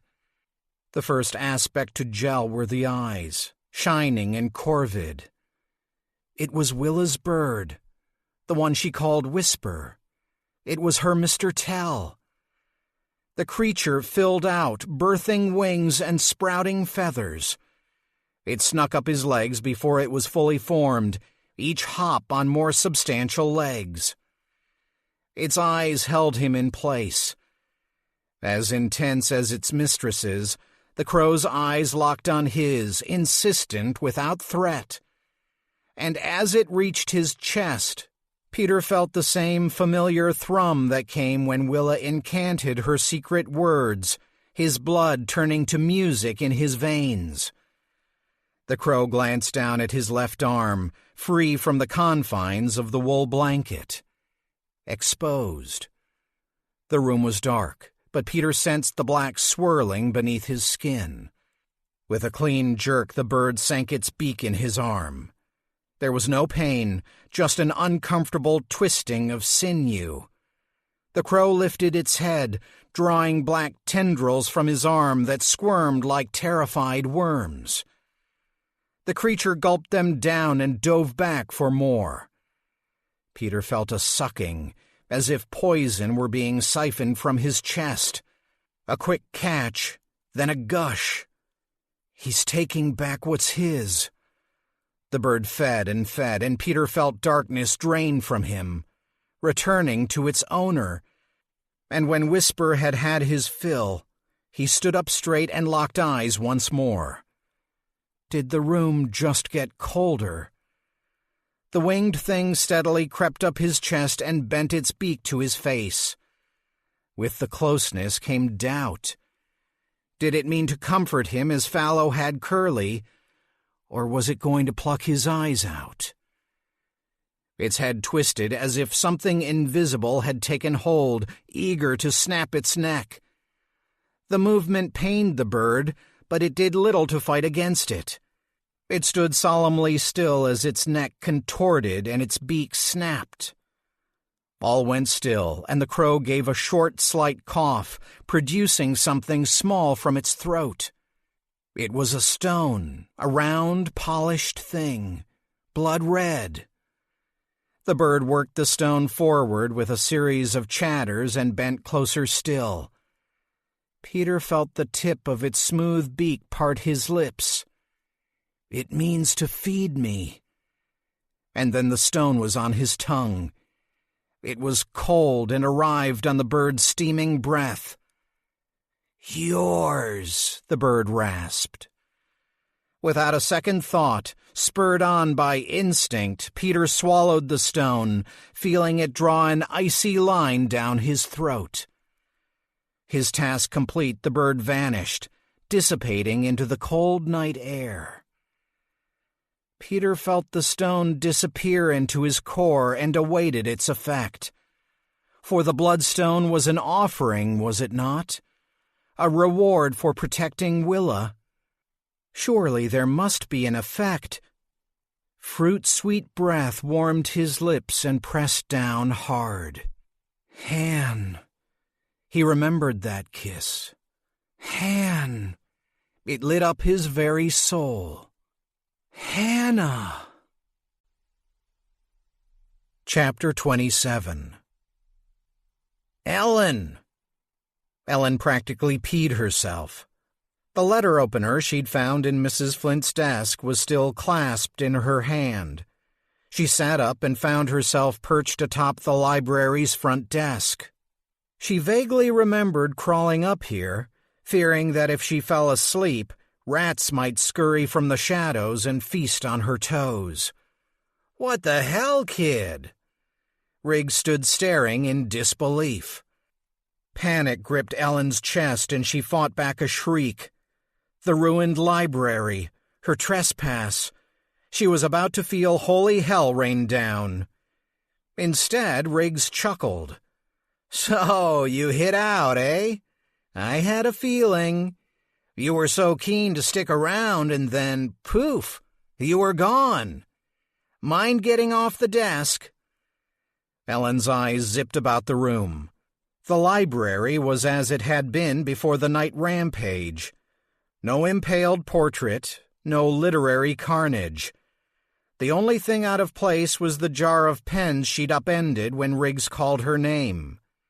"Down," Riggs repeated. Ellen obeyed. She hopped to the floor and almost toppled over, so weak with fear were her legs. "What time is it?" 30 minutes till scorch and counting.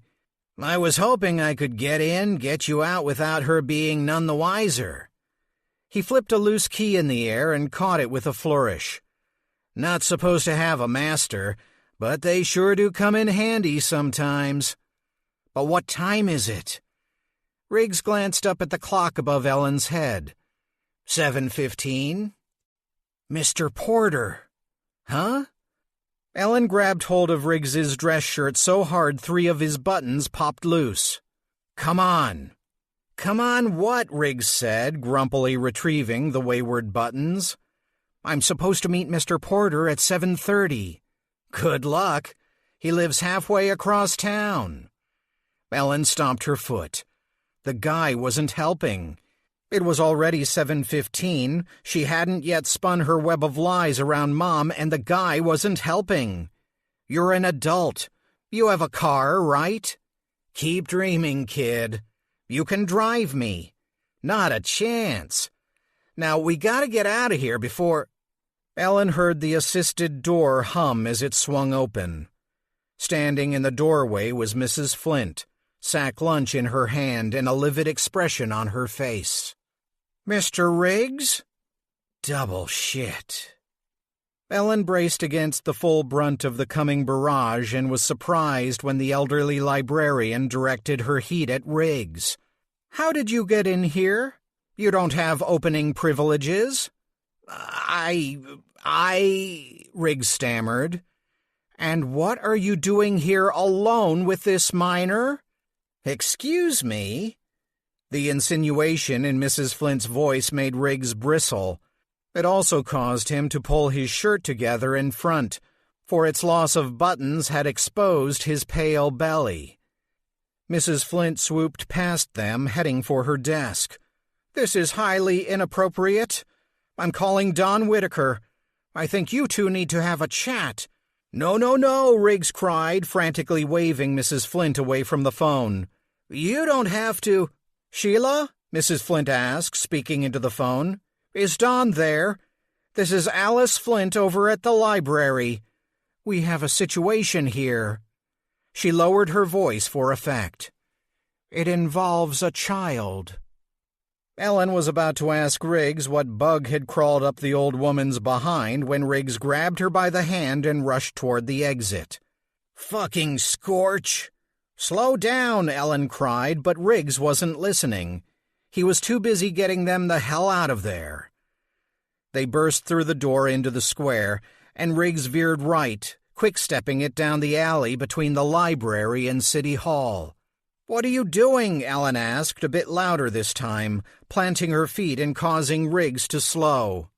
When he turned back, he was red-faced and sweating. "She's calling Don Whitaker." "Who's Don?" "He's a board member and an ex-chief of police. Last thing I want is him thinking I'm some sort of perv. How's running away going to help?" Riggs threw up his hands. "I have no fucking idea."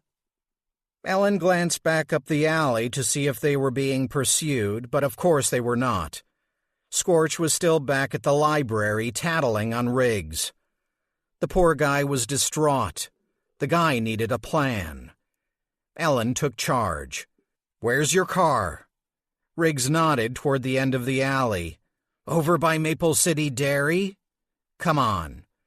Not pausing to look back, Ellen trotted down the alley, her backpack bouncing with each brisk step. Soon she heard the nervous flap of Riggs's shoes on pavement and knew she had him where she wanted him. "It's right over there," Riggs said, pulling his keys from his pocket. The blue Jeep Liberty, with one wheel up on the curb sitting in front of the ice cream shop, gave a short bleep of its horn. "Shotgun," Ellen said, taking a rare stab at humor. "What?" "Oh, just get in and drive." Riggs couldn't stop kicking himself. "This is stupid. What am I doing? I should go back. I didn't do anything. This is stupid." Riggs had said Pat Porter's house was halfway across town, and so when he steered out toward the edge of town, leaving the house and elm-lined streets behind and veered onto the highway that curved toward the prairie, Ellen grew worried. She pulled Mr. Porter's card from her pocket and read off his home address rather loudly. "I know where he lives." Riggs was short with her. He had every right to be, Ellen supposed. He was upset with himself, and probably her as well, but the fact remained she had a 7:30 meeting. Emotions were messy things. They got in the way. Best to let 'em slide. She checked her watch. "Because it's 7:27. "So?" Riggs was over her. Still, she pressed him. "I'm risking a lot just being here, you know." "You're singing to the choir, jailbait." "What's jail—" "Forget it." Ellen fumed. Why did everything have to be so confusing when it should be simple? She had the means to get to Pat Porter's house on time, and she was determined to plow through whatever nastiness the other side had to throw at her. She got her determinedness from both Mom and Dad. Why then was this guy making things so difficult? The Jeep suddenly lurched right onto the shoulder and Riggs hit the brakes. They slid on loose gravel, and for a second Ellen thought they were heading for the shallow ravine lining the highway. But after a couple of feet, Riggs gained control of the vehicle and brought it to a halt. "What's wrong?" Ellen asked. Riggs looked back over his shoulder. "I think I hit something." They hopped out of the Jeep, Riggs warning Ellen back onto the grass as a convoy of semis rumbled past. He knelt to examine a small bundle of orange fur. It wasn't moving. "It's dead, but I didn't do it." Ellen stepped closer. The fox was most certainly dead, had been for quite some time by the looks of it.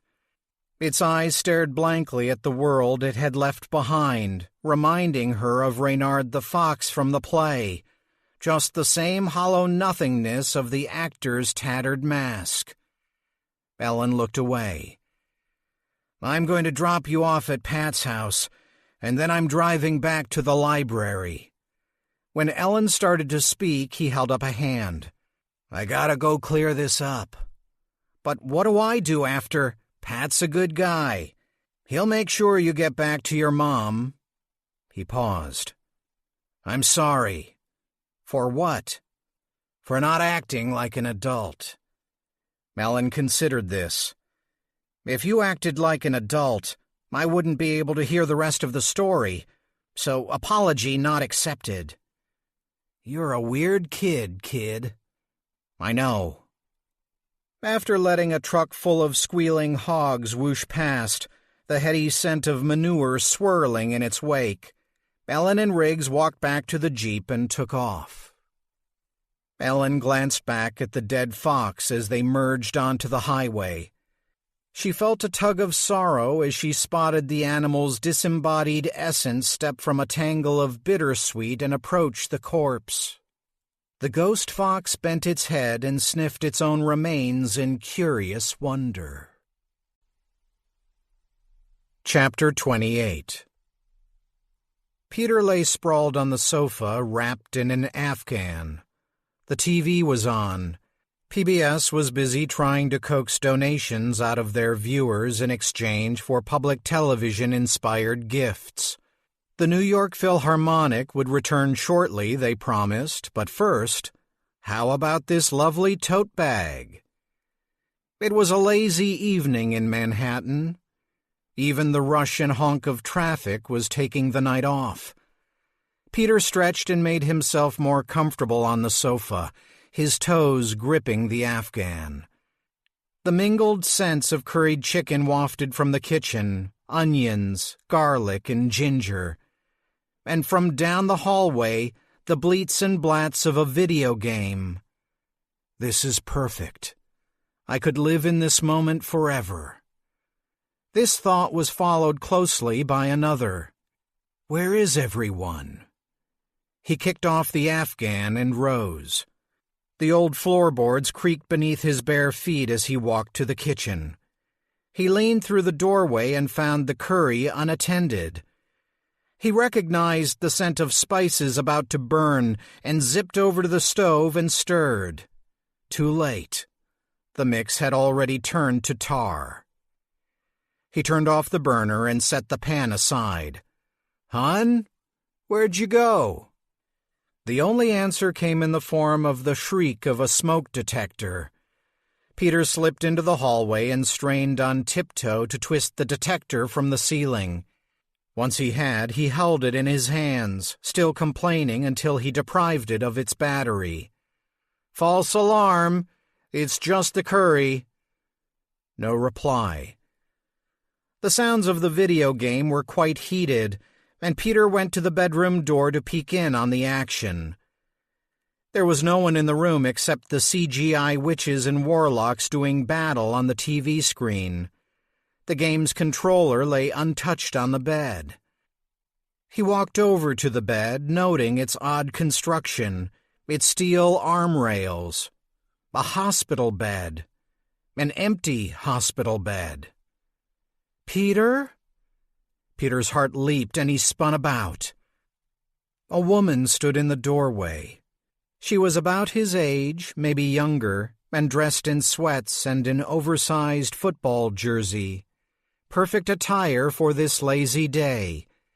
And oh, how he longed for her, yearned to throw his arms around her and smell her hair and feel her hands on his back.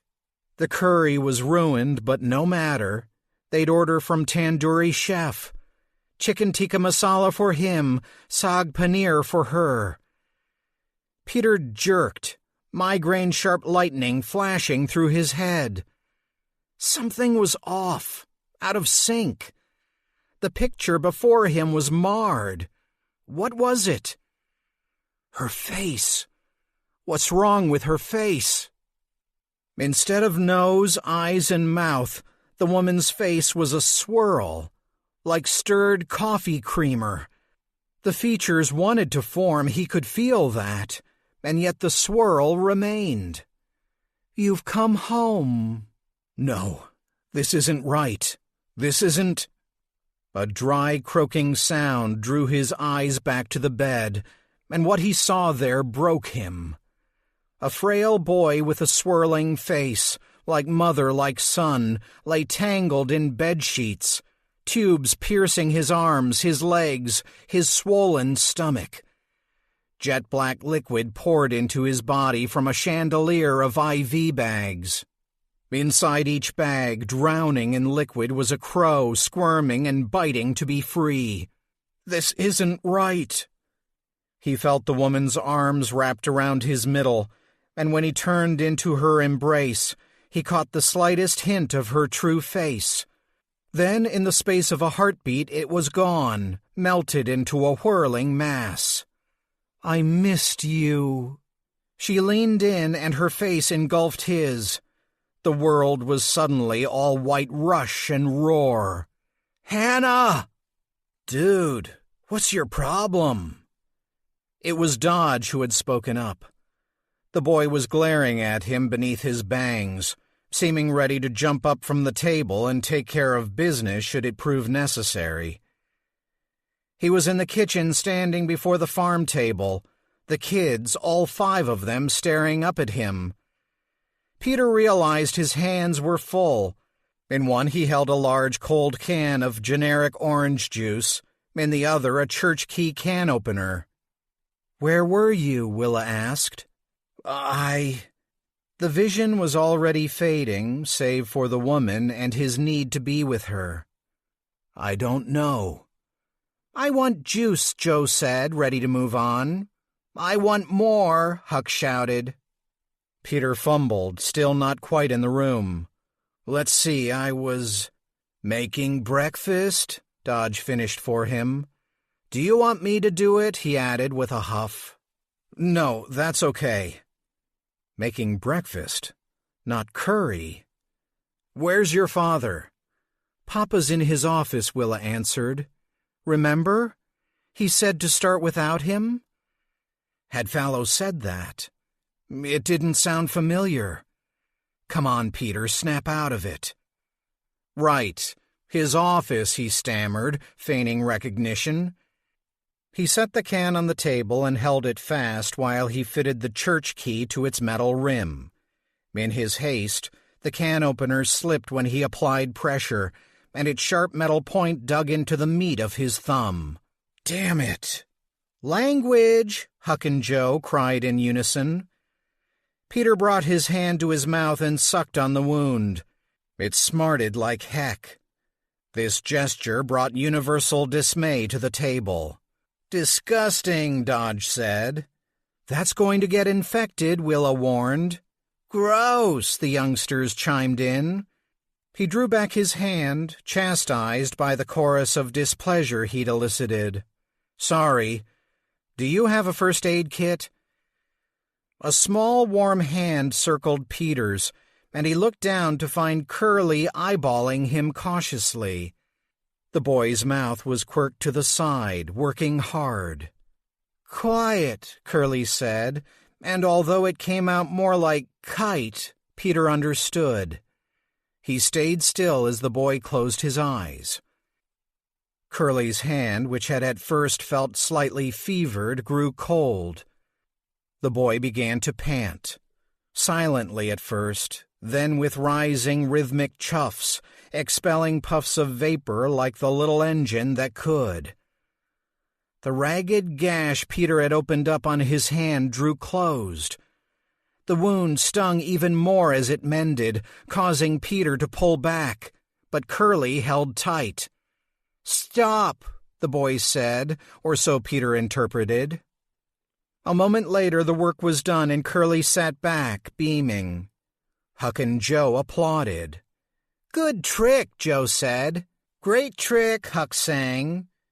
What trick is that? Echoed a voice from outside the kitchen.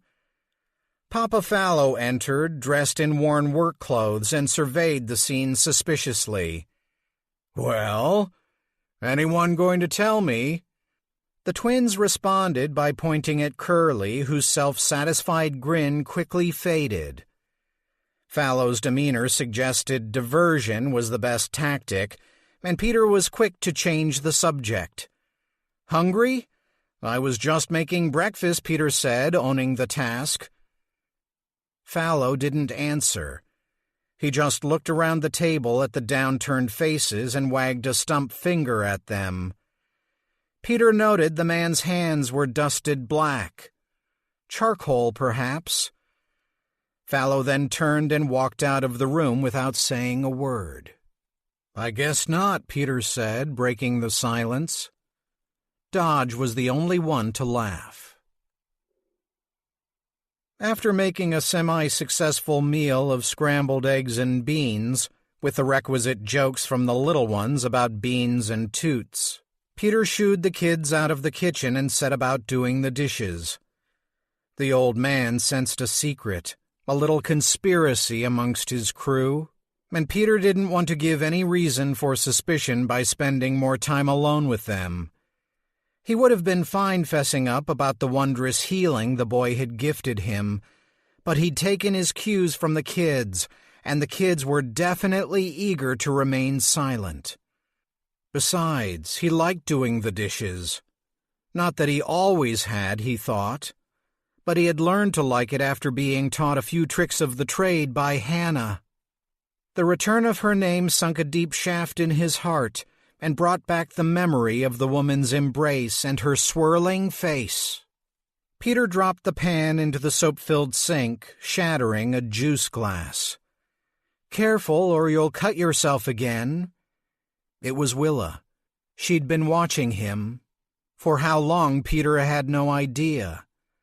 "Butterfingers," Peter said by way of explanation, and pulled the stopper from the drain. "Don't worry, I won't go poking my hand around in the suds." "Why'd you drop the pan?" "Because you startled me, that's why." "You dropped it before you knew I was here." "Touché."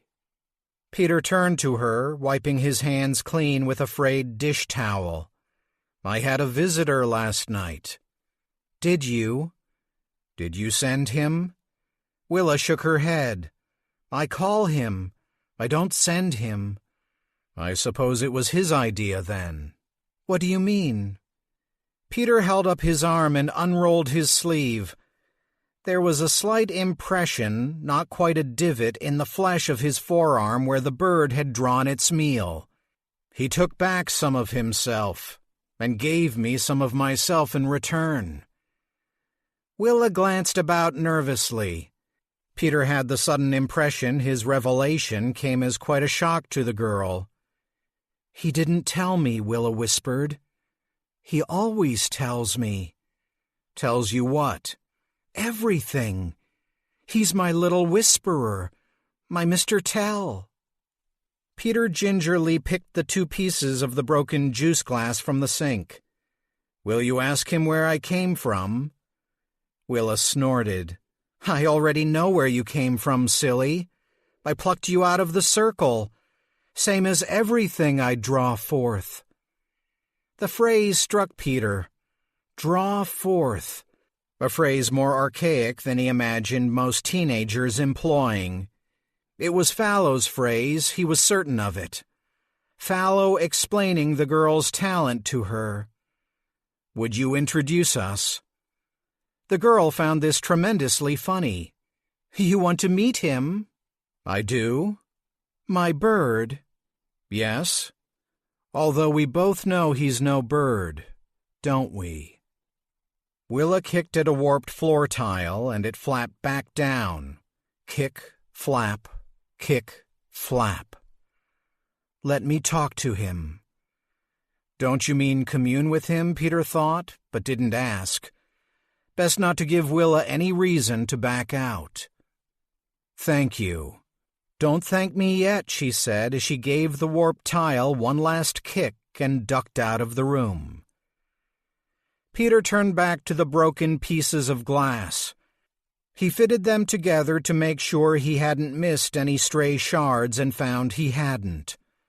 The glass had split into 2 clean pieces. Split, Peter thought. Just like me. Chapter 29. Ellen rapped on the dashboard with her fingers, urging Riggs on. Her anxiety earned her a rebuke. "Cut it out, kid. It's after 7:30. Mr. Porter said, 'We're here.'" Riggs pulled the Jeep to the curb in front of a ranch house with a well-manicured lawn. A ceramic garden gnome standing in a bed of geraniums bid them welcome. "Are you really going to just leave me here?" "That's the plan. That's your plan, not mine." Riggs simply shrugged. "It's 7:34. Darn it." Ellen swung open her door and left it open as she stepped out of the Jeep, forcing Riggs to lean over in order to close it. "It's been a slice," Riggs said with a wave.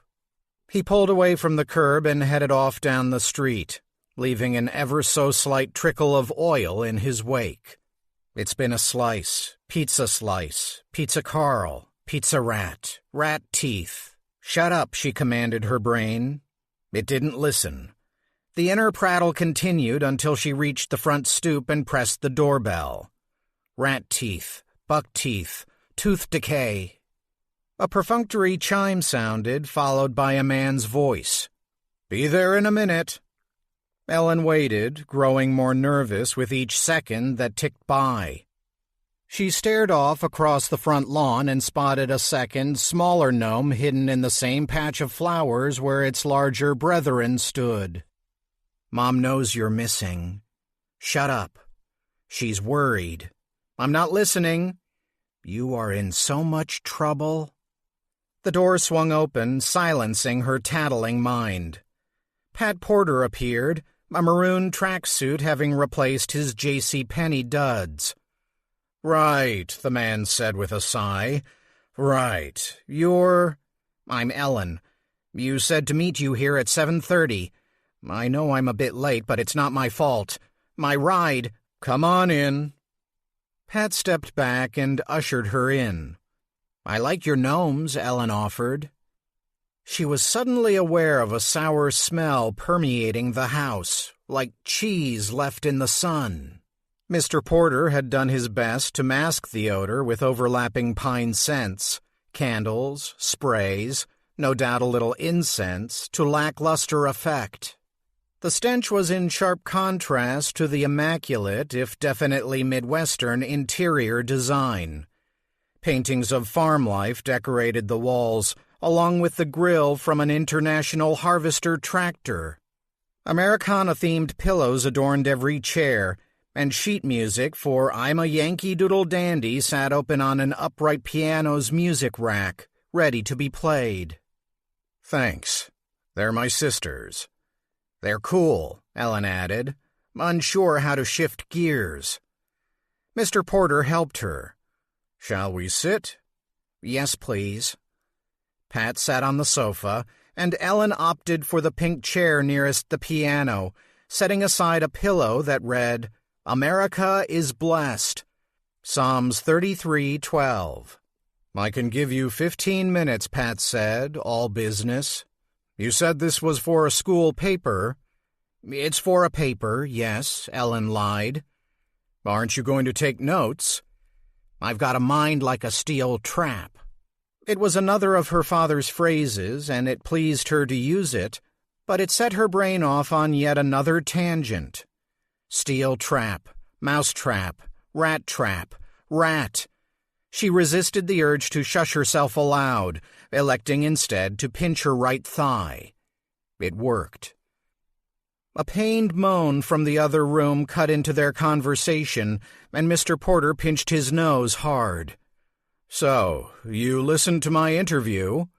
"I did." Ellen was perched on the edge of her seat. How could people keep such uncomfortable furniture around? And I was very interested in... Another moan, louder this time. The man in the tracksuit smiled sadly. "My sister's not well this morning." Ellen recalled the woman with the thin voice who had answered Pat's phone. Ellen had hung up on the poor woman once she had the info she needed. Too late to do anything about that now. Sorry, I won't keep you. I just wanted to know what happened to all the people at Blind Rock. What happened to them? Yes, the recording was messed up at the end. Pat frowned. That's a real shame. Tim Pullen put a lot of effort into those interviews, God rest his soul. He took real pride in Mr. Porter. Ellen was so close, but this man was pulling her off task. Time to get to the meat of the story. I know you're busy, so let's cut to the chase. What happened at Blind Rock? To all the people? They were slaughtered, of course. Pat cracked his knuckles and looked at the ceiling, as if he could see the history he was narrating playing itself out above his head. Back in 1895. By who? Heck, the whole town. A councilman's boy went missing and folks started pointing fingers. Mainly they fingered the blinders who kept to themselves out on the prairie, you know, because of the message written in blood on the boy's bedroom wall. Another cry from the other room, another wince from Pat. And so the town went out and killed them, Ellen asked, recalling one of the final tidbits she was able to glean before the recorder ate the tape. Because they murdered the boy? Pat held up a finger. There's a hole in your story, dear. Before the man could elucidate, someone rapped on the wall of the closed bedroom. Mr. Porter rose. I'm sorry. I've got to get my sister up. She likes to sit and look out at her flowers in the morning. Ellen really wanted the man to continue, but he was already at the bedroom door. Then we'll finish up. Pat ducked into the bedroom and a mumbled conversation followed. Ellen heard the clink of a chain, the ratchet of some device, and the gentle cry of a woman at the end of the effort. Pat returned, sweat on his brow, pushing a woman in a wheelchair. The woman was dressed in a pastel robe and headscarf, and she was thinner than Ellen thought humanly possible. Miriam, we have a visitor. This is Ellen. Ellen shivered as Pat's wan sister turned her way, because she'd finally recognized the scent beneath all that pine spray. It was human decay. His sister? She looks old enough to be his mother. Miriam Porter smiled weakly and nodded. Her skin was yellow, and there were deep blue circles under her eyes. The woman held her head up by sheer force of will. Hello, Ellen. Shall I put you over by the window? Pat asked. That would be nice. Before Mr. Porter could move, the doorbell sang its tune. It was Miriam who responded. My Patrick, we haven't had this much company in ages. Pat offered Ellen an apologetic shake of the head and answered the door. It was Riggs. Eli, if you're here to pick up your friend, we're not quite finished. Oh, I can wait, Riggs blurted out, slipping past Pat and finding a seat of his own. The guy looked as nervous as if he were on the menu. Ellen mouthed, "What's wrong?" But Riggs wouldn't even look at her. Instead, he stared down at his tapping feet. Pat positioned his sister's wheelchair so she could gaze out at the yard, as well as enjoy the company of their guests should she wish to do so. "Where was I?" he asked. "You said there's a hole in the story," Ellen prodded. "Right," Pat answered, getting back on track. "Like I said, the town was riled up about the missing boy. Did I say riled up? Heck, they were fired up. They headed for the prairie, determined to spill blood. And spill blood they did. But later that night, when those men rode back into town..." Riggs leaned to glance out the window. The springs in his chair shifted, releasing a low twang. Realizing he was suddenly the center of attention, he smiled broadly, a painful fake smile, and motioned to Pat. "Please, continue." What the hell is wrong with him? Pat resumed his story.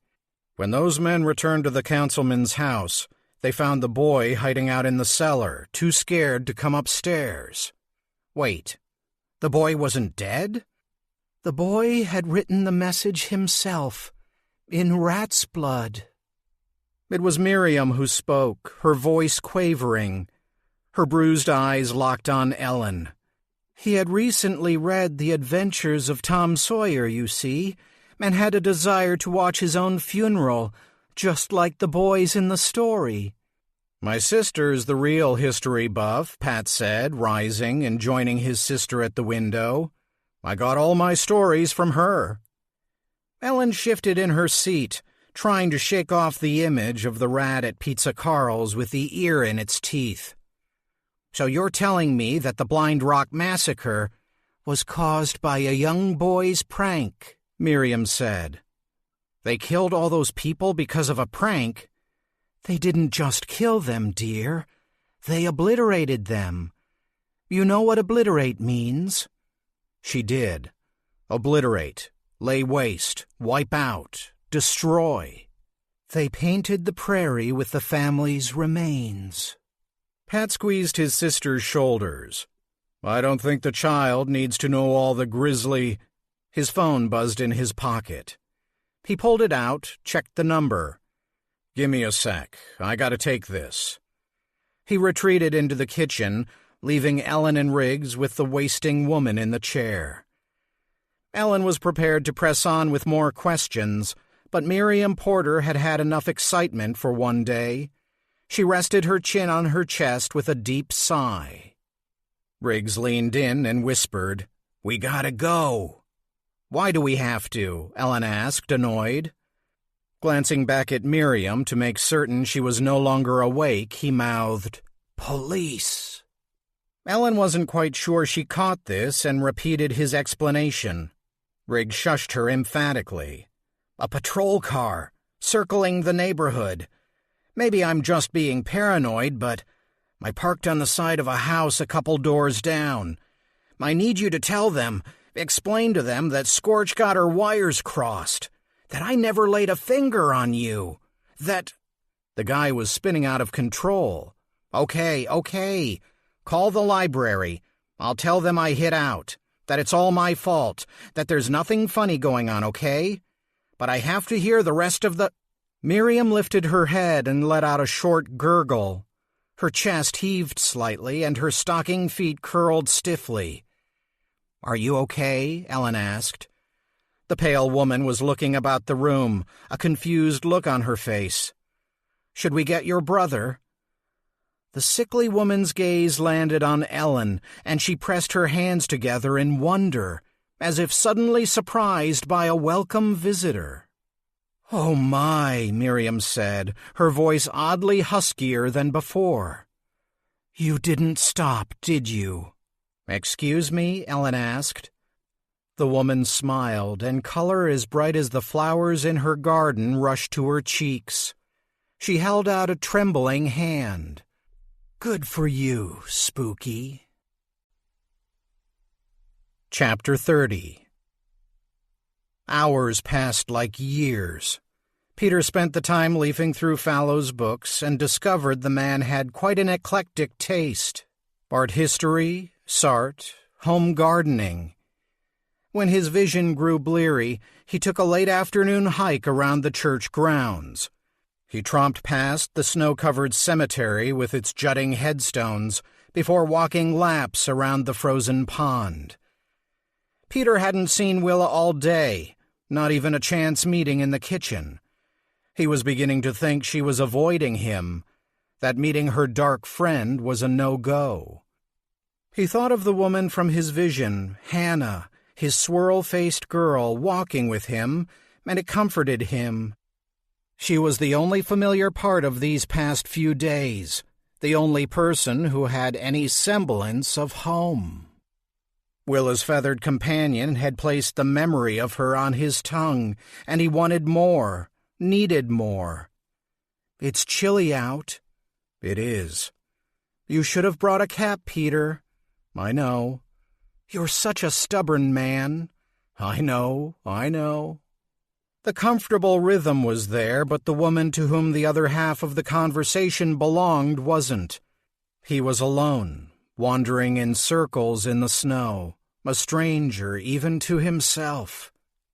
Peter was about to head back toward the bus hugging the side of the church when a spot of dark crimson in the snow caught his eye.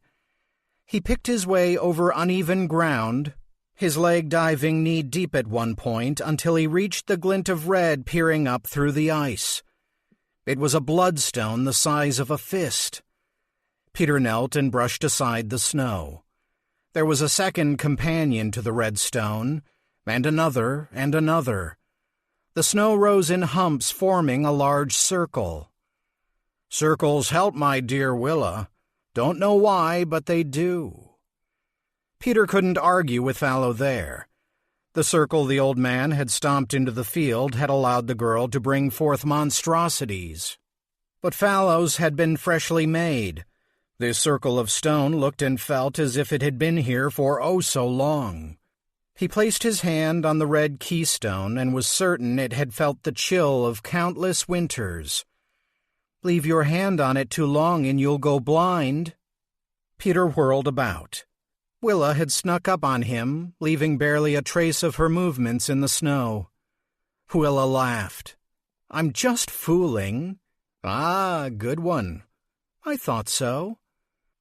A melody drifted to them across the plain, and before Peter could ask its origin, Willa pointed back at the church. "Papa likes to play music in his office. Up there." From what Peter could judge, the girl was pointing at the steeple. "His office is up there?" Willa nodded. "It's his private place. No kids allowed. I checked it out once when he went into town, though." "Anything interesting?" "Not unless you're into bad artwork in old books." The girl kicked snow from one of the protruding stones. "They used to call this place Blind Rock, you know. At least that's what Papa says. He says something in the water made people sick. But I don't think that's the real story." "What's your theory?" Peter asked. Willa bent and dug into the snow and ice with her bare hands until the black dirt beneath revealed itself. She laid her palm on the frozen earth.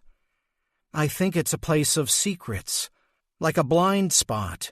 You know the phrase, out of sight, out of mind? I think this place is like that. The land likes being left alone, like staying in a blind spot. Anyway, that's what I think. Does that make any sense?"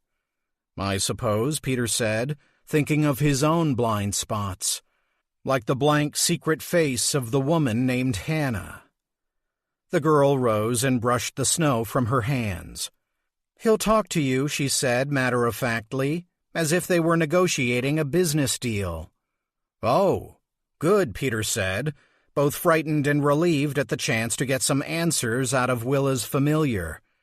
For that was what the bird was, wasn't it? A spirit that visited her from the ether. It visited me as well, with the gift of memories.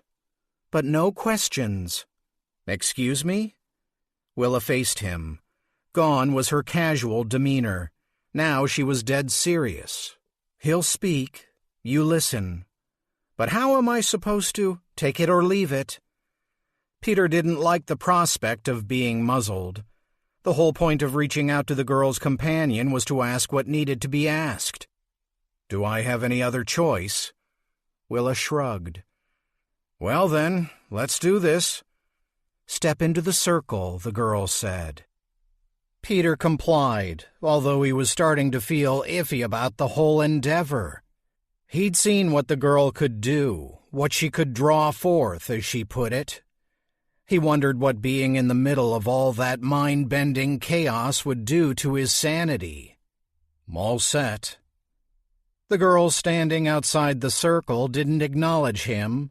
She simply tilted her head and the bird was there, perched nervously on her right shoulder, nestled against her wool scarf.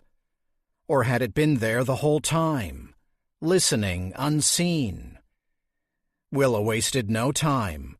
She closed her eyes and whispered low, and Peter knew he wouldn't recognize the words even if he could hear them. The crow stretched its wings out wide, and as it did so, alarm rose in Peter's breast. The thing meant to grab him, to snatch him up, to whisk him from this snowy field and rip him apart mid-flight, feasting on his innards like it would a terrified mouse. But no.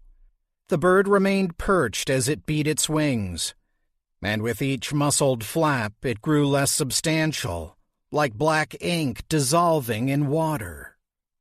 Peter tried to speak and found that he could not, that the girl's mention of no questions was not a request but a warning, cautioning him of what was to come. For Peter was dissolving as well. Like a jet of smoke, Willa's familiar shot forward and engulfed him, whirling him about. "I am Whisper." Peter fought against the dark curtain being drawn between him and the world, but Willa's companion was insistent. "I am Mr. Tell." The girl, the church, the circle of stones, all faded from view. "And you are known to me." The last thing Peter sensed before he succumbed to the darkness was the sharp scrabble of claws and the taste of soot.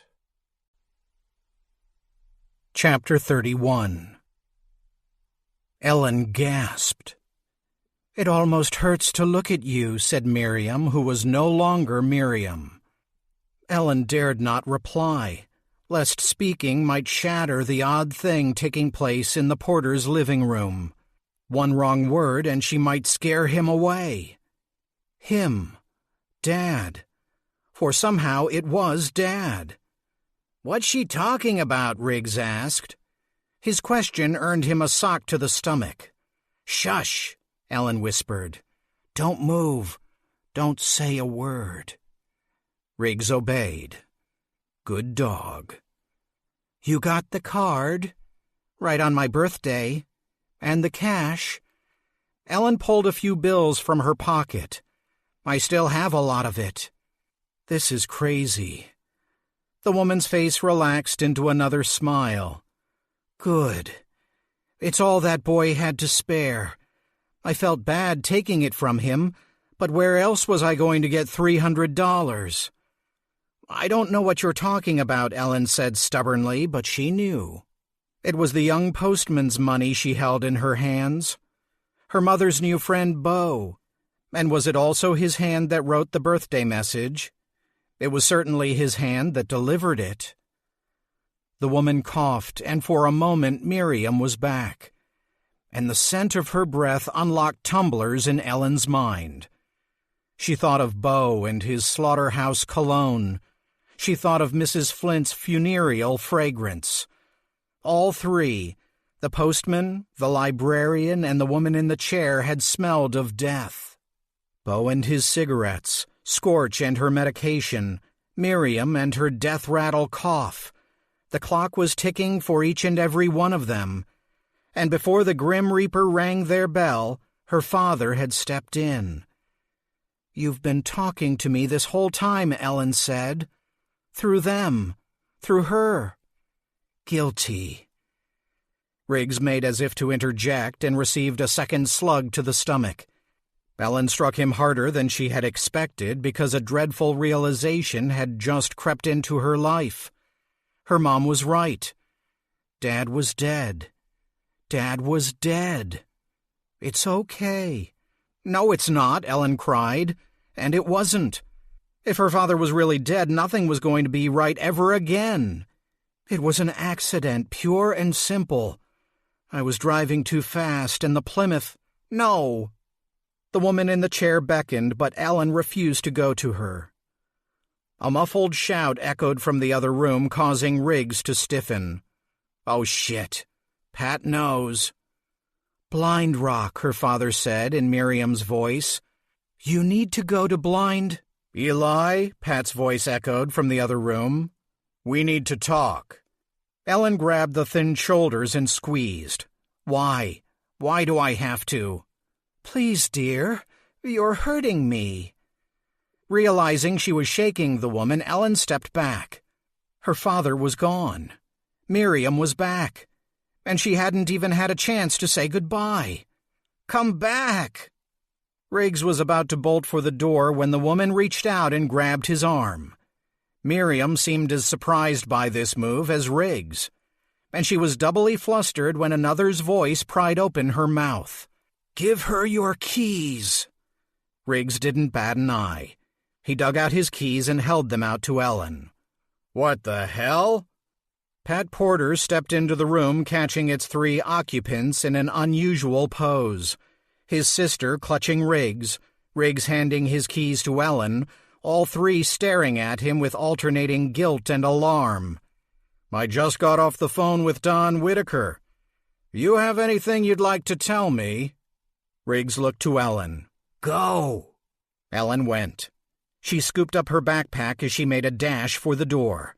She could hear Mr. Porter calling after her, could hear Riggs' preemptive explanations, but no matter. Ellen was out the door and leaping over flower beds and garden gnomes, keys in hand.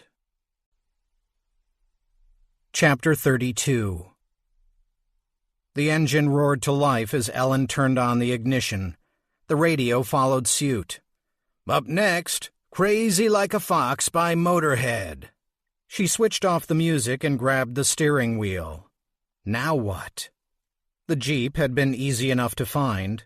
It was right where Riggs had told her it was, wedged a bit too close to this house with the awful yellow siding. Now here she was, an 11-year-old kid sitting behind the wheel of someone else's car, 4 years shy of her first driving lesson and no destination in mind. Forget spooky, she was nuts. The radio crackled to life, Motorhead putting the pedal to the metal. "You make me crazy, crazy like a fox. You've been doing it all the time. You know I love you lots. Crazy like a..."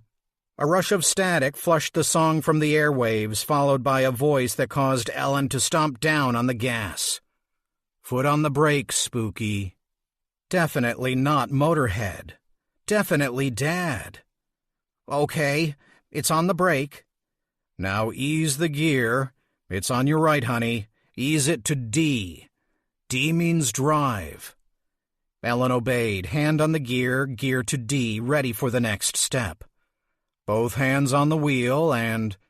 Ellen didn't need any more instruction.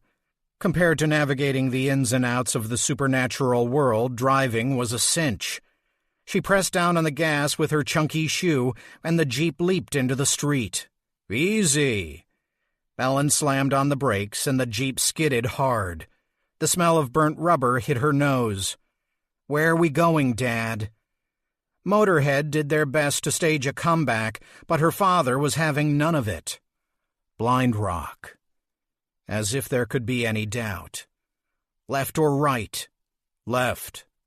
Left it was.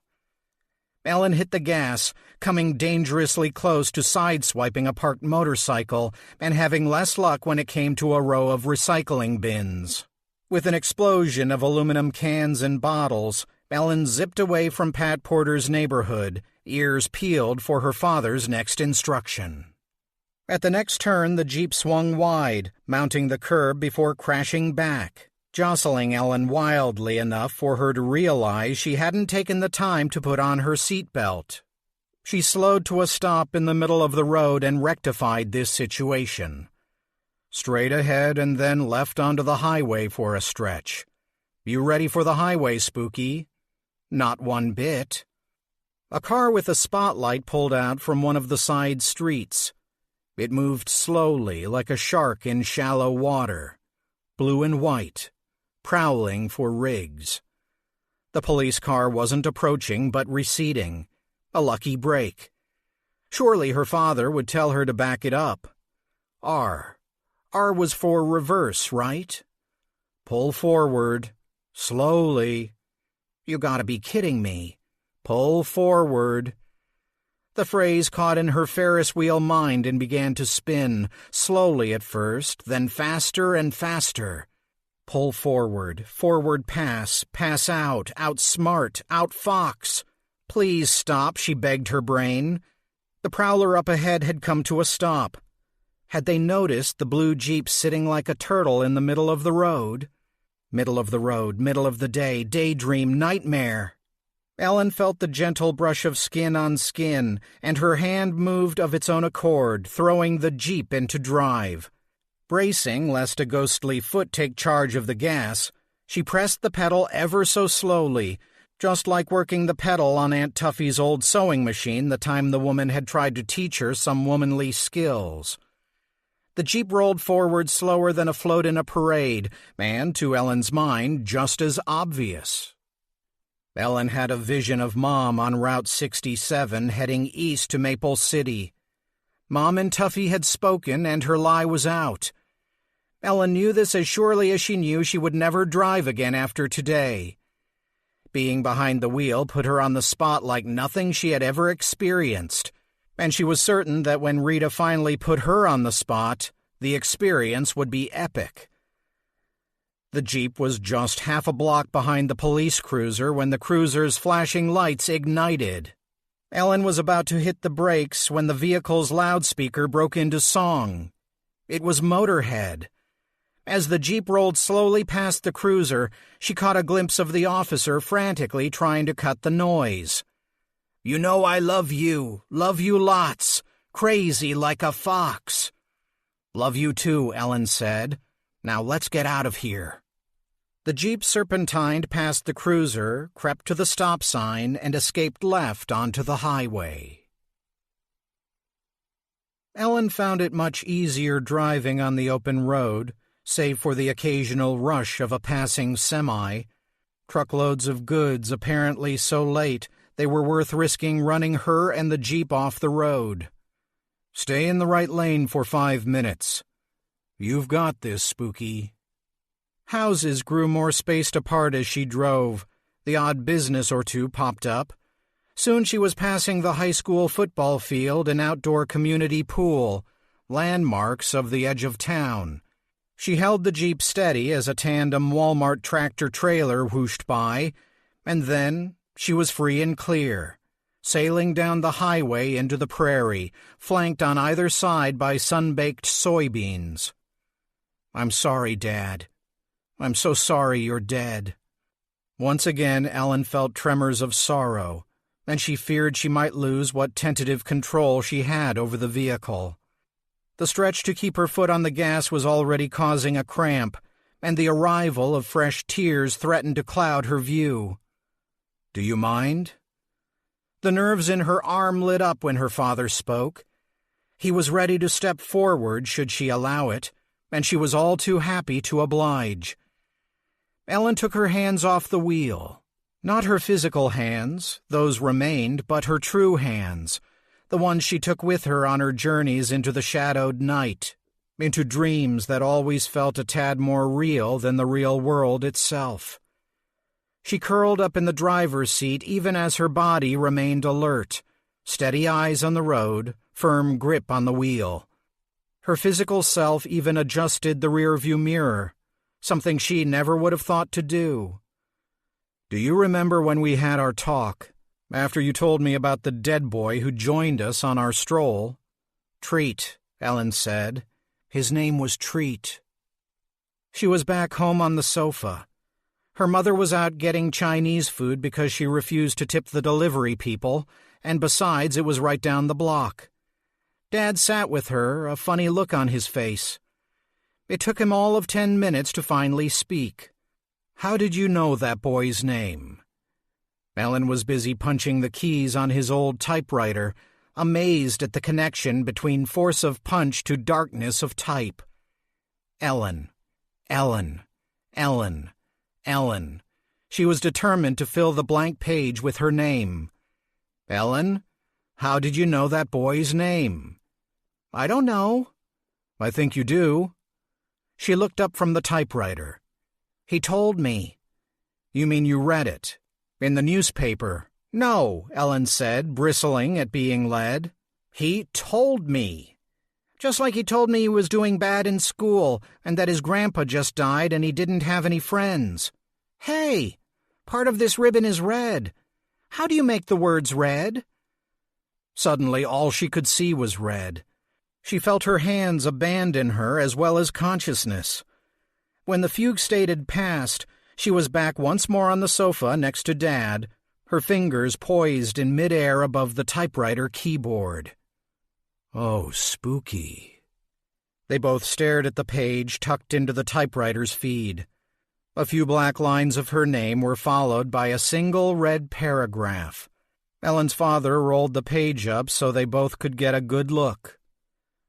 Treat held out his wallet, but when it came time to relinquish his hold, he hesitated.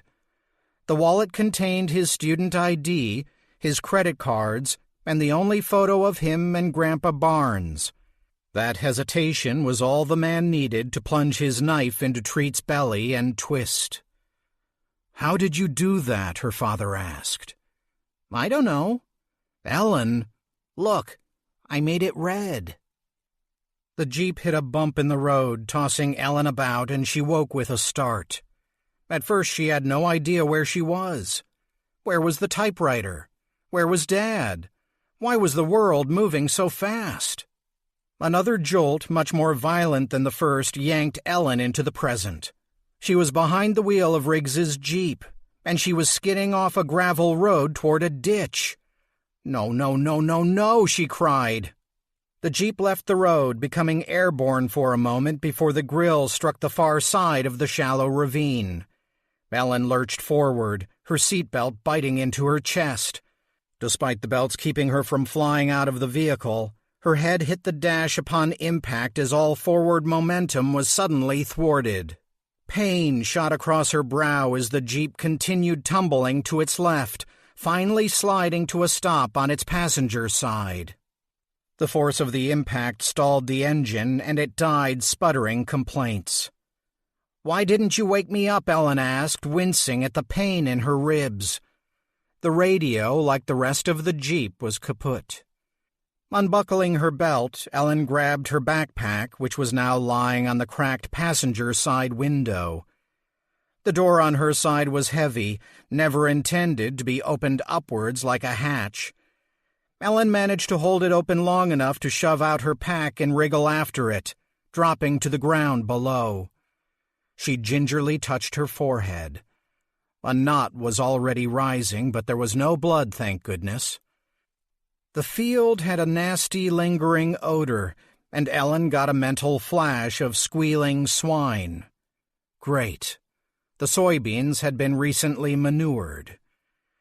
After retrieving her backpack and brushing off the dirt, manure, she turned to survey the damage. Riggs is going to kill me. She was facing the oily underbelly, growing oilier as severed lines spilled their dark liquid. The Jeep was wedged in the ditch like a giant blue June bug, a dead June bug. Glancing about, Ellen found she was in the middle of nowhere. The brown gravel road she'd been driving snaked off through green fields stretching to the horizon. Only the rise of buildings in the distance gave her a point of reference. She was well outside Maple City, alone on the prairie. A twisted tree a couple of 100 yards to Ellen's left caught her attention, and when she shielded her eyes from the blazing sun, she spotted a large pile of debris scattered in the field. "No use staying here. Go take a look." Ellen wasn't sure whether the voice in her head was her own or her father's. Either way, she had nothing to gain by hanging around Riggs's smashed-up ride. She put on her pack and tromped off across the field, aware her black sweatshirt would soon have her dripping with sweat, yet stubbornly resolved to endure it. After 10 minutes in the hot sun, Ellen reached the point where the soybeans stopped. They ended in a ragged line, the outermost plants withered and brown, replaced by barren black soil. Ahead, sitting in the midst of this sterile stretch, were the remains of a building, its wooden planks bleached white under the Illinois sun. As Ellen approached, the first thing she noticed was the charred, crumbling skeleton of a steeple. Careful, Spooky. This time it was most certainly Dad who spoke, and Ellen planned to heed his advice. She walked gingerly toward the pile of debris, as if with every step The earth might open up beneath her feet and swallow her whole. Chapter 33. For a moment Peter was certain he was dead. There was no sound, no light, no hymn, nothing. If I'm dead, whose thoughts are these? Good point. Like electricity returning after an outage, the world flickered back into view. As it did so, Peter struggled to make sense of what he saw. He stood in the middle of a barren landscape. Black snow stretched for miles in all directions. The sky was acid-trip red, and the air was hot and burnt and smelled of overcooked meat. This is how it sees the world. Such a place, if one remained too long, would consume all hope. Peter didn't believe in hell, but he couldn't ignore his eyes. If this was not the hell, it was certainly a hell. Something rose up before him, birthed from the pitch-black ice. The figure was all wings and legs and arms, each feature fighting for control in a painful struggle for continuity. It loosed mournful howls and angry curses as it twisted and broke, formed and broke again. Finally, the tortured mass compromised on an unfinished mix of man and bird. It bore a human face with glistening black eyes. Instead of teeth, talons lined its mouth, and it dragged a single useless and blistered wing behind. It was a monstrosity whose very sight brought agony. Us. Alone. Peter couldn't deny that. It appeared that he and the bird creature shivering before him had this hellscape all to themselves. Like before, whisper and pee. His name hung unfinished on the thing's tongue, and he could see the act of communicating was torture. Bloody spittle accompanied each movement of its jaw. Eater. Its chest heaved and snapped with effort, as if living itself was a task that cost it dearly. Peter wanted to run, wanted to flee this place of madness, but he had asked for this, hadn't he? This parley? And the thing meant to have its say. Never wanted. Only for her. Always for her. The scarlet sky flashed with black streaks. Peter caught a glimpse of Willa spinning about the clouds, sketched in black lightning, the bird caught in orbit around her. With each dark artery streaking through the sky, the picture grew and changed. The bird in midair, the bird on her arm, the bird no longer a bird, but a swirling shadow that now danced as frantically as the girl herself. Talons gripping air, dark leathery wings beating away black stars. Whisper's memories filled the skies, scribbled in obsidian streaks, a child's scrawls in the stratosphere. Willa as a child stepping into the circle, Willa delighting as the bird emerges from thin air, taking wing about her. Willa as a woman, a baby clutched in her arms. Thunder rolled across the land, and with it Willa's voice. Shadow, I draw you forth. You dare not resist.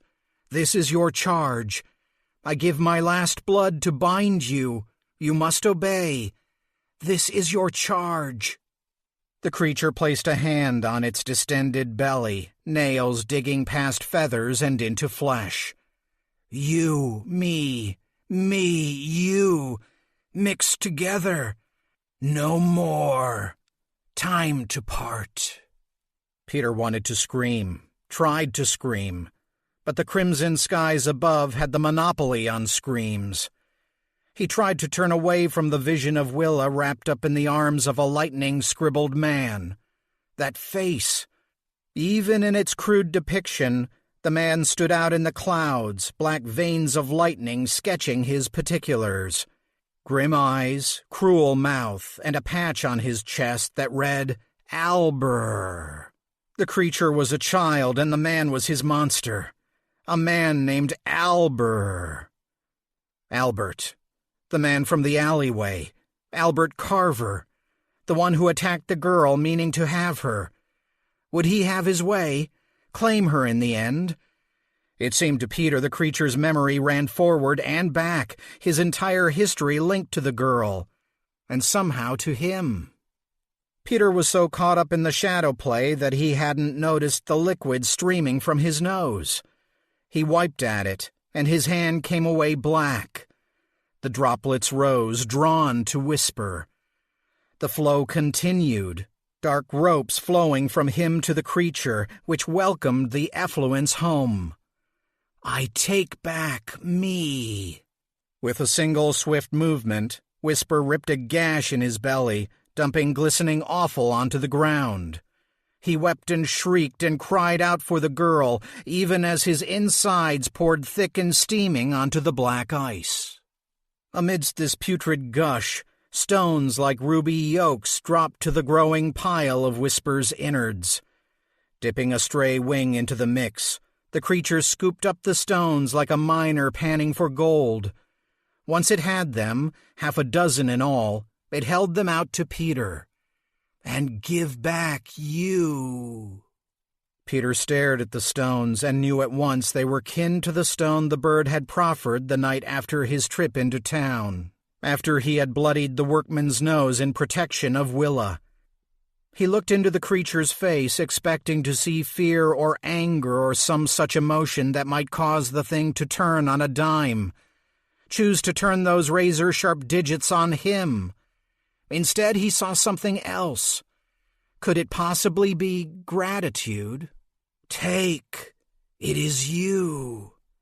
Could it be the thing was grateful for the end of things, that it was weary with sorrow and exhausted by its charge? Take. Peter took the stones, and as soon as he did, a choir of howls rose from beneath the snow. No. There was fear in the creature's voice that sparked fear within Peter.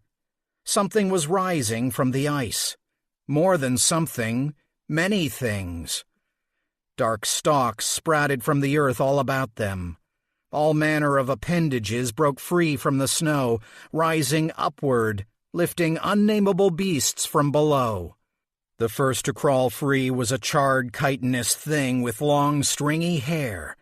It rose from the frozen ground, leaving chunks of hair and skin behind. It glared at Whisper, at Peter, hungry in its twisted aspect. Sister! Others joined it, tortured things rife with deformity, broken and biting and starving. Eat! Whisper's plea grabbed Peter's attention from the growing cluster of demons circled about them. He held up the first of the bloodstones and wiped it clean of gristle. He popped it into his mouth and swallowed hard. Again his throat registered the cold streak of the stone's downward progress, and once more he was standing in the foyer of a dilapidated farmhouse. To call it a mess would be an understatement. A woman stood with him, her back to him, and how he longed for her. "Oh, my God," the woman whispered. "This place is amazing." Peter blinked. What? Hannah turned back to him and clutched his arm. Hannah! He saw her face, every detail down to the way her hair curled disobediently about her ears. Hannah! A broken place we can put back together. The roar of a new monstrosity filled the air, and Peter shoved another 2 stones into his mouth. Peter found Hannah leaning against a graffiti-covered wall. "I miss him," she said. "I miss my Michael." "I know. I miss him so much." He held her close as her sobs shook them both, and he made the decision for her. They were moving into the house of the broken bird. They were moving in and fixing everything. The house, themselves, the whole goddamn world. A leathery wing slapped him across the face. Whisper, gutted and growling, urged him on. "Peter!" The horde was close and moving closer. They meant to feed, on him, on Whisper, on the stones in his hand, on Hannah. They meant to eat Hannah. 4 stones left, 3 large, 1 small. Already so many answers flowed through his veins. Larson. His family name was Larson. Hannah and the boy. These glimpses were handholds, but they were not enough. He downed the 3rd and 4th stones together, and his throat turned to ice. Big Bear. The Intermission Motor Lodge. Pizza with the family. Mushrooms. Hannah hated mushrooms. Chunks of his life lodged in his throat, and he struggled to swallow them down. The first wave of the horde was upon them. They reached out for Whisper, and Peter wanted to yell, "Fly! Break free!" but could not. A beast resembling an inside-out lion pounced, a 4-legged nightmare, organs outside its body and dripping onto the snow. It opened its mouth and filled the world with teeth. It bit down on Whisper's neck. Glowing eyes approached from all sides, pinpricks of fire locked in on stones. A large wing encompassed him, and he looked back to find Whisper weak and in pain.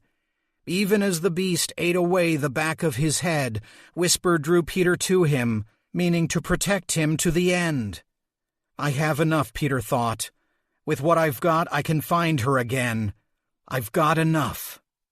As the shifting, snapping demons descended, claws, teeth, talons, and split bones ready to shred them to pieces, Peter freed himself from Whisper's embrace and stood alone. 2 stones, 1 large, 1 small.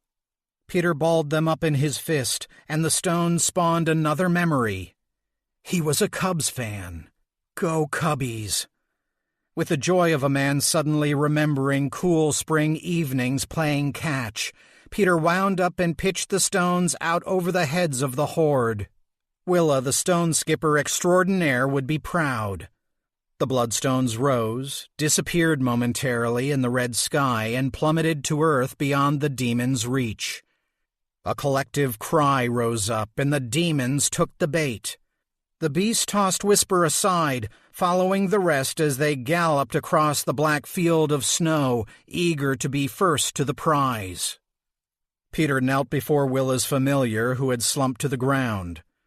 Whisper was more carcass than crow, and he shrank in his misery, his small black and bleeding body collapsing into a twisted and feathered mass, helpless, exposed, and longing for home. "Please." Peter took the woeful creature in his arms and called out to Willa from the depths of his mind. Eyes scrunched, urging their return, begging her to hurry the hell up. He felt a tug. His call answered. And then? Nothing. Something's wrong.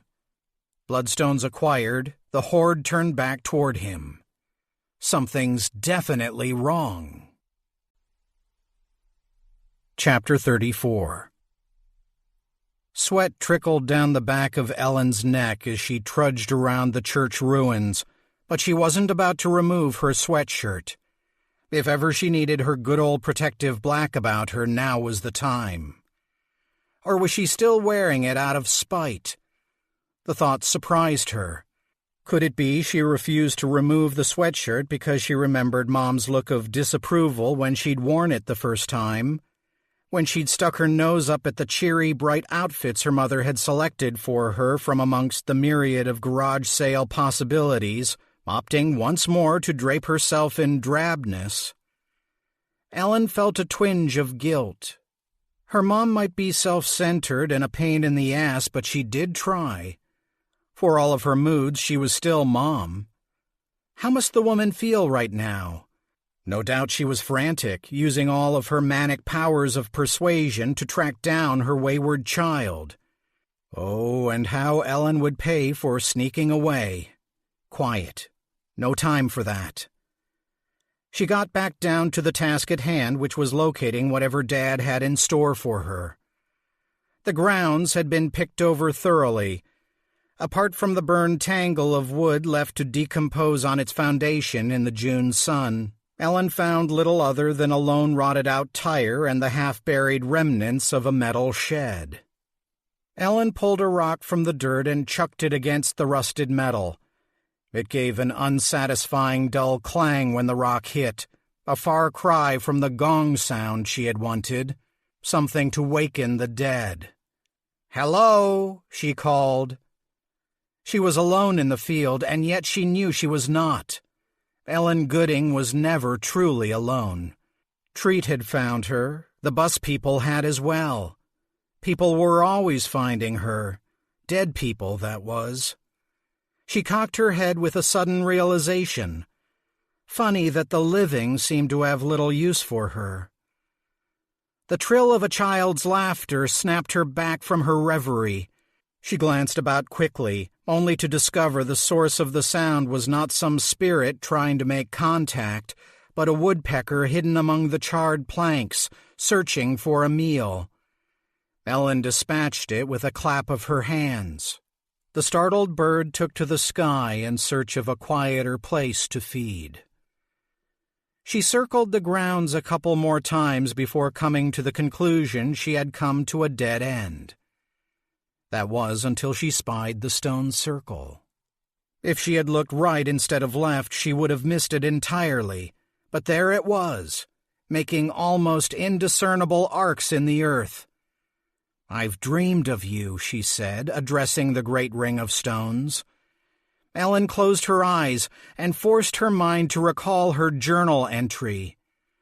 A split man, bird and man, torn apart.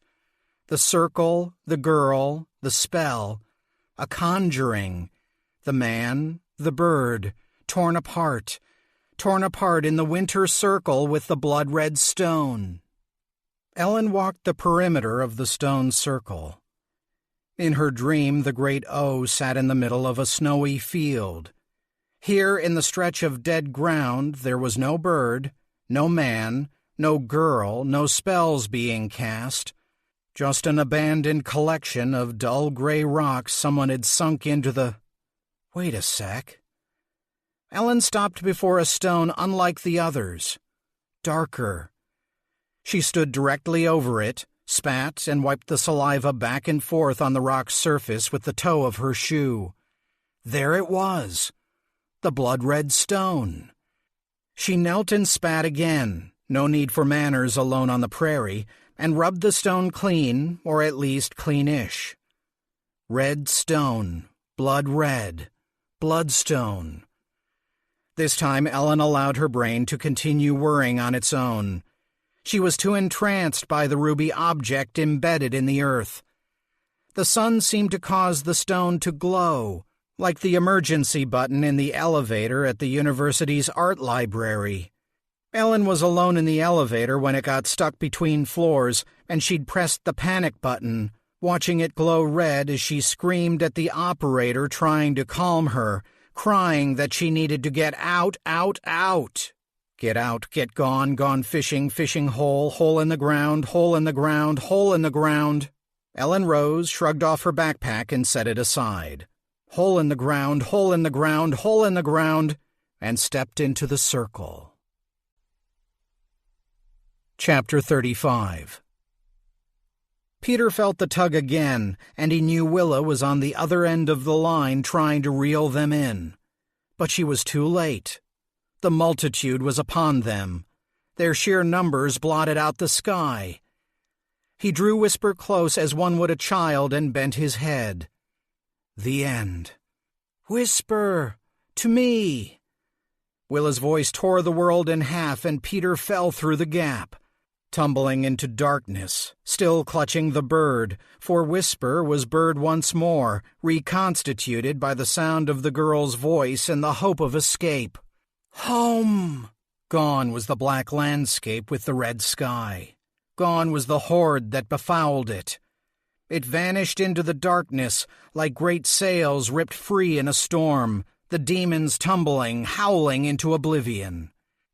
Peter closed his eyes against the rushing nothingness, and when he landed hard. He quickly locked his arm about Whisper and rolled with the fall, doing his best not to crush the bird. He came to rest on his back, panting with the suddenness of the landing. The sky above was dark, save for the welcome full moon. It was night. He must have been gone for hours. Where was Willa? Surely she hadn't abandoned him. The earth beneath him was wet. Why was it wet? Peter turned his head, and his gaze met another's. A woman in calico lay sprawled next to him in the dirt, staring back at him with dull, slightly crossed eyes. The side of her skull was crushed, drenching her straw-colored hair crimson. A robin's egg-blue ribbon lay unfurled across her cheek. It was the woman's blood that wet the ground, her blood he was lying in. The woman's hand shot out, grabbing at him blindly. "Where's my boy?" the woman whispered, sanguine bubbles forming on her lips. "He won't. He can't." Her jaw twitched as Death slipped in the back door. "Not on his own. He needs... Please, find my..." Then she was still. The bird squirmed in Peter's arms. "Home. Now." He wholeheartedly agreed. Whisper yearned for Willa as he longed for Hannah. Home sounded like a really good idea about now. Peter rose to sitting and surveyed the scene. The field he was in was dark, but in the moonlight he spied others, men, women, children, scattered about like piles of discarded laundry. Some had been set ablaze.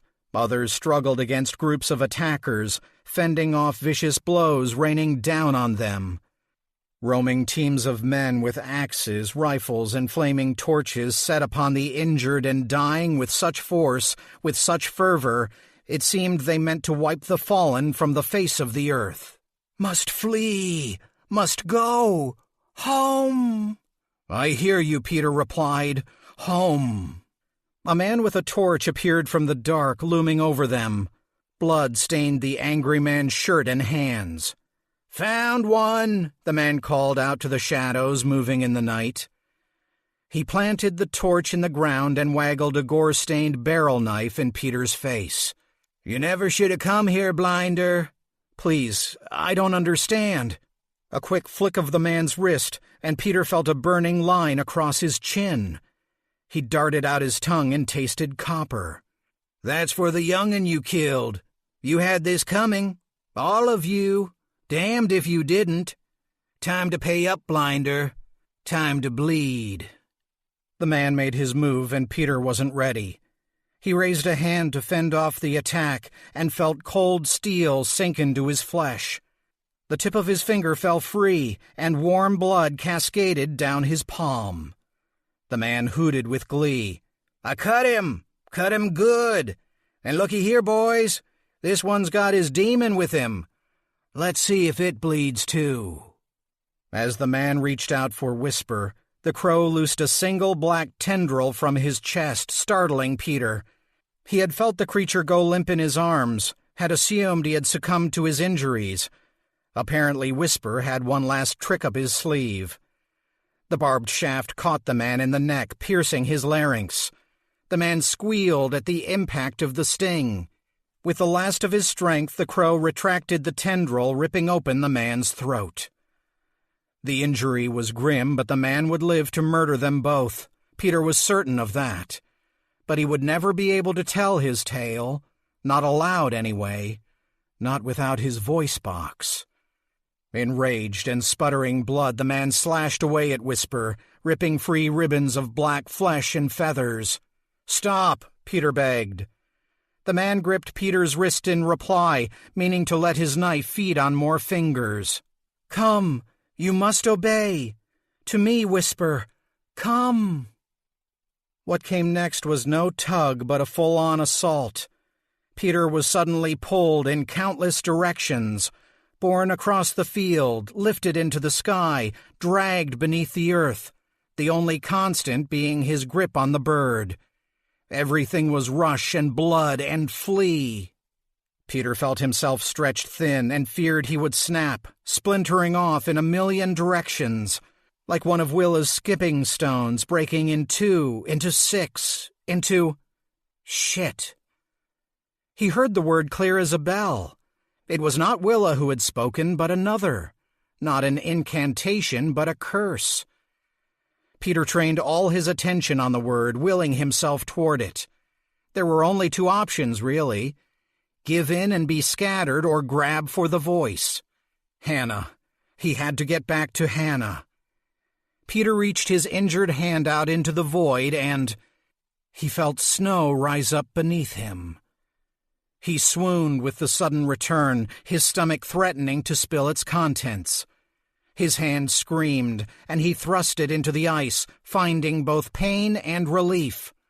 Home! Peter prayed whisper was right. He looked up. Willa stood in the exact same spot as when she had sent them into the mix, into the ether. "Let's never do that again," he said, forcing the levity. But Willa wasn't listening to him. In fact, she seemed wholly disinterested in his return. He turned, following her gaze. Standing behind him in the circle was a girl, shorter and squatter than Willa, dressed in an oversized black sweatshirt, her jaw hanging open. "Shit," the girl said. Chapter 36. Ellen gawked at the scene before her. The surrounding fields, green with growth only a moment ago, were suddenly blanketed white, and the sky had dimmed from sea blue to a darkened, brooding gray. Was this another vision, like the dead people in the bus or the flesh-eating rats at Pizza Carl's? Ellen didn't think so. For one thing, it was freezing out. She was suddenly thankful for the heavy sweatshirt because the temperature had dropped 50 or more degrees. Another strike against this being some sort of mirage was the tall girl staring at her from outside the circle. "Who are you?" the girl asked. Ellen sensed, no, she knew that if the girl had reason to join her in the circle and slap her silly, she would feel the sting of those slaps. The girl was too tangible, too engaged to be anything other than flesh and blood. She was also, most assuredly, the girl from Ellen's dream. The girl. The snow. Only thing missing is...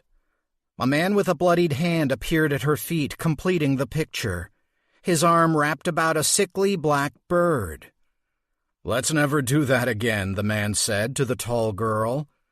But the girl had her eyes trained on Ellen. "Shit," Ellen said. "Begone," the tall girl ordered, hands working their magic. But Ellen was not about to be gone. Nope, she was going to damn well stick around and see how this played itself out, thank you very much. The tall girl let loose with a string of phrases foreign to Ellen's ears. The only effect the incantation had on Ellen was a sudden spark of jagged light in her periphery, the sort of electric aura that preceded the migraines she thought she had left behind in 3rd grade.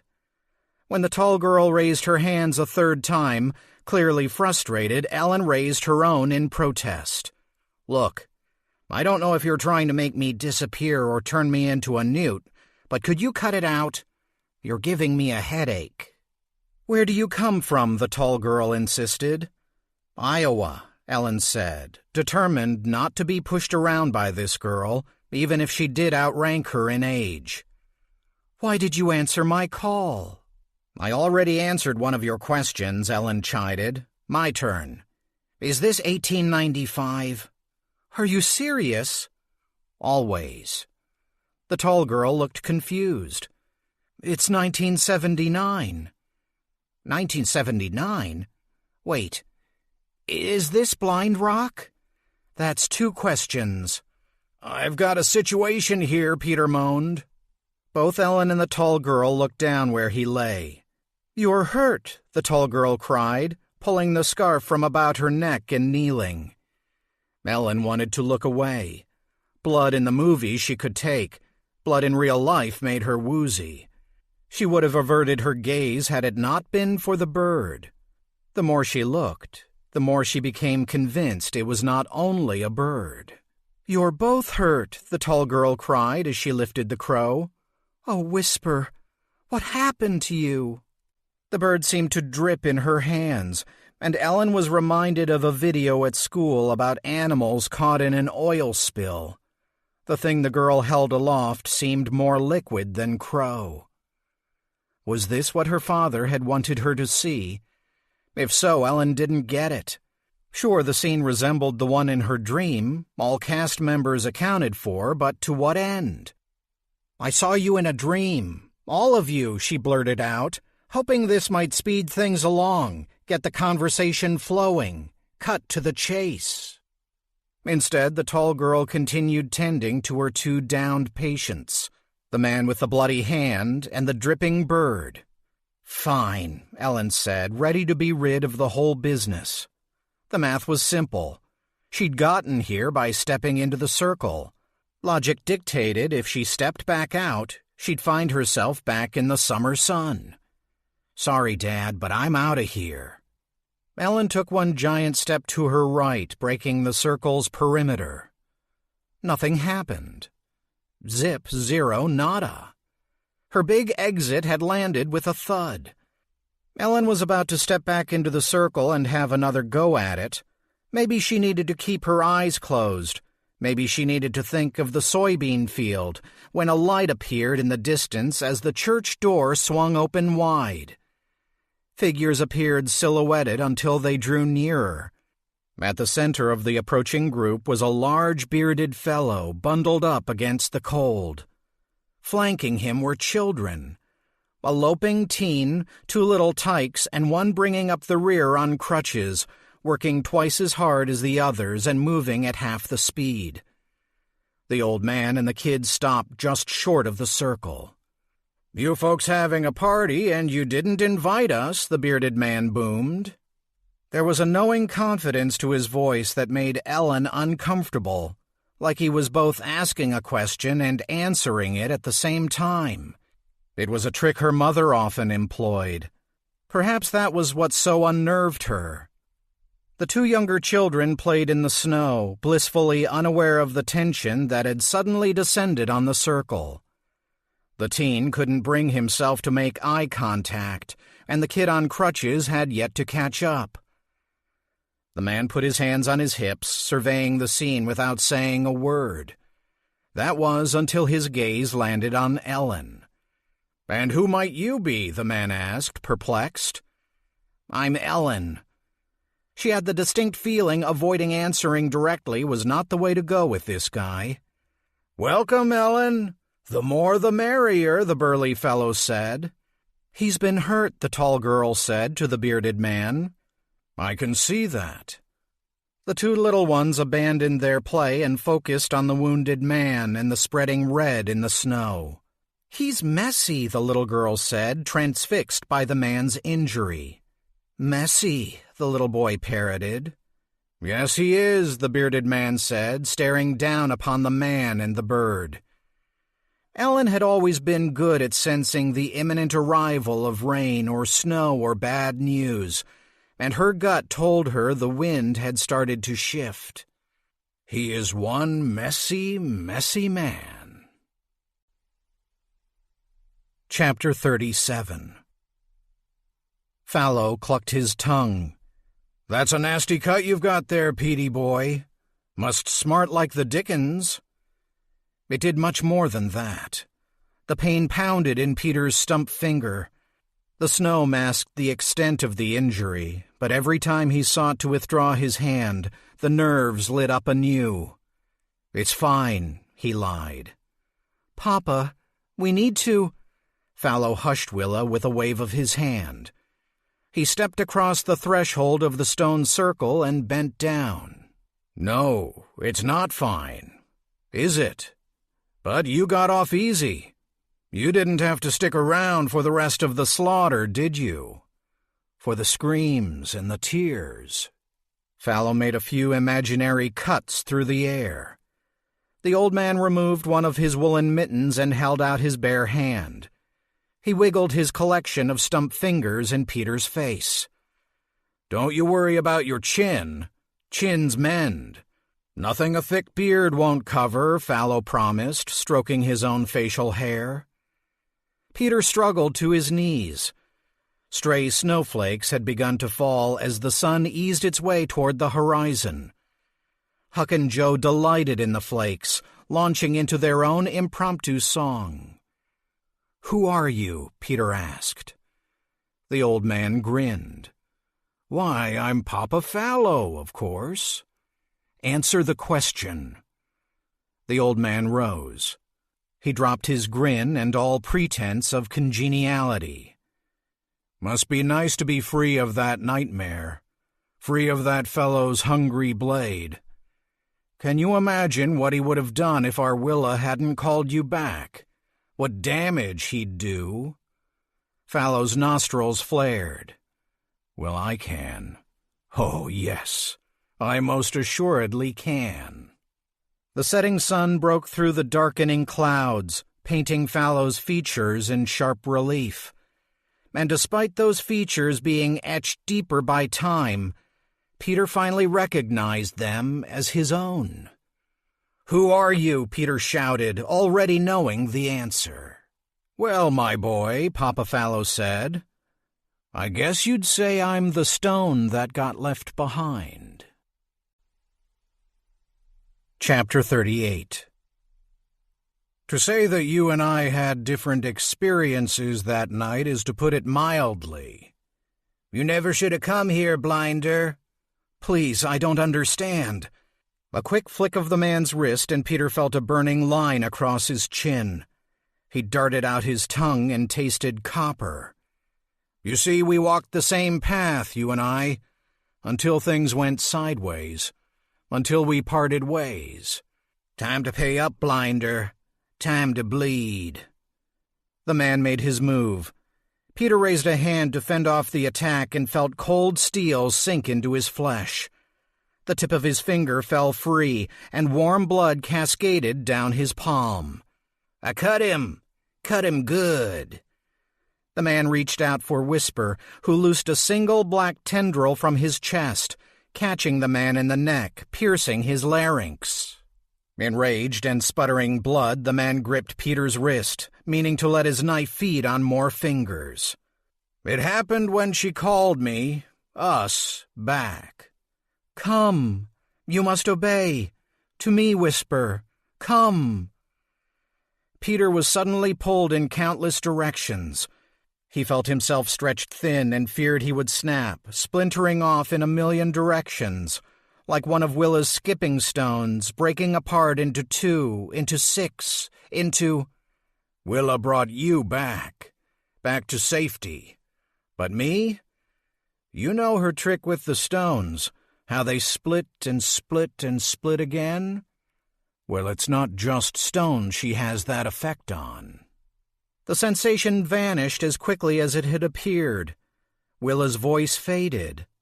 Peter suddenly realized Whisper was gone. And not only that, he felt a great emptiness inside, like a slaughtered animal emptied of its innards. "When she brought you back, she split flesh. Yours and mine. One became 2. The Peter who returned and the Peter who didn't." "You Offenbach," the man with the knife gurgled as he struck again. Another cut, another finger. "One stone returned from 1895 and one got left behind." Another cut, another finger. "You know the name Peter means stone." Cut. "Funny the things you think of when you're being hacked to bits." Finger. Peter curled into a ball, howling over his mangled hands. The man with the knife leaned over him, speaking close, his breath fetid. "Gonna let you bleed a while, like you bled that boy. But don't you worry. I'll be back. And when I do, I'm gonna take them eyes of yours, Blinder." One last slice across the scalp, and the man disappeared into the night. Slowly, in an attempt to coddle his wounded hands, Peter dug his elbows into the earth and tried to rise. Maybe I should have stayed down. He fell on his first attempt, landing full force on his right hand, causing him to cry out. But you'd left me with something that demanded I get up. Peter planted himself again and pressed upward. His muscles quaked with the pain, but they allowed him to lurch into a crouch. With great effort he rose. Something I carry with me to this day. He looked about the moonlit killing field and cried out, "Hannah!" And again, "Hannah!" You may have taken her face with you, but you left me her name. I knew I wouldn't die that night. She was out there somewhere, and damned if I wasn't going to find her. Peter stumbled forward. There was nowhere to run. Torches blazed all around. Yet still he pressed on. He passed a thin man lying on his back, red jelly where his eyes should be, his belly split and spilling onto the black earth. He circled around a pair of women, their arms reaching for each other even as the life drained from their eyes.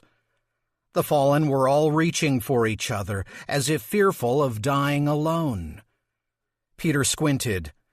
Standing in the midst of this ruin was a young boy. At first he thought the boy had been run through with a pitchfork or pike, but he soon saw the figure before him sported a single homemade crutch. The boy was bent over, his free hand grabbing for the crutch's twin. When Peter approached, the boy recoiled in fear, and Peter's hand screamed anew as he realized how grisly he must look.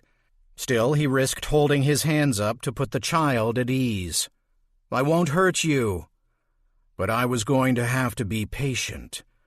The boy with the crutch gestured with his chin, and Peter's heart sank as he realized the boy was not fearful of him, but of whoever was behind him. As patient as Job. Peter whirled about. The man with the knife now had a club, and he struck Peter across the nose with it. A thunder crack of shattering bone and cartilage echoed in Peter's ears, and all went dark. They buried us in a common grave. Sisters, brothers, grandmothers, sons, all the blinders. And me, of course, the one who was left behind. When Peter roused, it was still night, or so he thought. But the more he tried to focus on the scene about him, the less success he had. He had a great pressure on his chest. When he tried to take a breath, his mouth filled with dirt. Buried, he thought. They buried me. Peter tried to move and found he couldn't. He tried to shout and ate more earth.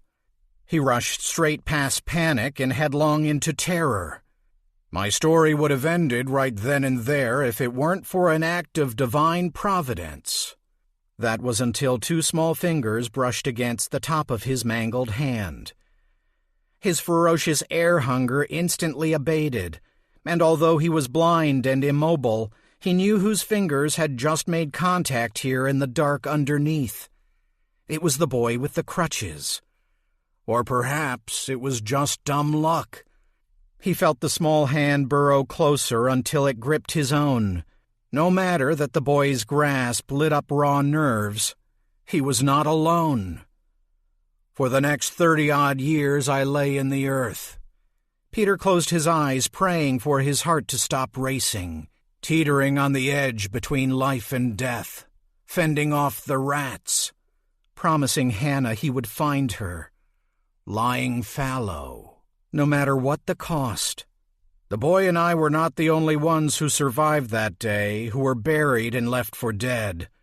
You see, the people of Blind Rock were cut from a different cloth.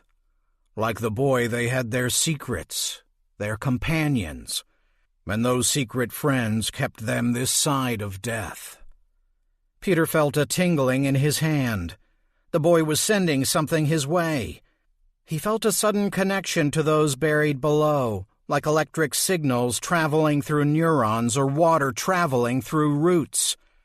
They were connected, all of them, feeding each other life. My hand touched the boys touched another's, the others touched another's, and so on. He felt a cold rush pour into his body and realized something was being portioned out. A medicine, a tonic, a whispering kindness. The offering gave Peter an extra boost of strength, and he tried to move. Patience, the others told him. Rest was their advice. Rest? Never. Patience? Impossible. He had to get up. He had to get out. And so I fed deeper. Alarm rose from below. Sip, go gently. There's plenty for all. Instead, I gorged. I was famished for life. I was barely Peter anymore. You had taken so much of you when you left. I needed to fill myself, become whole, to patch myself back together again. The Peter left behind drew upon the others, and as he did so, he felt himself expand. Ethereal creatures, the blinder's companions, flowed into him, sustaining him, taking root. Soon he was Peter in name only. He was a collection, a throng, lying fallow. To satisfy my hunger, he was legion, until it was time to rise.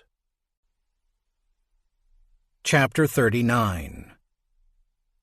And rise we did, Curly and I, Fallow said.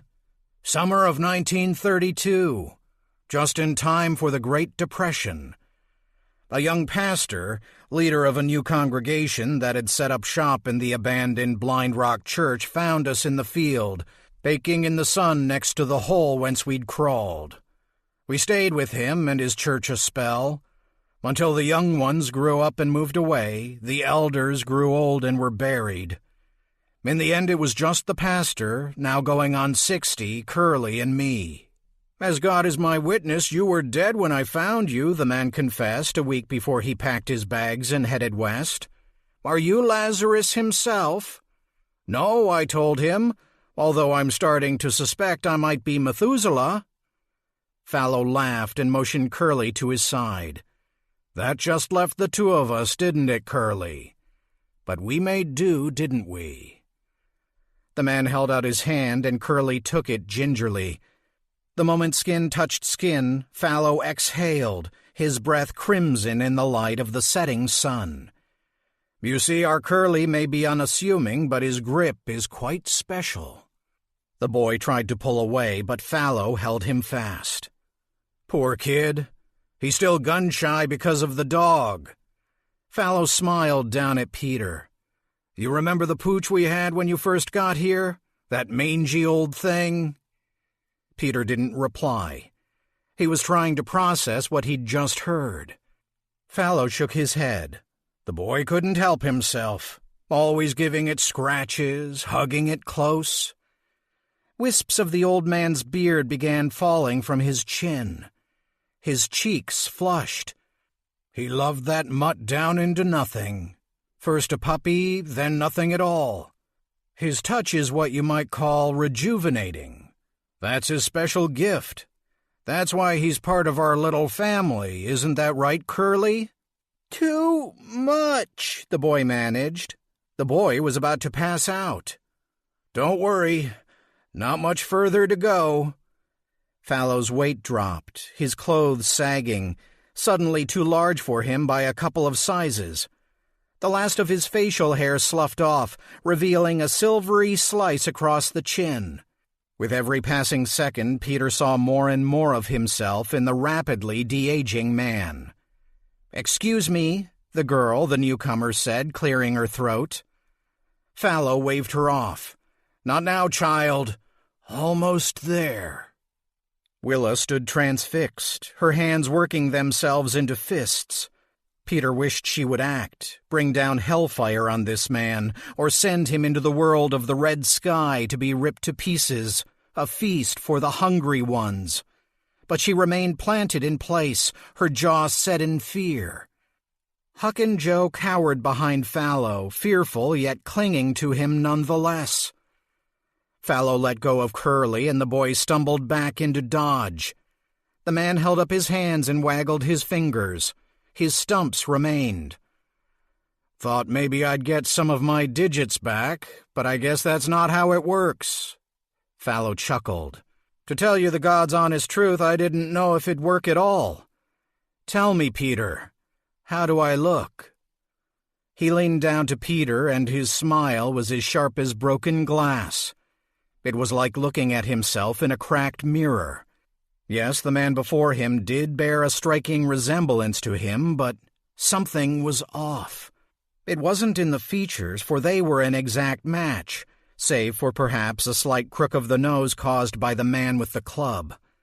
No, it was something lurking behind the eyes that differed, something squirming inside. And as Peter watched, the man's left cheekbone rose and fell, as if a worm or some other creepy crawly had moved beneath the skin. Fallow saw that Peter saw, and his grin faded. "Dodge," the man shouted. "Look inside this man and tell me what you see."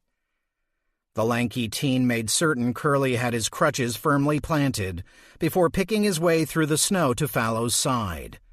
"Here? Out in the open?" Dodge asked, looking about the group, his eyes landing on the new girl. "Yes," Fallow roared. When he did so, Peter noted the man's jaw muscles allowed the mouth to open slightly wider than normal, like a snake unhinging its jaw before swallowing an egg. With an embarrassed shudder, Dodge removed his coat, his shirt, and stood bare-chested in the dimming light. At first it seemed he wouldn't be able to coax his companion to show its face, but then he doubled over, crying out in pain. His back split as if ravaged by a ragged nail, and from the wound the thing emerged, buzzing and chittering, all legs, spines, and stalk eyes. Once more Peter felt its voice grinding inside his head. "He is filled with a life. Boy, man, husband, father. There are hollows, yes, but he is whole. He is—" Fallow reached out and grabbed the dark-shelled creature, ripping it free from Dodge's body. Dodge shrieked and fell to the snow, an angry gash running the length of his spine. This time his injury was slow to heal, and Willa hurried to his side, scooping up snow and packing it against the wound. "What have you done?" Willa cried. Fallow's only answer was to hold the frantically squirming creature aloft and crack it in half, as one would a boiled lobster. Once more his jaws unhinged, and with predatory speed he wolfed down one half and then the other of Dodge's dark, squealing creature. "Always hated the way that thing got in my head. Glad to be rid of it." Fallow looked about at the collection of astonished faces about him. He looked at his hands, saw them covered in the creature's black blood, and for a moment he seemed surprised by his own actions as well. His introspection quickly vanished. "Peter," he said with a newfound coolness, "you've got some memories that belong to both of us, and I aim to have them." In a flash, Willa stepped between Fallow and Peter. Her hands, which had been balls of pure tension, were open now, her fingers twitching as if imagining witchy retributions. Fallow responded by retreating from the circle. He grabbed Huck and Joe by the scruffs of their necks and lifted them as easily as one would puppies, holding them aloft in warning. Once more there was a discernible shift in his features as something writhed beneath his skin. "Stand down, Willa, or I can't promise I won't make a snack out of the little ones." His words were a gut punch that caused Willa to step back. She glanced down at Peter, and he saw a begging fear in her face he had no idea how to quell. "Put them down," Peter said through bared teeth. Fallow nodded but didn't comply. "Took a long time to gather this little crew of mine, Peter. Not only did I have to track down the scattered bloodline fragments from the massacre, I had to find just the right ones, just the right talents. And these two—" Huck was by this time bawling his head off. Joe looked pissed and was busy conjuring attack butterflies from thin air. Fallow batted them away with a puff of breath. "Well, we both know what a fondness we have for kids, am I right?" Peter spat. "If you ever find Hannah, she'll take one look at you and run. Be quiet. You're just a shadow of me. She'll see you for what you are. Quiet. A monster." Fallow shook the children at Peter like they were weapons. Peter supposed at this point that they were. If he pushed this nightmare version of himself any further, he might use those weapons. "Take her," Peter said, only he wasn't addressing Fallow anymore. He spoke to the withered black shadow before him on the snow. Whisper was little more than a wisp at this point, a swirl of black ink. He turned to Willa. "Tell him to take her." Willa's eyes were wide. Peter didn't know if the girl would do it, if she could do it under the circumstances. He could see she was holding back, and if Fallow hadn't been using the little kids as human shields, she would no doubt be drawing forth assistance from the dark beyond. Instead, she reached for Whisper. The blackness solidified at her touch, becoming a bird once more. "Oh, my Whisper, my Mr. Tell, I must ask another favor of you, and then I'll let you rest, I promise." The bird responded by nuzzling her hand with his beak. Without another word of instruction, Whisper hopped over to Peter. He paused, regarding Peter with curious turns of his head. "Let's go," Fallow said. "Time's a-wastin'." Whisper hopped a few steps closer. "Give me a moment to get her clearly in my head," Peter said to the bird. He cast his line into his mind's lake and drew forth Hannah, smiling and wearing a St. Louis Cardinals cap just to screw with him. The porch of their cabin rental in Maine, pines all around, the scent of heaven, and beyond, the Longfellow Mountains. Her leaning in, blueberry stain on her lip. "I'm pregnant." The mingling of fear and excitement in her eyes. Her warm kiss. "I take." Peter opened his eyes. Whisper had climbed the front of his coat, poised and ready to extract his love. "I take, Peter." "Thank you," Peter said. The bird placed its beak into Peter's mouth. He felt a knot rise in his throat as Whisper extracted the cabin, the Longfellow Mountains, and Hannah's blueberry lips.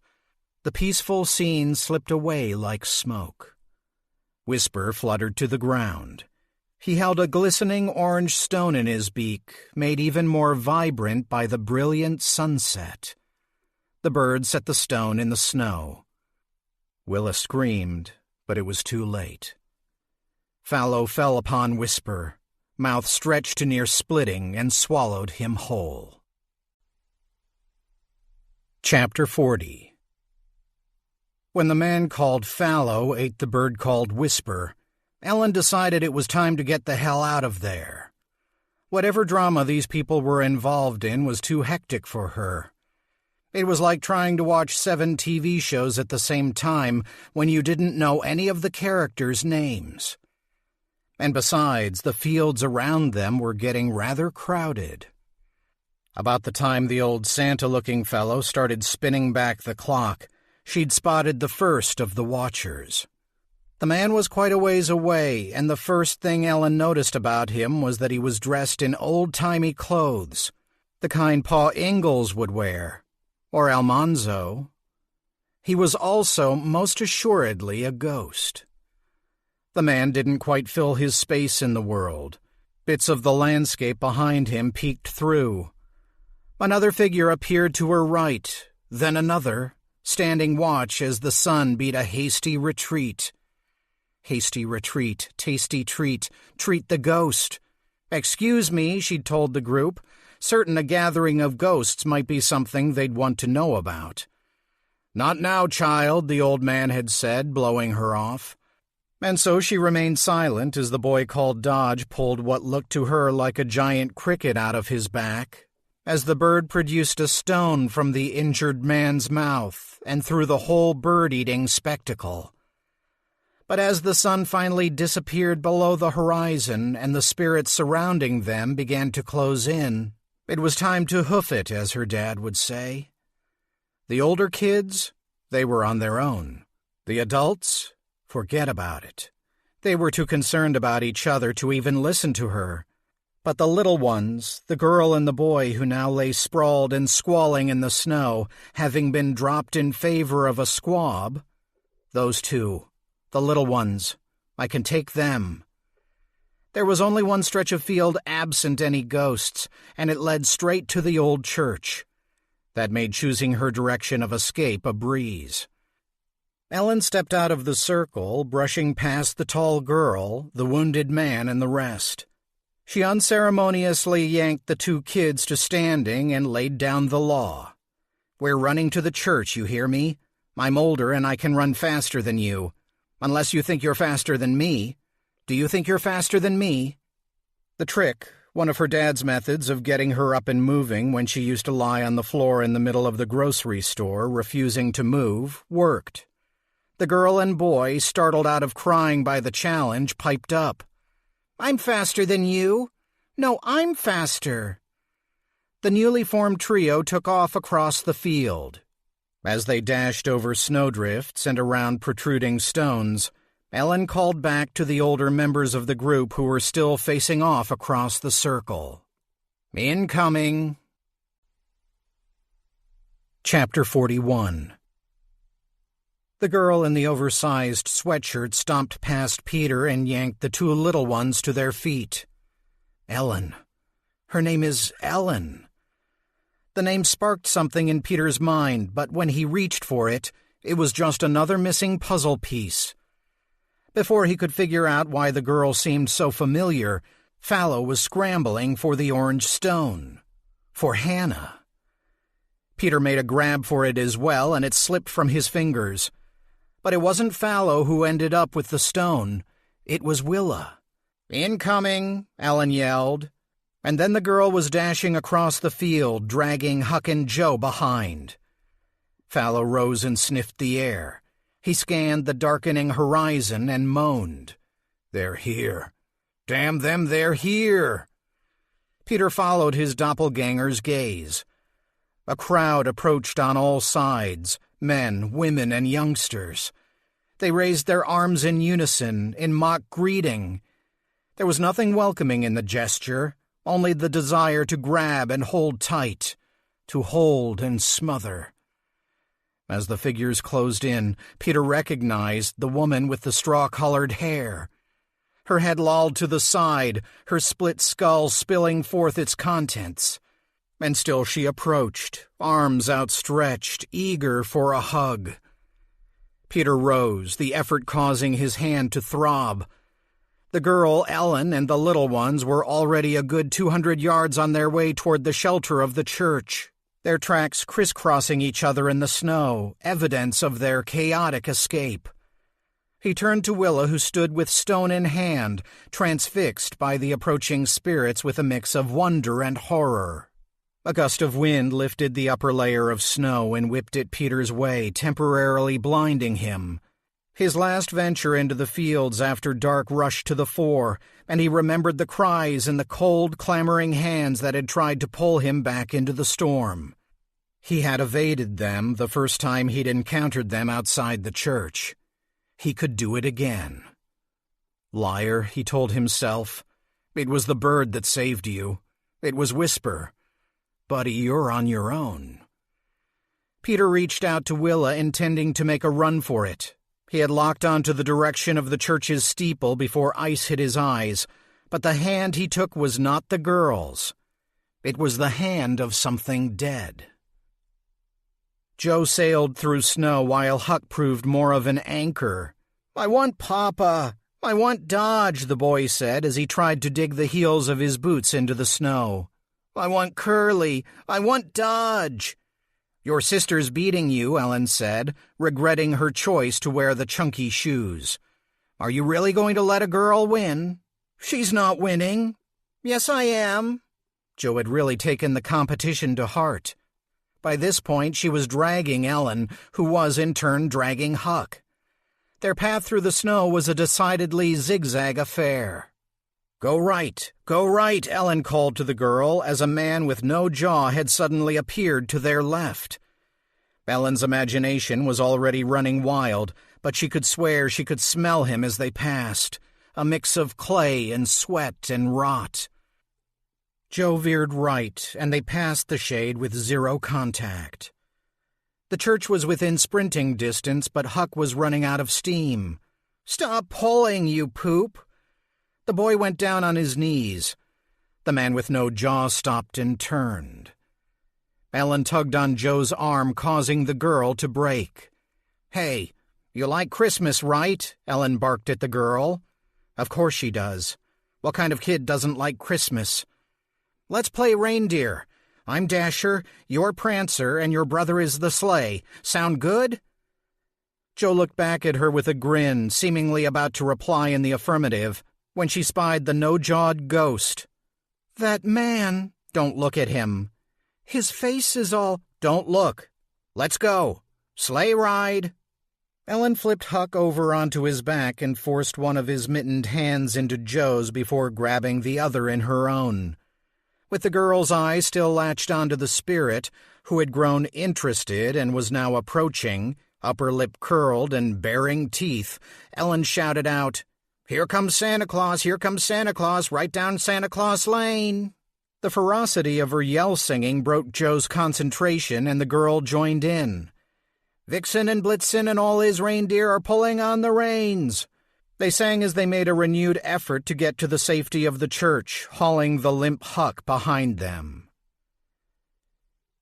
Peter squinted hard, willing his eyes to focus. When they finally obeyed, he wished they hadn't. The nightmare gripping his hand was an elderly woman, stooped low by her injuries, which were many. White hair hung over a distorted face, and the hand that clutched his was attached to an arm so shattered it bent in all directions like the branch of a Halloween tree. Peter pulled back and felt the woman's cold fingers pass through his muscles and tissues, leaving a sickening ache in their wake. It's like she's made of ice. The full force of the rising wind hit, pelting ice, obliterating Fallow and Willa from view. Peter heard Willa cry once, and then his ears were filled with hammering gusts and howling ghosts. "Help me!" a voice called from the swirling snow. It was Dodge. Covering his face from the icy assault, Peter strained forward into the wind, toward the sound of Dodge's plea. He soon came upon the teen wriggling back into his shirt and coat. Curly lay weeping in the snow. "Grab his crutches," Peter shouted, as he lifted Curly and threw him over his shoulder, amazed at how light the boy was. The kid's body shook with sobs. "You lead the way," Peter called to Dodge, as he took the end of one of the crutches the teen had retrieved from the snow. "You lead, I'll follow." As the trio approached the church, Joe let go of her brother's hand and made a run for it, dropping the reindeer game and reverting to race mode. I win, she crowed, slapping the door. "No, you never," her brother cried, pulling free from Ellen's grip, leaving her holding his mitten. Huck rolled over and stumbled through the wind and snow until he too was at the church door. He gave it a double slap for good measure. "I win." "You didn't win, Huck." "Yes, I did." Ellen grabbed the door handle. "You both won, okay? Let's get inside." Kids. Ugh. She opened the door, shoved the twins inside, and slipped in behind them, but not before taking a look back down the path they'd come. Rushing forward, following the track she and the kids had left in the snow, were Fallow and the tall girl. They dodged the man with no jaw and kept coming. I never should have opened that birthday card. Ellen slammed the door shut. At some points, the swirling snow hid Dodge from view, even though he was only a couple feet ahead. Anyone could have hold of the other end of that crutch. Periodically, a window would open in the white, and Dodge reappeared. Abracadabra. "We're not going to make it to the church," the boy cried.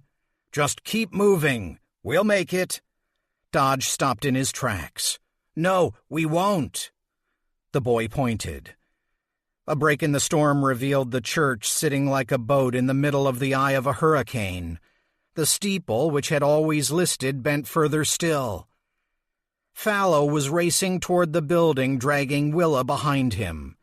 and standing between Peter and the church was a growing crowd of the dead. "We're fucked." "Come on," Peter said, taking the lead, veering off from the church. "Where are you going?" Dodge asked. "The shed." Chapter 42. Ellen squatted before the two children and forced a smile. "You guys are really good at playing games. I'll bet you know all the best hiding places for hide-and-go-seek." "No more games," Huck whined. "I want pancakes. I want Papa." "You're a baby," his sister said. "Am not?" Ellen turned to the girl. "No time for subtlety. Best hiding spot. Now." Jumping at the challenge, Jo wrinkled her nose at her brother and scurried off into the heart of the church. Ellen followed, dragging the sniffling Huck along with her. Jo ducked into the storage room and disappeared. Ellen heard the church door opening behind her and double-stepped it to the storage room. Huck complained, but there was nothing to be done about it. They had to get into hiding. As she pulled Huck into the tight room and closed the door, she thought for a second the girl actually had disappeared. There was nothing in the room but old cushions, an empty water bowl, and some cast-off choir robes. "Up here," a small voice whispered from above. Ellen looked up. A wooden ladder attached to the wall led upward to where Jo stared down at her through a square cut into the ceiling. "Wait for me," Huck called, suddenly excited. Before Ellen could help him to the ladder, the boy scrambled up and disappeared through the hole. "And stay out, you bastards!" It was Fallow's voice. No time to dawdle. He was already inside. "Goodbye, shoes." Ellen kicked off her clunky footwear and climbed, following the sound of giggled laughter. As she hoisted herself through the hole, Ellen found herself in a second cramped room. The floor was unfinished plywood and the walls were the same. There was no ceiling. Instead, the space rose up another story. Above, the walls were merely louvers, panels of horizontal slats of wood, many of which were cracked in places, letting in the snow. And beyond that, the interior spire of the steeple, a patchwork of wooden cross braces groaning as the wind tried to topple the structure. Ellen stood transfixed. Tacked to the walls were scores of crude drawings, some in crayon, some in charcoal, all of the same subject, a woman with a swirling face. Ellen ripped one off the wall and looked at it in more detail. It had all the sophistication of a child's drawing, but she suspected no child had made it. That swirling face. It makes you almost sick to look at it. "What is this place?" she asked Jo and Huck. The children didn't answer. They were busy peering out a small window that looked down upon the sanctuary. She folded the drawing and wedged herself in between the two. Through the window she found she had a bird's-eye view of the scene below. "It's Papa." "Quiet, Jo, he'll find us." "You be quiet." Fallow circled Willa, gesticulating wildly as he ripped off his coat and hat. It was like watching a play from the back row of the theater. "It's time to send me, child," the circling man hissed. "Where?" Willa asked. Ellen watched in horror as the man struck the girl, sending her sprawling on the floor. Caught off guard, Willa released her grip on the stone, and it skidded across the floor. "To her, of course," he said, retrieving the stone and raising it high. Ellen could see it glint even from here. "We can't go back to the circle until morning, and Whisper is gone. You killed him." "You need a circle? You really need a circle? Fine, I'll give you one." Fallow lifted his wrist to his mouth and bit down. The man shook his head back and forth until his teeth pulled a strip of flesh free. Blood appeared instantly. "What's he doing?" Huck asked. The boy was frightened, and with good reason. "It's a trick," Ellen offered. "He's playing a trick on her." But she knew she hadn't sold the lie. And how could she when the red evidence of Fallow's self-inflicted violence was streaming down his arm? Here's your circle." The man stooped, pressing his wrist to the floor, and circled Willa, painting her in with his blood. "As for your whisper, he's still here." Fowler removed his sweater. His face, Peter's face, had kept its continuity, but his body was another story. The skin was gray and rippling, as if infested by enormous larvae. "They're all still here, inside me, all the Blinder's dark companions, every demon I fed upon while trapped beneath the earth." A dark beak punctured his chest, and the bird struggled to break free before being drawn back inside the roiling flesh. Ellen pushed the children aside and blocked the view. If the scene below frightened her, she could only imagine what it was doing to the twins. She redirected their attention to the drawing. "Did you do this?" she asked. Both kids shook their heads. "This is Papa's office," Huck said by way of explanation. "Papa did it," Joe added. She was about to press them further when she spied an orange extension cord snaking across the floor. Following it, she found a small card table tucked away in the farthest corner of the room. When Ellen approached the table, she was shocked to find an old friend waiting to greet her. Sitting amongst a pile of drawings was the Norelco tape recorder she had bought from the burning, dancing man. Chapter 43. Dodge wrenched open the shed door and Peter stumbled inside, Curly draped over his shoulder. He laid the boy down on the cot. "Close that door." The teenager tossed the crutches inside before wrestling with the wind for control of the door, finally pulling it closed. The storm and the things in it howled. "You're back. How is it?" Peter asked Dodge. "Better than your hand." Peter grabbed at the collar of his shirt and ripped it off, winding the torn cloth around his wounded finger. Aside from the pain shooting up his arm, he had one thing on his mind. "Can they get inside?" "They won't go inside the church," Dodge said. "Papa says they can't, but can they get inside this shed?" Before Dodge could reply, a solitary hand slid through the solid metal door and grasped at air. "That answers that," Peter groaned. "Get back." The teen obeyed and huddled close. Curly stirred on the cot. Dodge knelt by his side. "You okay, Curly?" The boy opened his eyes and drew back, startled. "It's okay. We're safe," Dodge assured him. Curly spotted the hand reaching through the door and shook his head, making it known that he did not agree with Dodge's assessment. He grabbed for his crutches.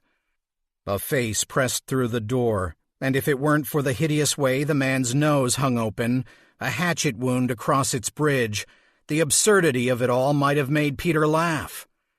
Curly pounded a crutch on the wooden planks lining the ground. "Down," the boy said, straining to make sure he was understood. Peter looked down. He had noted the planks when he had first wakened in this place.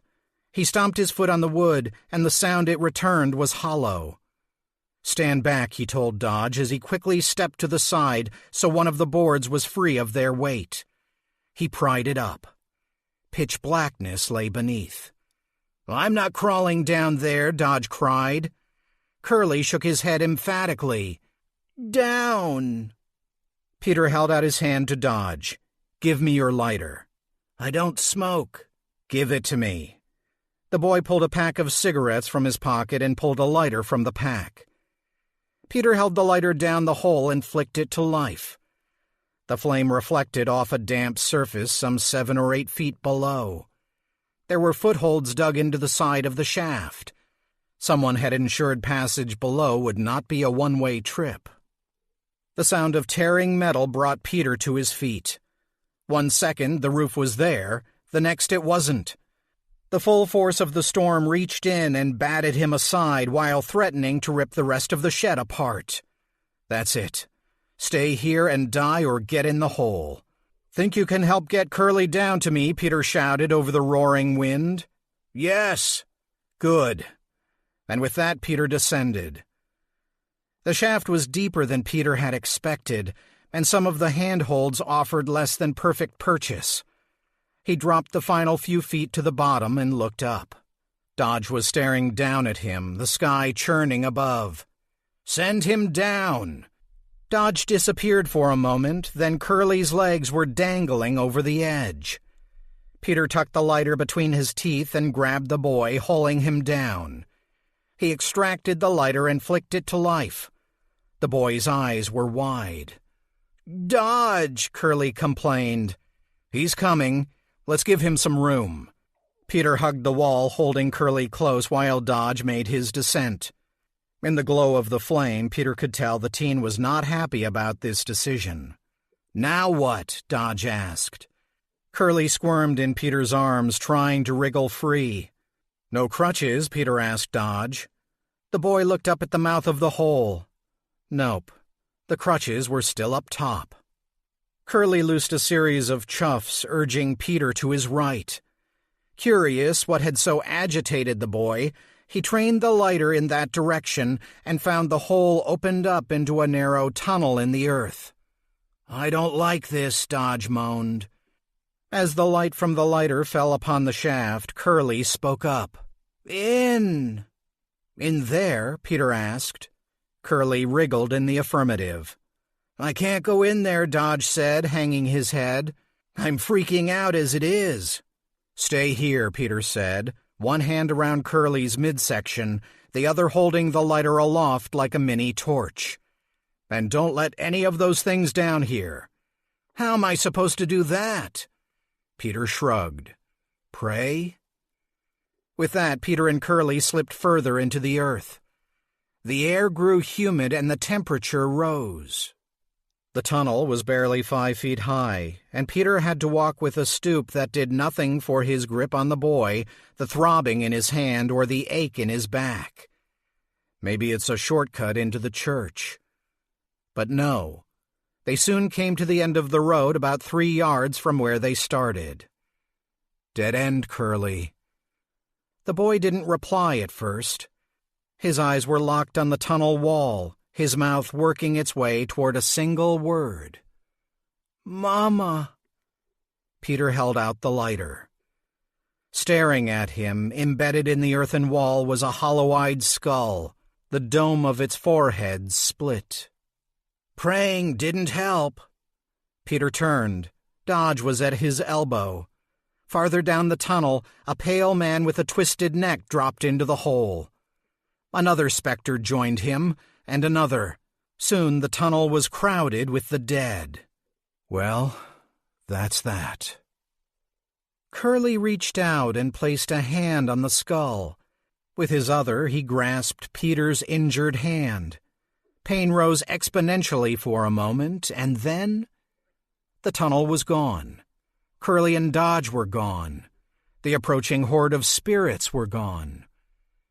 All that remained was the woman with the straw-colored hair. Chapter 44.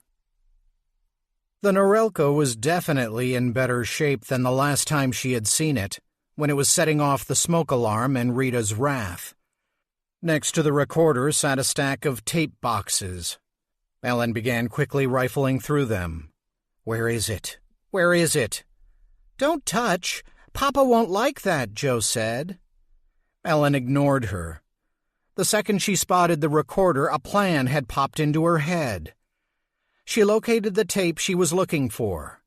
Hymns, 30 minutes. She quickly checked the recorder for power and then threaded the tape to a take-up reel. A do-over. Years from now, I'll be listening to this tape. It called to me by name, told me about Blind Rock. I'll just tape over it, tell myself not to come.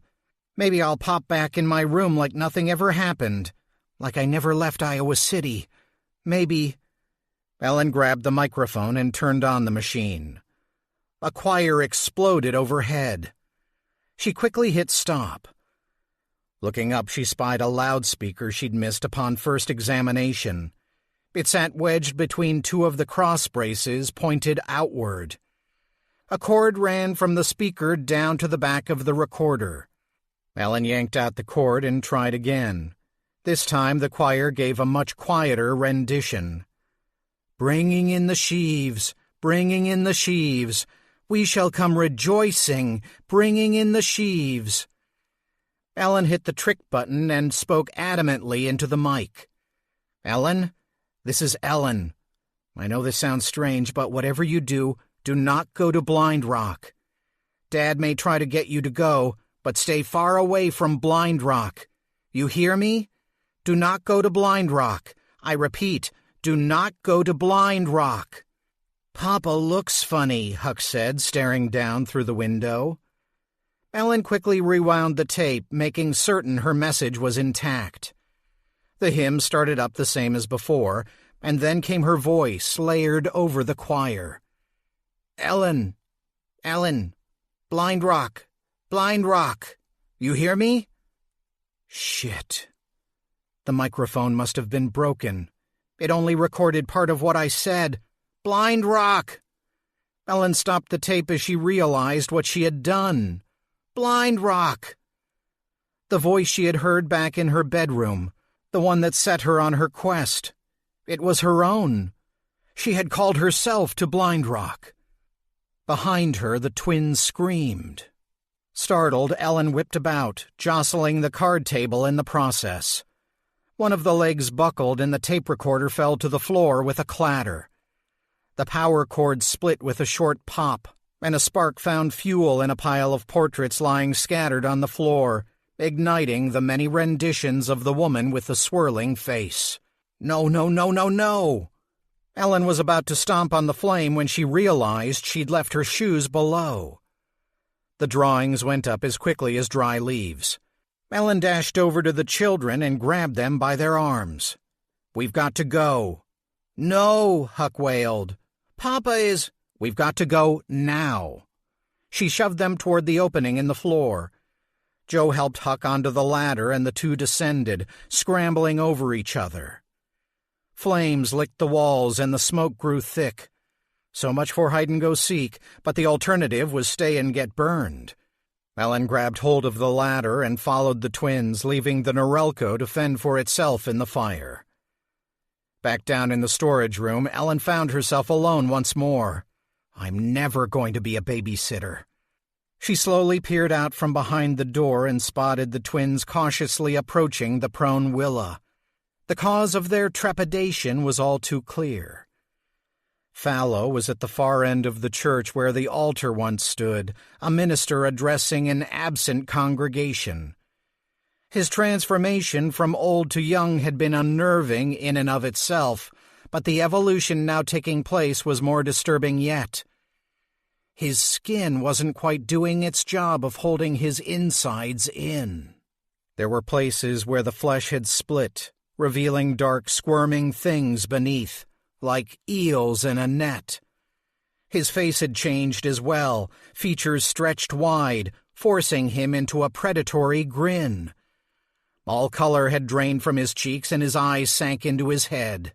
"An audience," he hooted as he spied Ellen, his voice decaying as well. "Why not?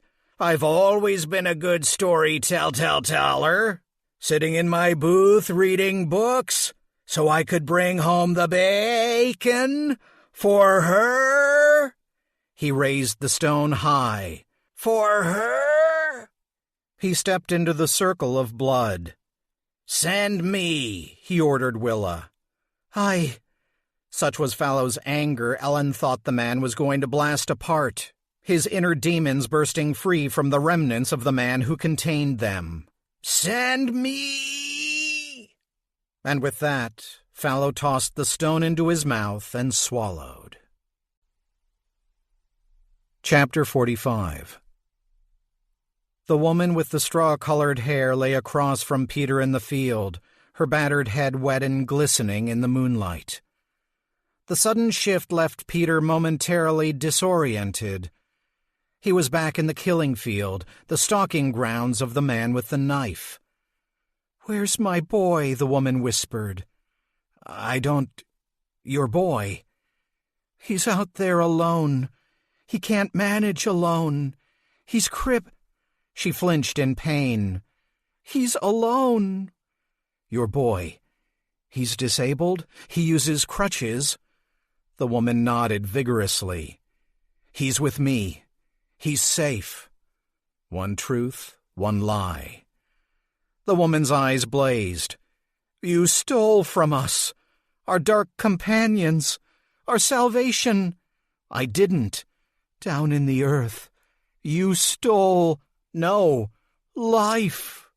The woman lifted her blood-stained hand. Another's fingers intertwined with her own. Peter raised his head and discovered a chain of bodies littering the field, washed ghastly blue in the moonlight. Scores of the dead and dying gripping each other like a horrendous game of crack the whip. "They buried us. I'm sorry. And yet we lived. We held on, each sharing their gifts, their companions with the other, until you." Fallow had said he fed, said he gorged, robbing these people of their chance to survive. "You," a choir cried out. "You, you, you." "It wasn't me," Peter cried, "but I'm sorry. For your pain and your loss, The woman with the straw-colored hair extracted her hand and laid it on Peter's face. She peered at him through dying eyes. "No, not you. Not you at all. No. Where's my boy?" "He's with me." "Where's my boy?" "He's safe." She leaned in. "Tell him I love him." The woman exhaled one last time, and Peter rode her breath across the darkness and the years until he stepped back from her skull embedded in the earth. They're leaving," Dodge said incredulously. Peter looked.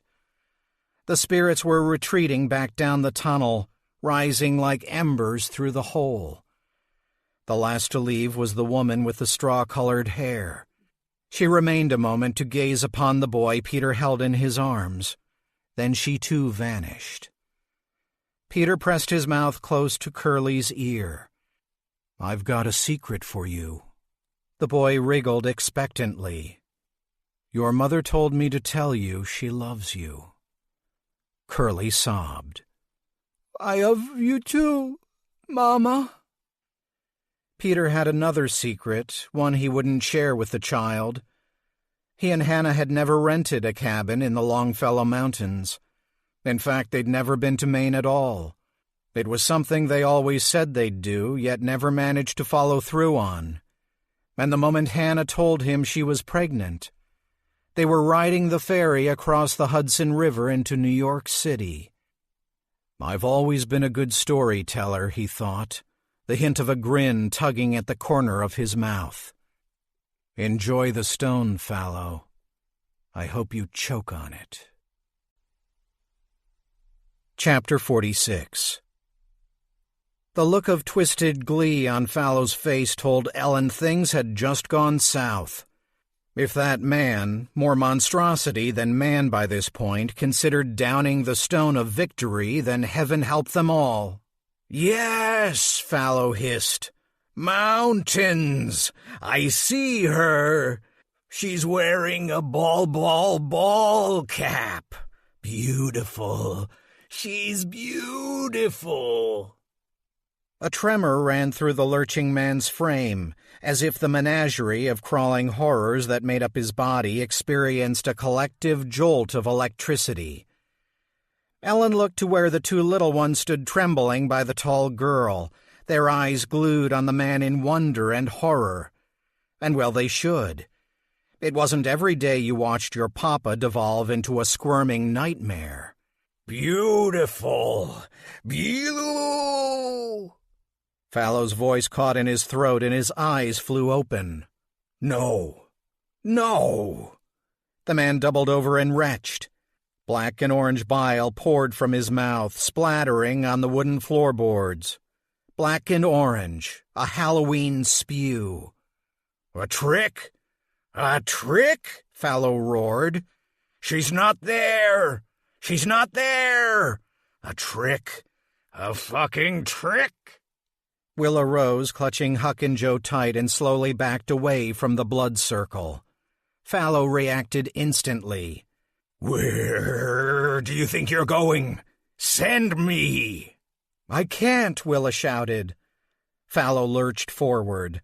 Mouths opened up across his torso, angry and snapping and eager to bite. He pointed a stub finger at the little ones.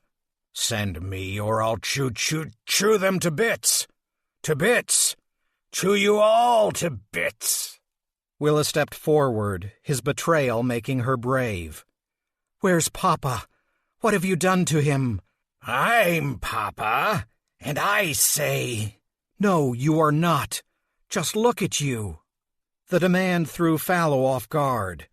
He raised his arms and found they were now made up of glistening worms, black and writhing, burrowing into each other. He laughed. "Papa, Peter, old skin, best shed."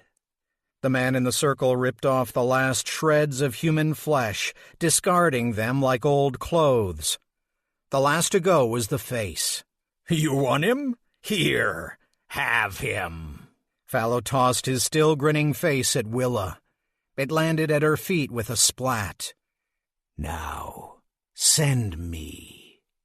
The church groaned in response under the force of the wind. The change in pressure drew a swirl of embers from the little window set in the rear wall.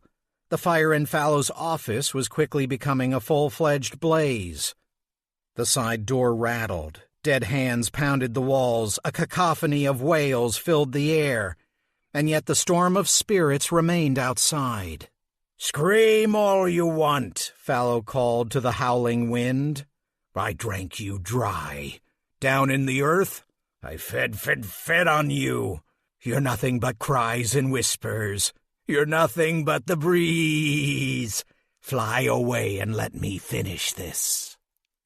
The smoke from the fire had curled down into the sanctuary, making it suddenly clear to Ellen if she stayed much longer, she was in serious jeopardy of joining the dead who were even now pounding on the door for admittance.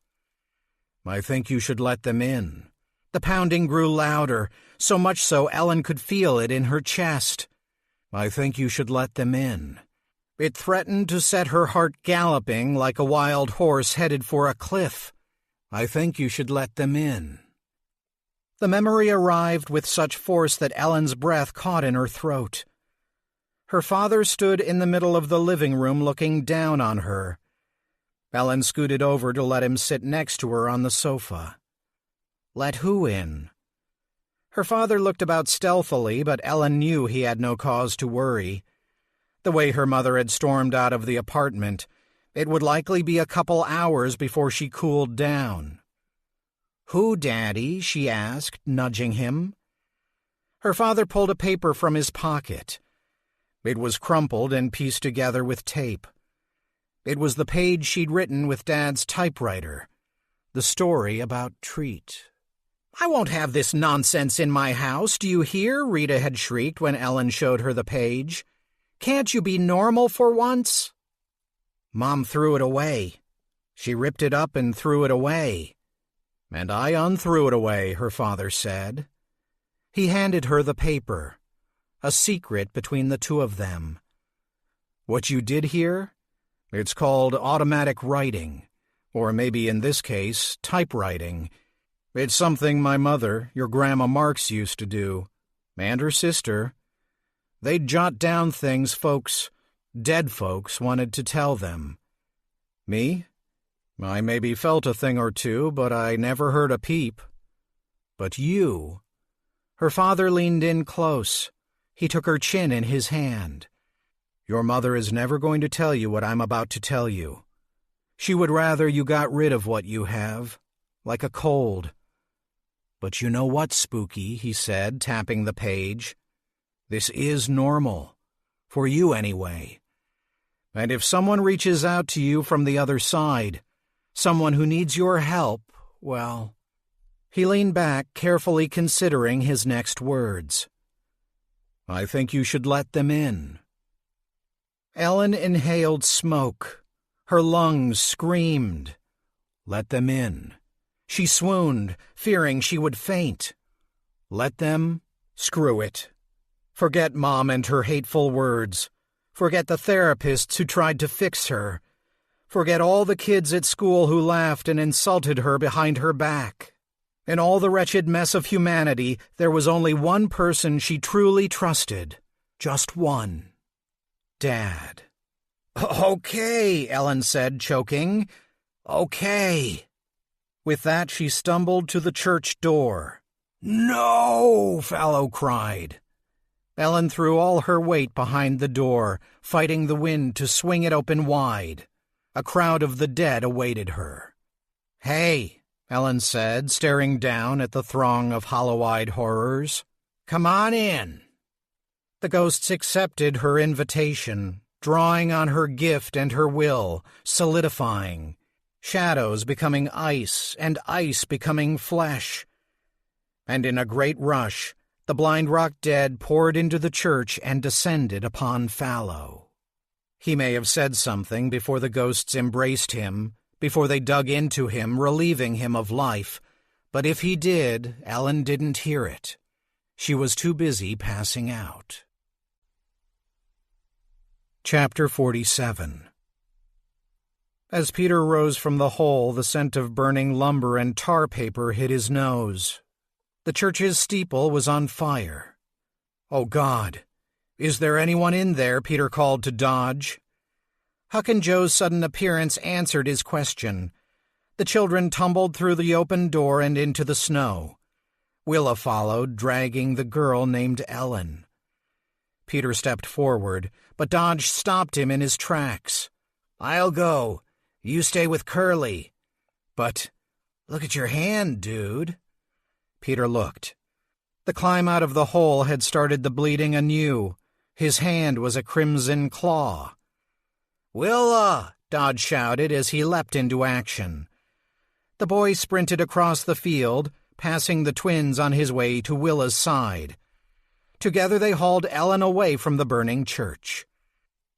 Peter sat down in the snow, nursing his hand while pulling Curly close.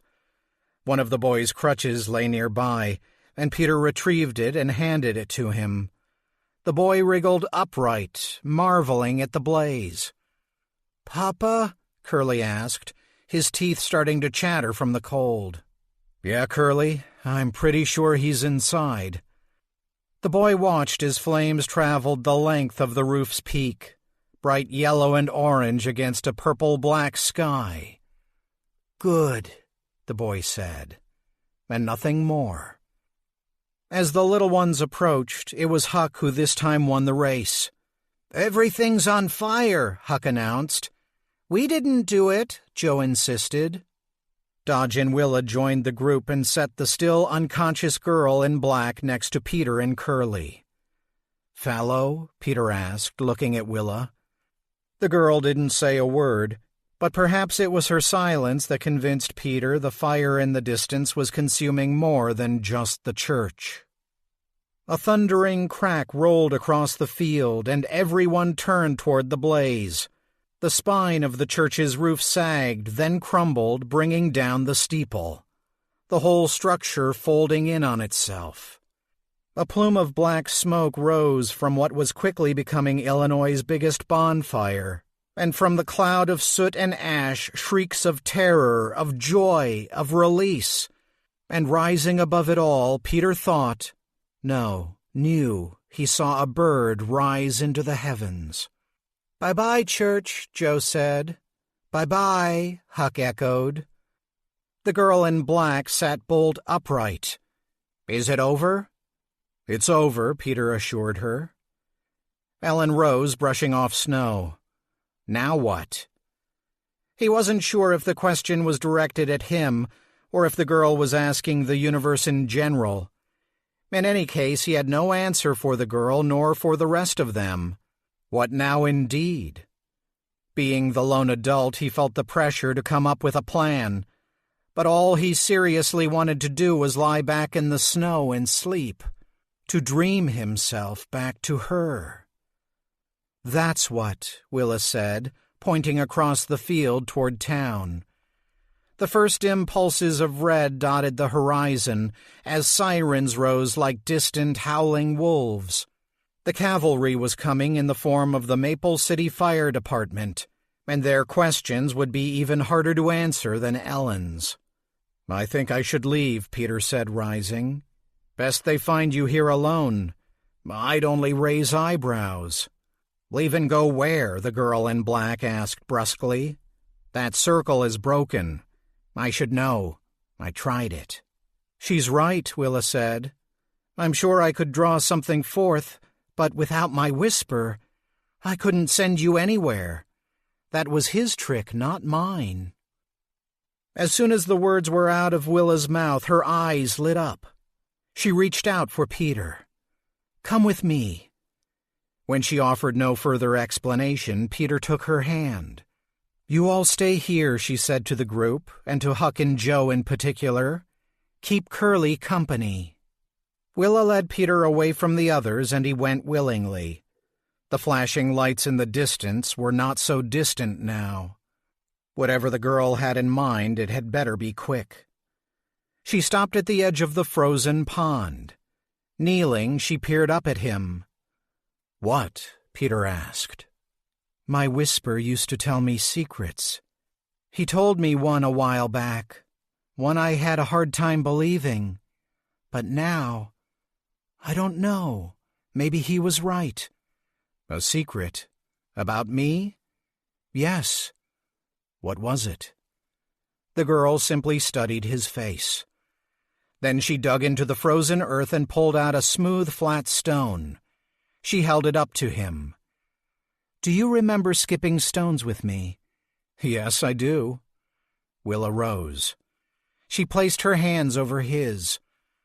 "I want you to place yourself into the stone." "Place." "Turn off your brain. Brains are stupid. Place your heart into the stone. Everything you love, everyone you love. Place it all inside." Headlights swept across the field, momentarily distracting Peter. A truck had pulled off the highway, drawn by the fire. "Do it, Peter." Peter closed his eyes and gripped the stone. Hannah. The woman who sometimes smiled when she was angry. The one who made unintended puns and told him nonsense in her sleep. His best gal, his best friend, the girl of his dreams. "Have you done it?" Peter nodded. He felt fingers touch his forehead, but he kept his eyes closed. Willa was drawing secret words on his skin. "One stone splits into two, two into four. Skip the stone, Peter. Send your heart across the ice." Peter felt the stone grow warm in his hands. "Send it skipping in all directions," Willa said. "And then?" he asked, finally opening his eyes. The girl smiled. "Choose one." Peter turned toward the frozen pond. Holding the stone in his bloody hand, he wound up Hannah and skipped the stone.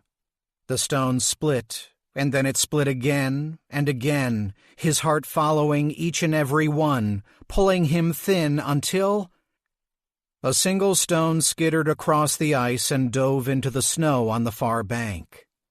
Peter had chosen, and Willa stood alone at the edge of the frozen pond. Chapter 48. Ellen looked about at the other kids shivering in the snow. They stared back warily, as if seeing her for the first time. "Your head's bruised," Dodge said, pointing to the knot on her forehead. "Yeah, I noticed." "So what's your deal?"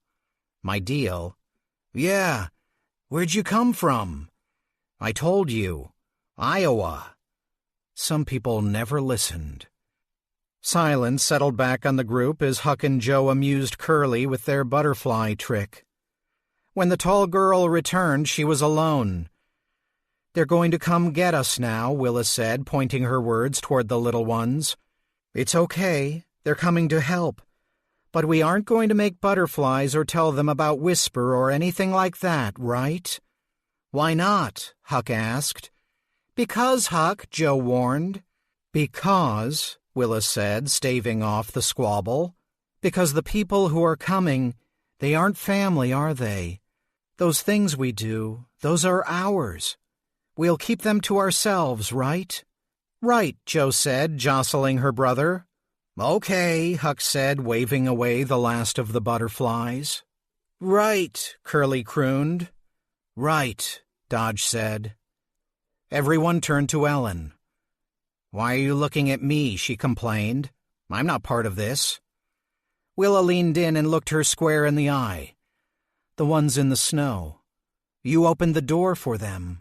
"So?" Willa tilted her head. "I think that makes you part of this. Maybe even more than you know." A loud honk interrupted them. Ellen looked to the source. An extended truck parked at the side of the road, the words Department of Public Works stenciled across the side.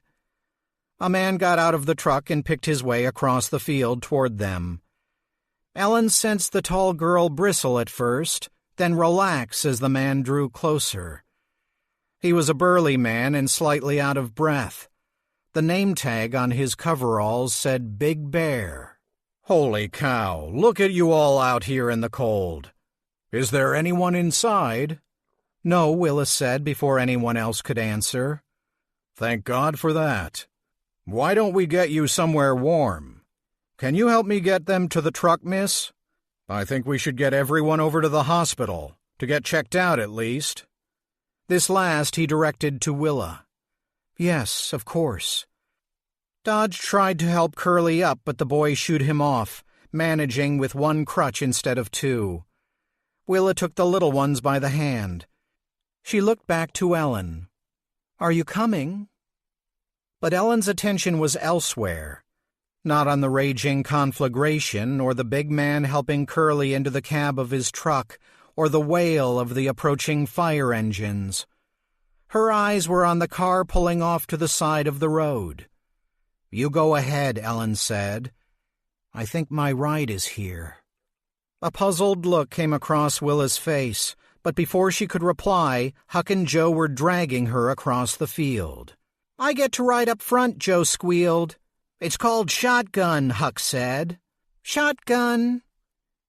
Ellen stood shoeless in the snow, toes wiggling, waiting to see if she'd gotten it right. And when the driver of the Plymouth got out of his car, she knew she had. Dad. Chapter 49. Ellen approached the Plymouth satellite before the driver had an opportunity to speak. She lifted up a wet-stockinged foot. "I just escaped from that fire. I don't have any shoes, and I'm cold, and I'm scared." The man quirked his head, a motion all too familiar to Ellen. It meant she had sparked his curiosity. "Then I suppose you'd better get in the car." She dashed over to the Plymouth, opened the door, and was inside before the man was. Smooth jazz played on the radio, her father's favorite and her least favorite. As soon as the man was behind the wheel, she shot out her hand. "I'm Ellen. Ellen Gooding." "Good to meet you, Ellen. I'm Frank." "Just Frank?" Oh, how she wanted to hear him say his full name. "No. My name is Francis William Dante Marks." Starts out stoic and ends with sparks, Ellen giggled, finishing his thought. It was part of their regular routine. No, would be come 1995 or so. Until then, she'd have to savor the look of wonder on his face. "Right. But you can call me Frank." "Okay, Frank." "That's a nasty bump on your noggin. Does it hurt?" "A little." "Think we should go get you checked out? At a hospital?" "Yes, I do, Frank." "Follow them," she said, nodding toward the truck. "That's where they're going." The Plymouth steered back onto the road, following the truck containing Big Bear, Willa, and the other children. Snow was falling, and Frank turned on the wipers. "That's some fire. I saw it all the way from the highway. You're lucky to be out in one piece." "Yup, I'm lucky all right," Ellen said. She looked back at the burning church through the clutter of books, file folders, and dry cleaning in the rear seat. The last of the structure was down for the count, looking much like it did when she had first seen it after crashing Riggs's Jeep, save for the hellish glow signaling its death throes. "Why's your car so packed?" Ellen asked. "I'm on my way to a new job. In Iowa. At the university, right?" The man chuckled. "What are you, a mind reader?" Ellen simply switched the radio from jazz to country, filling the silence with something less offensive to her ears. The car swerved slightly on a patch of ice, and Ellen braced herself. One tumble off the road was enough. When she looked back at her father, she had the distinct impression that, like the radio, he too had changed channels. He inhaled sharply before speaking. "Hey, Spooky." Ellen shivered. "Hey, Dad." Her father, still the version she'd known only from old photographs, stole a glance her way. "Can't stay long. This takes a bit of doing." "I miss you, Dad," Ellen blurted out, jumping straight to the point. "I miss you too." "Why did you go away? Why did you have to die and leave me alone with Mom? She doesn't like me. She wants me to be normal. I can't be normal. I don't know how. I miss you. I miss you. I miss you. Francis Marks took his daughter's hand in his and squeezed. "If you were normal, would we be able to see each other right now? Have the chance to say goodbye? No? Then I'd say normal is pretty overrated." "Yeah?" "Yeah." Ellen squeezed back. "I don't want to say goodbye." "And you think I do?" "No." "What should we do instead?" Ellen thought hard. The truck ahead of them was exiting off the highway and into the emergency entrance of the Maple City Hospital. A light snow was falling, turning the scene into a snow globe. "We should say, 'See you later.'" "See you later?" Her father smiled. "I like the sound of that." He pulled the car over to the curb, just 50 feet shy of the entrance. He threw the Plymouth into park and turned to Ellen. "Should I go first?" "Yes, please," Ellen said, tears falling with abandon. "Okay." Her father leaned over and kissed the top of her head. Ellen closed her eyes tight. "See you later, Spooky." "See you later, Dad." Ellen hung on to the moment, hung on and stretched it out as long as she could, for she didn't know which version of her father she'd find once she opened her eyes. Her father whispered in her ear, "You might want to look under your mother's bed." Ellen's eyes shot open. She was no longer sitting in the Plymouth's passenger seat. In fact, she was no longer in the Plymouth at all. She was behind the wheel of Riggs's Jeep, tipped sideways in the ravine. Bright sunlight had replaced the snow, and her father... There was no sign of Francis Marks to be seen. Ellen struggled to be free of her seatbelt and managed to shove open the driver's side door. As she climbed out of the Jeep, she was welcomed by the sharp bleat of a siren. Sitting in the middle of the road ahead of her was a patrol car from which stepped a uniformed officer. The woman gave Ellen a nod. "Well, young lady, I'm guessing you have neither a license nor registration." "Oh, shit. I'm back." Chapter 50. The scent of antiseptic and aftershave hit Ellen's nostrils, making her cough.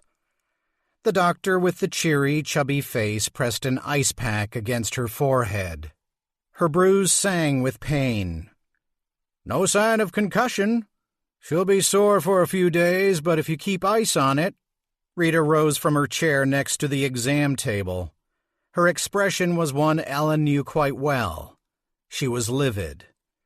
"What in the world were you thinking?"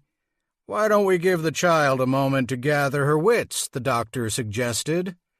"Why don't we give the child a moment to talk to her mother? Doctor?" The doctor slipped out, leaving Ellen and Rita alone in the examination room. You are so... I don't even know where to start. You run away, you lie to me, you wreck a car? A car? I'm back. I'm in big trouble, but I'm back. Are you even listening to me? Ellen's mother had never laid a hand on her in anger, but at the moment it looked like she wanted to shake the living hell out of her daughter. Yes? Good. The doctor poked his head back into the room.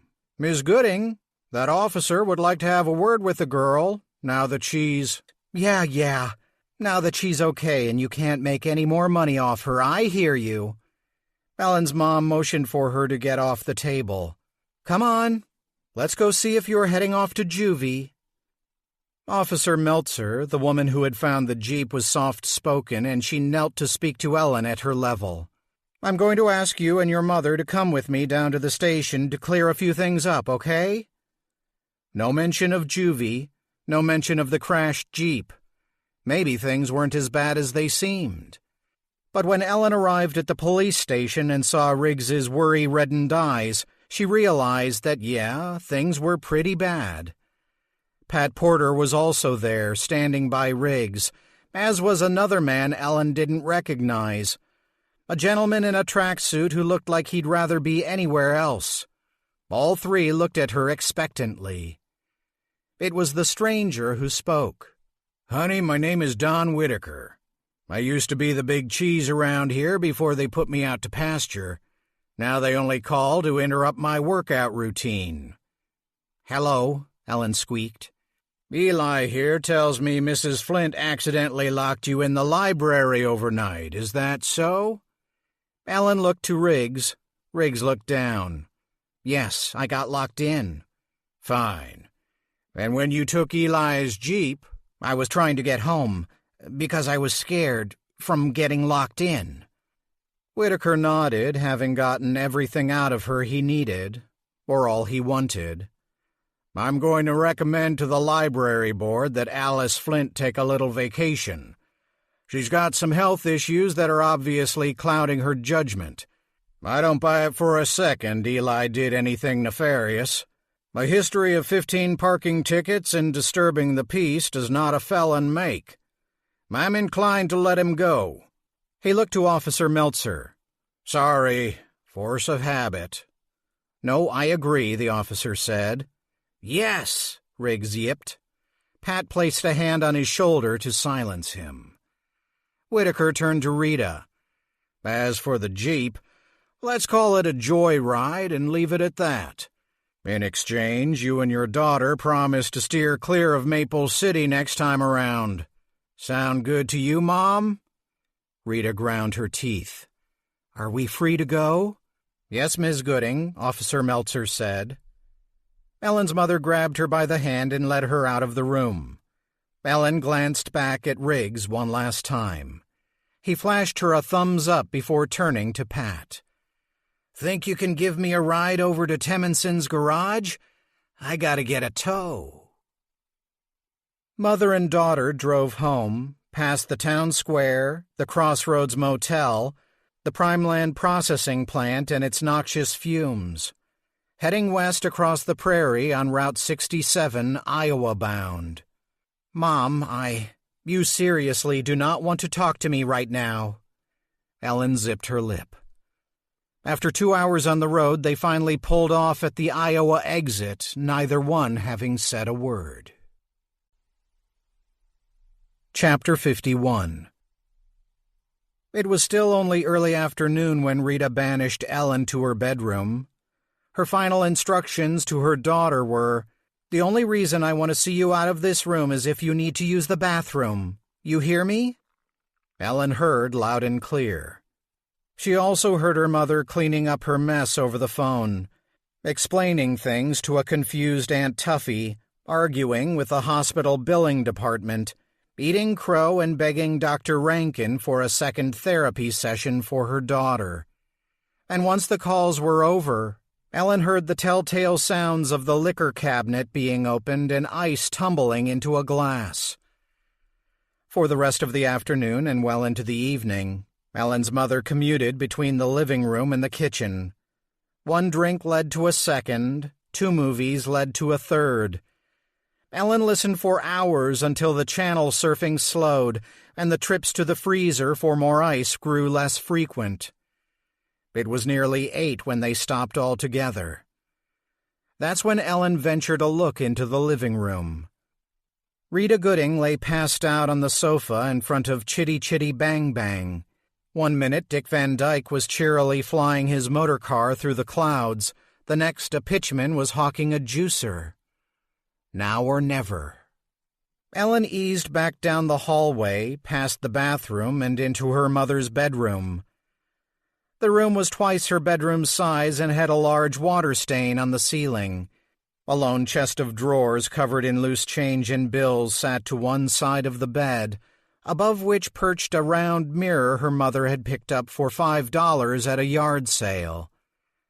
Ellen caught her reflection in the mirror, startling herself. Come on, come on. She quickly hunkered down next to the bed and ran her hand underneath. Shoes, shoes, and more shoes, most purchased used at $2 a pair.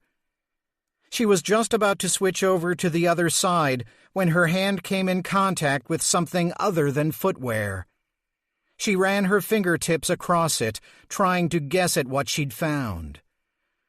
A blast of music from a particularly loud commercial echoed down the hall, and Ellen knew she couldn't risk remaining out of her room for much longer. She grabbed the thing under the bed and hauled it out. The beige case made her heart skip a beat. It was her father's manual typewriter. Rita hadn't sold it on eBay after all.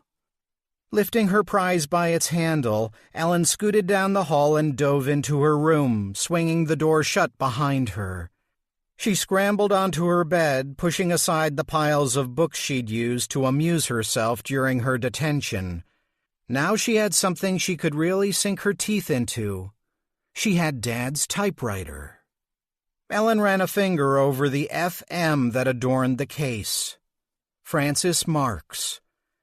She lifted the cover as carefully as if it were a coffin lid. Perhaps her father had left her one last message, one that had just been sitting there under her mother's bed for God knows how long. But when the cover was off and the device was revealed, she found no final missive, just an empty roller where a sheet of paper should be. Let them in. Dad's words, but her voice. Ellen leaned over to her nightstand and pulled out a spiral notebook. She ripped out 6 pages and set them beside the typewriter. Extracting the top sheet from the rest, she fed it into the machine. She flicked the ink option to red and closed her eyes. She tried to clear her mind and found it more difficult than she had expected. Clear your mind. Mind your manners, mind over matter, mad as a hatter, shush. She placed her fingers on the keyboard as gently as one would touch a Ouija board's planchette and breathed. Let them in. Slowly at first, then gaining speed, Ellen's fingers began to tap away at the keyboard. Still buzzing with excitement, Peter exited the elevator. Chapter 52. Still buzzing with excitement, Peter exited the elevator, walked briskly through the lobby, threw open the glass door, and stepped out into the bright New York spring day. He had nailed the audition, 100%. Sure, he'd been nervous at first. He'd never narrated an audiobook before, but the casting director had put him at ease. Just tell me the story like you'd tell it to a friend over a campfire, she had said. And it had worked. Damn, it had worked like gangbusters. He unchained his old bike from the lamppost, glad to see it still had its tires. He hopped on and steered skillfully into downtown traffic. Yellow cabs swerved and honked, delivery trucks braked and blared, but Peter wove his way past all of them. He was on top of the world. He was untouchable. As he passed Union Square heading south, the traffic thinned. No more taxis to dodge. It was smooth sailing as far as the eye could see. He steered past a road construction sign and gave wide berth to an open steaming manhole. He let muscle memory guide him home as he mentally spent his first paycheck. I'm getting a new bike, Peter thought. First chance I get. As he passed the next intersection, leaving Union Square behind, a bird walked out of the ground floor of a building to his left and stopped to watch him as he rode by. What the? No, it wasn't a bird. It was a man. How could he have mistaken him for a... The impact of hitting the parked delivery van cut Peter's thought short, and the world went suddenly black. Are you okay? Peter sat up. The frozen pond was gone, and in its place a hot street and the roar of a bustling city. I think so, he stammered. Oh, my God! Your finger! Peter glanced down at his hand. The wound he'd received from the knife-wielding man was bleeding freely, and lying on the ground between his sprawled legs was a finger. His finger. Instinctively, he reached for it. No, don't touch it! Wait here. Wait! The person at his side bolted, leaving him alone with a mangled bicycle and mangled hand. Feeling a bit nauseous, he looked up instead of down. Skyscrapers loomed overhead. The bright blue sky was a crisscross of contrails, a picture-perfect spring day. Perfect, Peter thought, except for the fact that I have no fucking clue what's going on. Okay, I've got some ice. Let me just... A hand reached between his legs and plucked the severed digit from the ground. Oh, God. Peter turned toward the voice's owner. A fetching woman with olive skin and untamed curls knelt next to him, holding his finger in a pint glass filled with ice. Can you get up? She asked. Peter nodded and proved he could. Come inside. I'll call 911.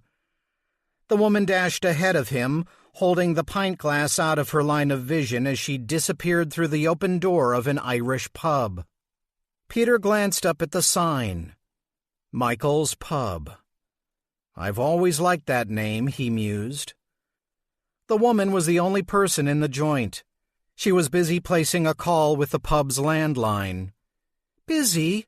Are you kidding me? She hung up and tried again. Peter sat at the bar like a regular customer, eyeing up his fingers sitting on ice in the pint glass on the bar top. Is that the happy hour special? He asked, nodding toward the macabre drink. This made the woman snort. Whoa, that is dark. You have got to be in shock. Probably. She tried the phone again. I'm Peter, by the way. Nice to meet you, Peter. I'm Hannah. I know. She flashed him a smile. You want to shut up and let me make this call, Peter? He listened as Hannah spoke to the 911 operator, marveled at her beauty and feistiness and strength. He had skipped the stone across the pond, and it had made it to the other side. He was home. Friday, June 27th, 2003, Iowa City, Iowa. Ellen Gooding. Chapter 53. Ellen had just finished reading what she had typed when Rita burst into the room. What the hell's all the racket? At first, Ellen hadn't a clue as to what her mother was talking about. Then she looked down at her hand, still poised over the typewriter, a small stack of typed pages strewn about it. She laid her hands at her side like a musician finished playing a sonata. The moment her mother's eyes landed on the typewriter, her face went red. You went poking around in my room, didn't you? Mom, answer me. Ellen stared at her mother. Not with fear or anger, but with pity. She could see what the years had in store for the woman. More regret, more bad choices, and eventually self-imposed isolation, hiding amongst her garage sale finds from a world out to do her wrong. Ellen would weep for her in the end, but not tonight, not right now. Instead, she would stand her ground, or sit, as the case may be. Yes, I poked around. Dad wanted me to have it. What did you say? I said, Dad, are you seriously giving me sass, you little freak? Tap. One of the typewriter's keys hit the page. Her mother blinked. Give me that damned thing. Tap. You want it? Ellen asked. Come get it. Tap, tap. Rita Gooding stepped forward, and as she did so, the typewriter kicked into hyperdrive. Tap, tap, tap, tap, tap, tap, tap, tap, tap, tap, tap, tap. Ellen folded her arms, letting the typewriter do the talking. When it let loose with its final keystroke, her mother looked her squarely in the eye, and Ellen could tell Rita was scared. Go to sleep. Good night, Mom. Ellen hoped the typewriter would send her mother out of the room with one last tap, but it remained silent as the woman slipped out the door. Ellen looked down at the page, curious if the keyboard's tantrum had resulted in anything of note. There was no new message, no tirade in ink, just one simple revision the ghostly typist had thought appropriate. Friday, June 27, 2003, Iowa City, Iowa. Ellen Marks. Ellen reached into the drawer and retrieved a permanent marker. Setting the typewriter's cover in her lap, she proceeded to make her own alteration, changing the FM on the front to EM with a single careful stroke of the pen. When she was done, Ellen placed the cover back on the typewriter and put the typewriter under her bed. She got under the covers and switched off the light on the nightstand. Shadows of tree branches covered her ceiling, thanks to the street lamp outside her window, waving gently like skeletal hands. Ellen grinned and closed her eyes. Author's note. I started writing this book before the pandemic hit. The day New Jersey locked down, so did my creative spark. For months I didn't write a word. Instead, I busied myself filling our freezer with food, sourcing masks and hand sanitizer, throwing myself into my audiobook work. I put my head down and dealt with the day-to-day grind. And then Ellen came to save me. I woke up one morning with a profound sense of guilt, the feeling that someone who had been waiting patiently was no longer content to remain silent. If I had to put words to the complaint, I believe it would be, great. You finally come up with a story centered around me and you leave me hanging. Just great. Her annoyance was palpable. I jumped back into the story. Every day as the news from the outside world grew worse, Ellen stubbornly demanded my attention. Today I sit with a stack of printed pages that wouldn't be here if not for her. I owe her a debt, not just for helping me finish this book, but for reminding me to keep trudging along no matter the obstacles. Ellen is a real pain in the ass, and for that I will always be grateful. Love you, Spooky. Chris Sorensen, October 11th, 2020. This concludes The Messy Man by Chris Sorensen. Narrated by Chris Sorensen. Copyright 2020 by Chris Sorensen. This unabridged audiobook is published by arrangement with Chris Sorensen and was produced in the year 2021 by Tantor Media Incorporated, a division of Recorded Books, which holds the copyright thereto. Please visit Tantor.com for more information on our growing library of unabridged audiobooks.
Also heard her mother cleaning up her mess over the phone, explaining things to a confused Aunt Tuffy, arguing with the hospital billing department, eating crow and begging Dr. Rankin for a second therapy session for her daughter.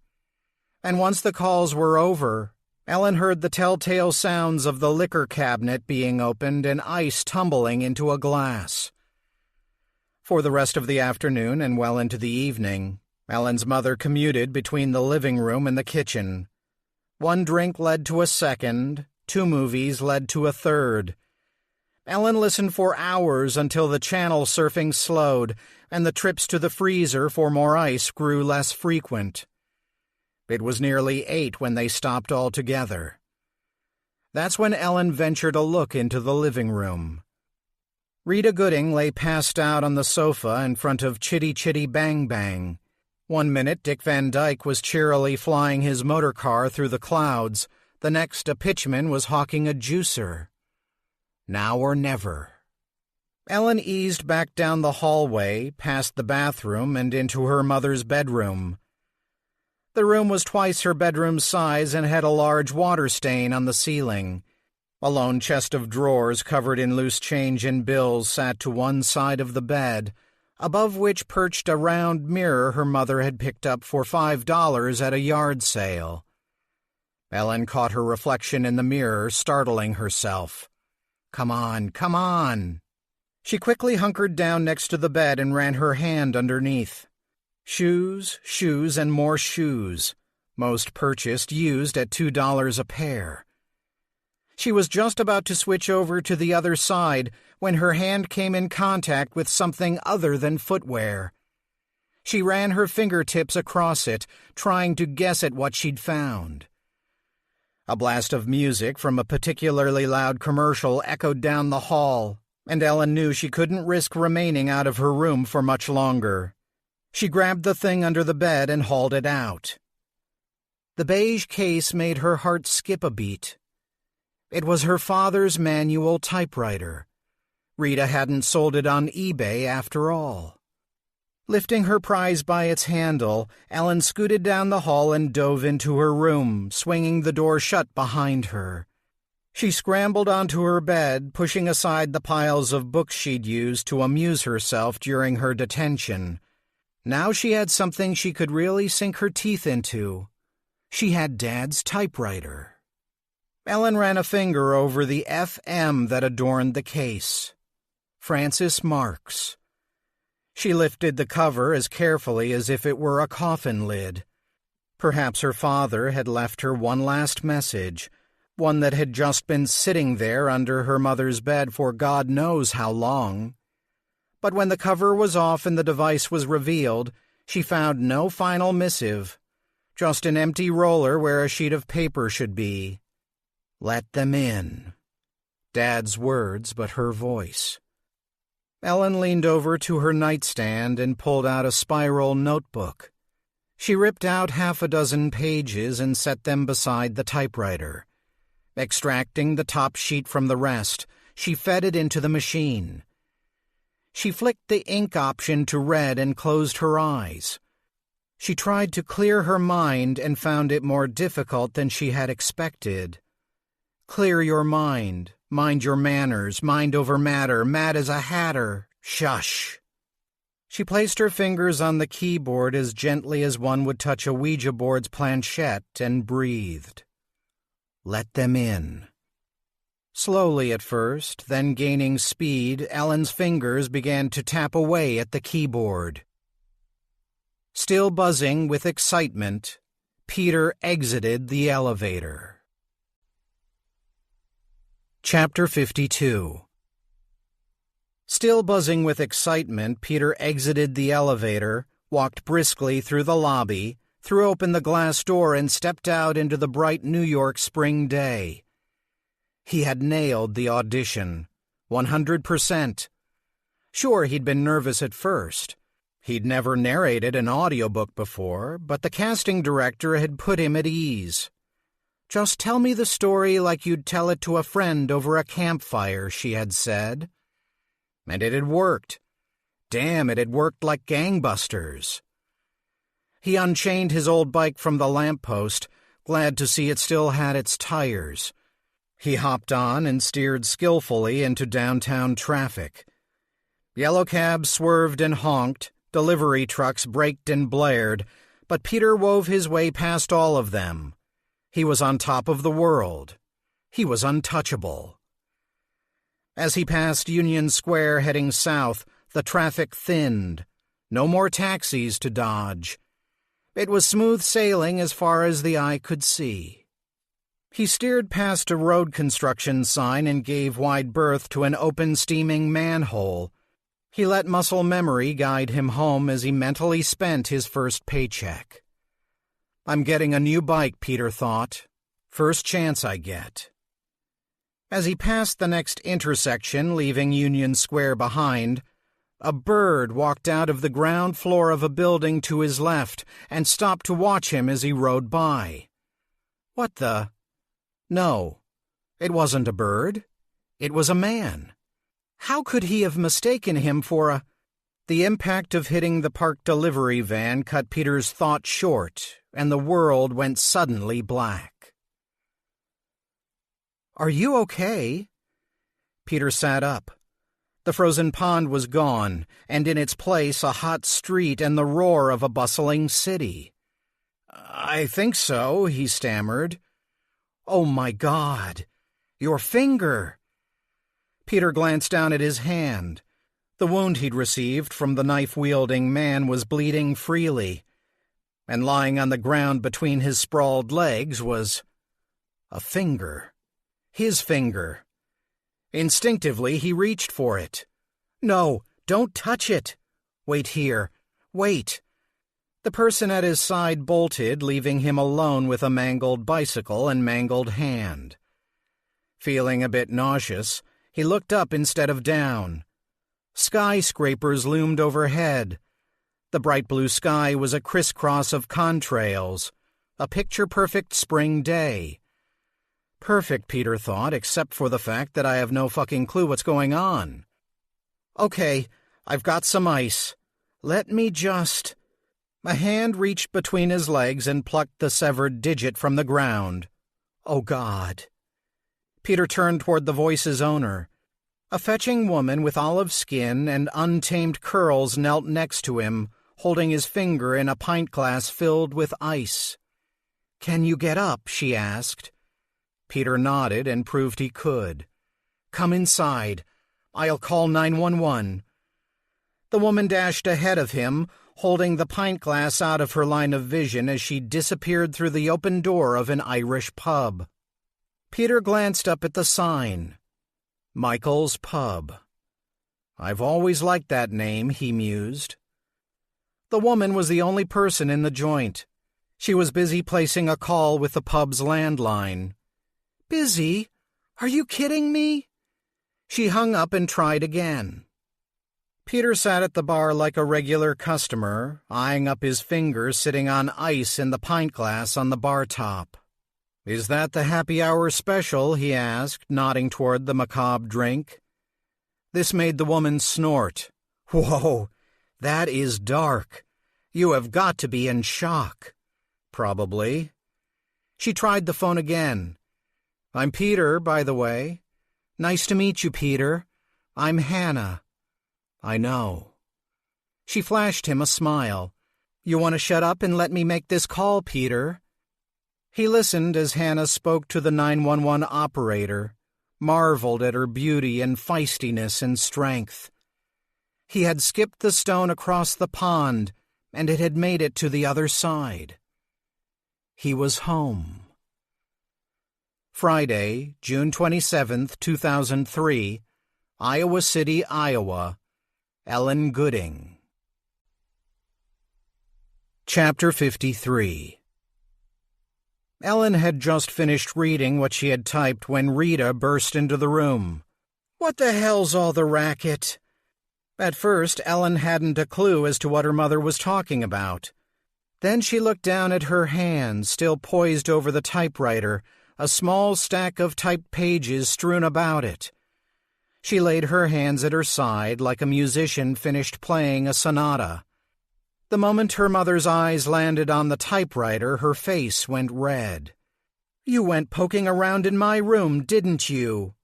Mom, answer me. Ellen stared at her mother. Not with fear or anger, but with pity. She could see what the years had in store for the woman. More regret, more bad choices, and eventually self-imposed isolation, hiding amongst her garage sale finds from a world out to do her wrong. Ellen would weep for her in the end, but not tonight, not right now. Instead, she would stand her ground, or sit, as the case may be. Yes, I poked around. Dad wanted me to have it. What did you say? I said, Dad, are you seriously giving me sass, you little freak? Tap. One of the typewriter's keys hit the page. Her mother blinked. Give me that damned thing. Tap. You want it? Ellen asked. Come get it. Tap, tap.